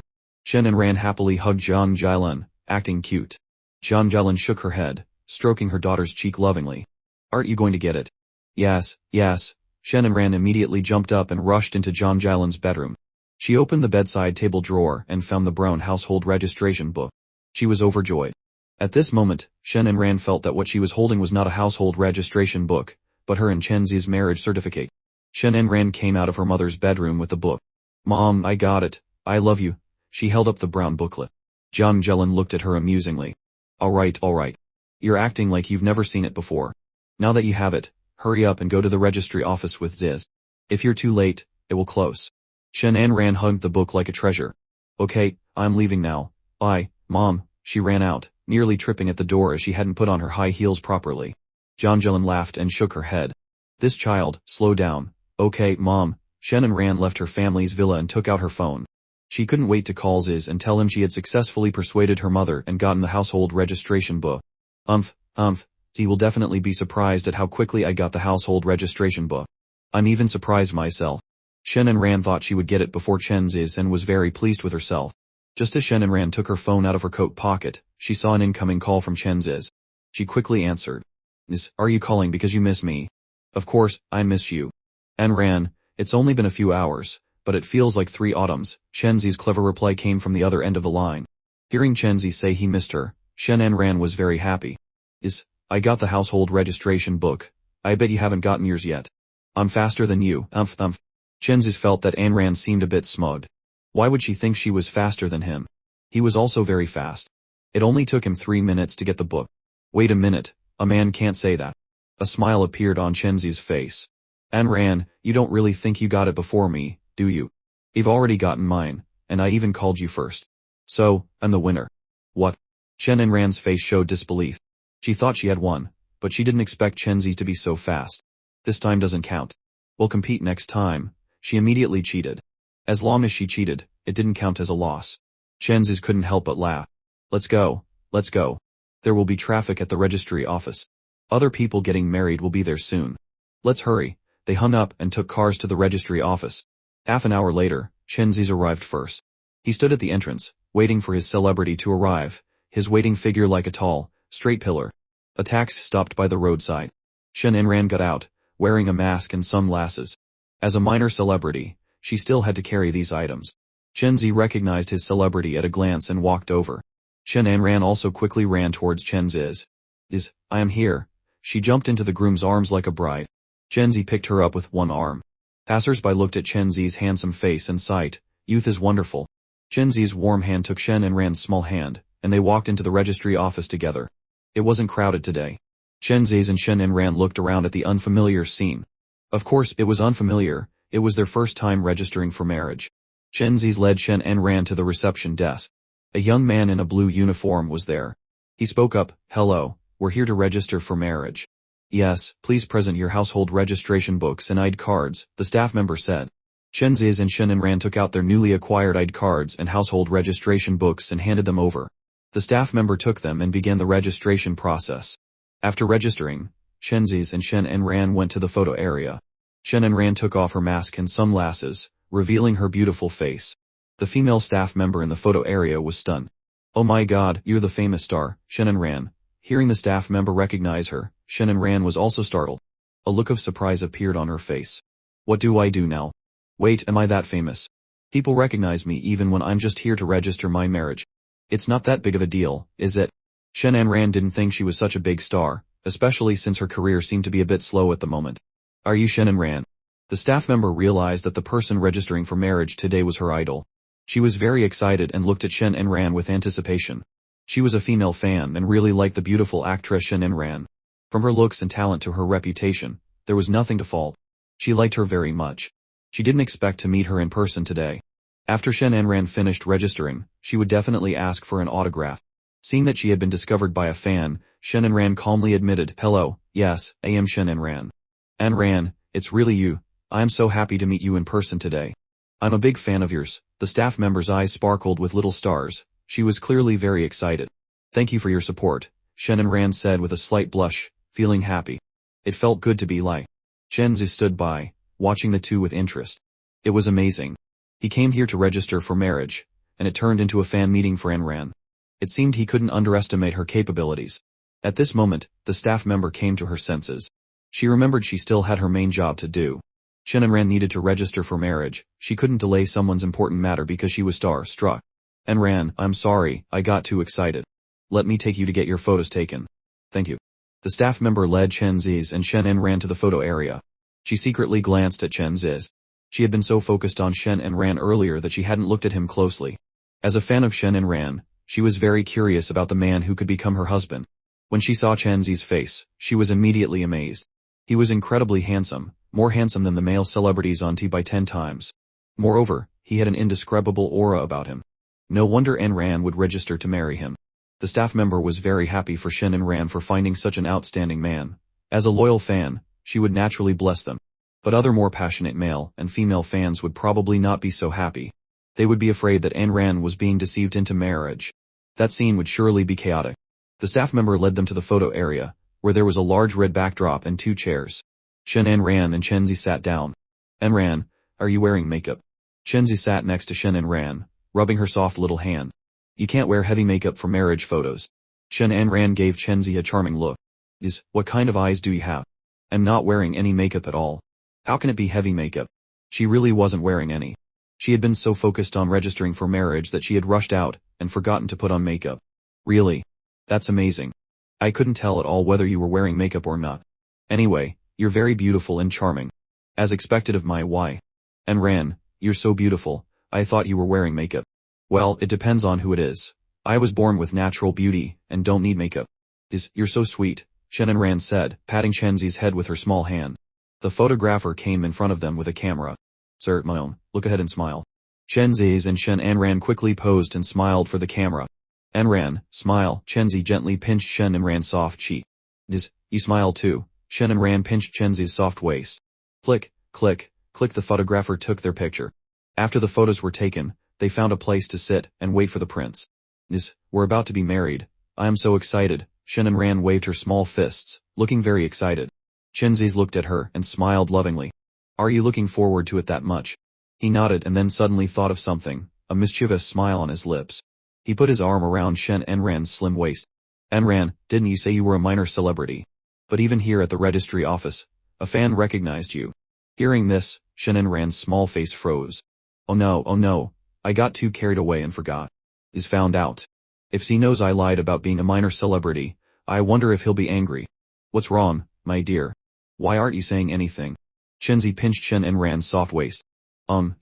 Even though I'm a minor celebrity, some people still know me. It's perfectly normal to run into a fan today, right? Shen Enran's reasoning became more and more confident. She felt her logic was sound. She stood with her hands on her hips, full of confidence. Am I right? It's very normal, isn't it? Can't minor celebrities have fans? Minor celebrities have fans too. The corner of Chenzi's mouth twitched. He didn't know what to say. Right. He decided to let Enran off the hook for now. He would punish her later. The photos were printed, passed it on to the marriage certificates, and handed to Chenzi's and Shen Enran, one red booklet each. Shen Enran immediately opened the marriage certificate to see how the photo turned out. She loved beauty, how could the photo not be beautiful? Although with her looks, she didn't need to worry about this, she still had to take a look. In the photo, Chenzi's and Shen Enran were smiling. The man was handsome, and the woman was beautiful and radiant. They looked like a match made in heaven. Shen Enran had an infatuated smile on her face. You're so handsome. Enran, you're also very beautiful. What? I complimented your looks, and you only said I'm very beautiful. Shen Enran immediately pinched Chenzi's waist. Just kidding, Enran, you're the most beautiful. Chenzi wrapped his arms around Shen Enran and held her close. That's more like it. They left the registry office hand in hand. Shen Enran held Chenzi's large hand with one hand, and the red booklet with the other, a silly smile on her beautiful face. This feeling was wonderful. We're married. You're mine now. Yes, we're married. I'm yours. Chenzi lovingly stroked Shen Enran's small head with his large hand. Enran looked so cute when she was being silly. He had to pat her head. Chenzi kept stroking her long, wavy black hair until it was all messy. Shen Enran finally reacted and grabbed the hand that was stroking her head. Wait a minute, Ziz. Are you treating me like a puppy and petting my head? Chenzi was startled. Oh no, Enran found out. He was indeed treating her like a puppy and petting her head. A puppy's head was the most satisfying to touch, often called a dog head pat. Of course he could never admit this, or he would be beaten by Enran. Chenzi maintained a calm expression. How could that be? Enran, how could I treat you like a puppy and pet your head? I just think you're too cute and couldn't help but want to rub it. Really? Shen Enran had a suspicious look on her face, feeling that what Chenzi said was a bit strange, but she couldn't pinpoint what was strange about it. Of course Chenzi's affirmed with a nod. Shen Enran raised her fair hand, intending to pinch Chenzi's soft waist. No matter what, she had to pinch him first. Shen Enran smiled foolishly and then looked at Chenzi. We got married in a flash, didn't we? Enran, we're what you call a flash marriage, Chenzi nodded in reply. It feels so surreal, like I'm dreaming, Shen Enran said, looking at Chenzi's handsome face under the sun, her eyes full of sparkling stars. Chenzi's gave a mischievous smile. He reached out his large hand and pinched Shen Enran's soft, fair cheek. Enran, see if you're dreaming now. No, that hurts a little, how dare you pinch me? Shen Enran immediately reached out to pinch Chenzi's waist. She had to retaliate.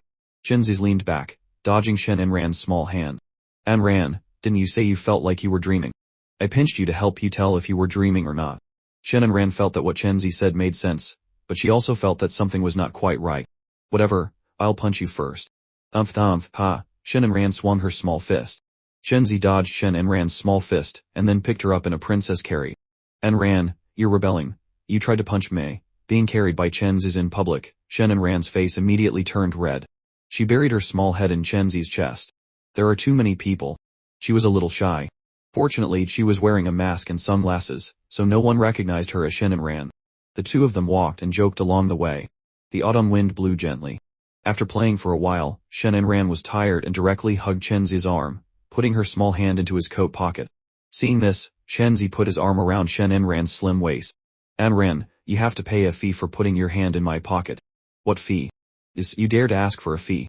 You've got some nerve, Shen Enran said with puffed cheeks. The fee is to let me pat your head once, Chenzi said with a triumphant smile, reaching out his large hand to mess up Shen Enran's hair. Are you asking for a beating? She stood on her tiptoes and reached out her long arm, intending to pat Chenzi's head. If she got patted, she had to return the favor. Chenzi was a head taller than Shen Enran. He easily dodged her attack and laughed triumphantly. You can't reach. Don't run. Let me pat you. Quickly, let me pat you. Seeing Shen Enran's adorable appearance, Chenzi directly bent down and lifted her up from her thighs, making up for the height difference between them. Seeing that Chenzi's had lifted her up, Shen Enran seized the opportunity to pat his head with her small hand. She had a happy smile on her face. You're so sensible. You know I am the older sister. Chenzi nodded seriously. Of course, I have to be sensible. I have to give face to my celebrity sister.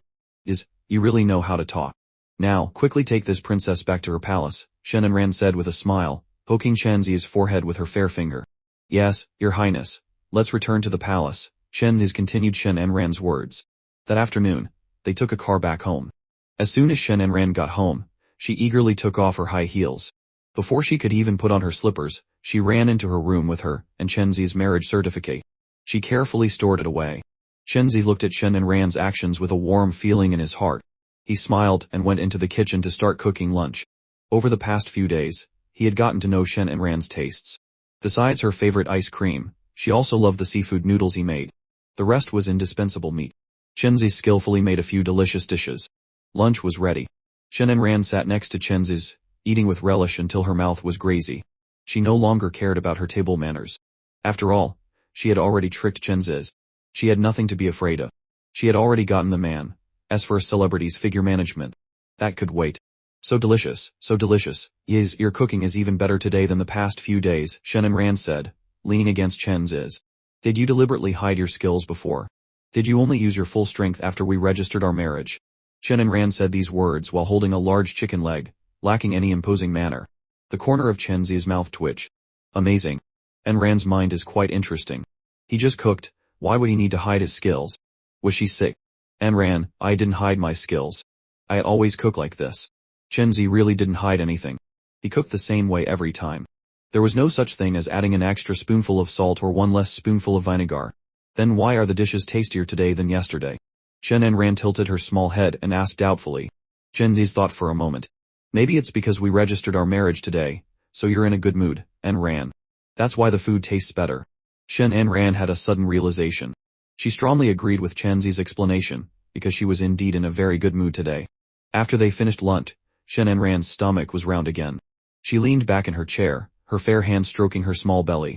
She had completely forgotten that she was a female celebrity and ate to her heart's content. Afterward, Shen Enran went into the living room, sat on the sofa, leaned against Chenzi's, and watched an entertainment show. Ding, ding, ding. The white tablet Shen Enran had left on the coffee table showed an incoming video call. She saw that it was from her mother, and answered. Normally, her mother only video called in the evening. It was rare for her to call at noon. Hello, Mom. What's up? A woman's face, which resembled Shen Enran by 60%, appeared on the tablet. Enran, you still ask me what's up? Let me ask you, didn't you and Ziz go to register for marriage? Have you gotten the certificate yet? Yes, I've put it away carefully, Shen Enran nodded obediently. John Jelen found her daughter's behavior a little amusing. This child had tricked her into getting the household registration book to get married, and then she had forgotten about her mother. She didn't even take the initiative to call back. She had to call and ask. Where's he? Let me see him. Chenzi's immediately appeared in the video frame. Hello, Auntie. John Jelen looked at the handsome Chenzi's and blinked. You're still calling me Auntie? Shouldn't you change how you address me? Chenzi was taken aback and then slapped his head. He hadn't reacted for a moment. He and Shen Enran had just registered their marriage not long ago. He hadn't yet realized that the woman in front of him was now his mother-in-law. He had to change how he addressed her. He had to give his mother-in-law face. The more a mother-in-law looked at her son-in-law, the more she liked him. Chenzi's immediately recovered and smiled. Mom, Enran and I were so happy after getting the marriage certificate that we forgot to change how we address you. Shen Enran, sitting next to Chenzi's, blushed slightly when she heard him suddenly call her mother Mom. Because this meant that they were truly a family now. Hearing her handsome and pleasing son-in-law, who also reacted so quickly, call her Mom, John Jelen was immediately overjoyed. What a good son-in-law, handsome, with a good personality, and well-spoken. She said with a smile, it's okay, Dee. You've already called me Mom. I'm very happy. The three of them chatted for a while. Seeing that they had been talking for quite some time, John Jelen prepared to end the call. She was very open-minded. The two children had just gotten married, they needed enough time to enjoy their own world. As a mother, she couldn't disturb them. John Jelen looked at Chenzi's, her voice becoming serious. You're married to Enran now. I'm entrusting her to you. She's a bit silly, so you have to take good care of her. Chenzi replied seriously, Mom, don't worry. I will take good care of Enran. After Chenzi's and Shen Enran got married, they built a happy life together. Shen Enran's career flourished, and she became one of the top stars in the entertainment industry. Chenzi's also succeeded in his business career. Meanwhile, Jiang Hongyan's plot to harm Shen and Ran was exposed. The evidence that Chen Zis had collected through the paper as he clearly proved that Jiang Hongyan had deliberately sabotaged Shen and Ran's career out of jealousy. As a result, Jiang Hongyan was turned against by the public, her advertising contracts and roles were cancelled, and her reputation in the entertainment industry was completely ruined. This proves that sincere love and hard work will bring good results, while those who are jealous and envious will eventually have to pay the price for their evil deeds.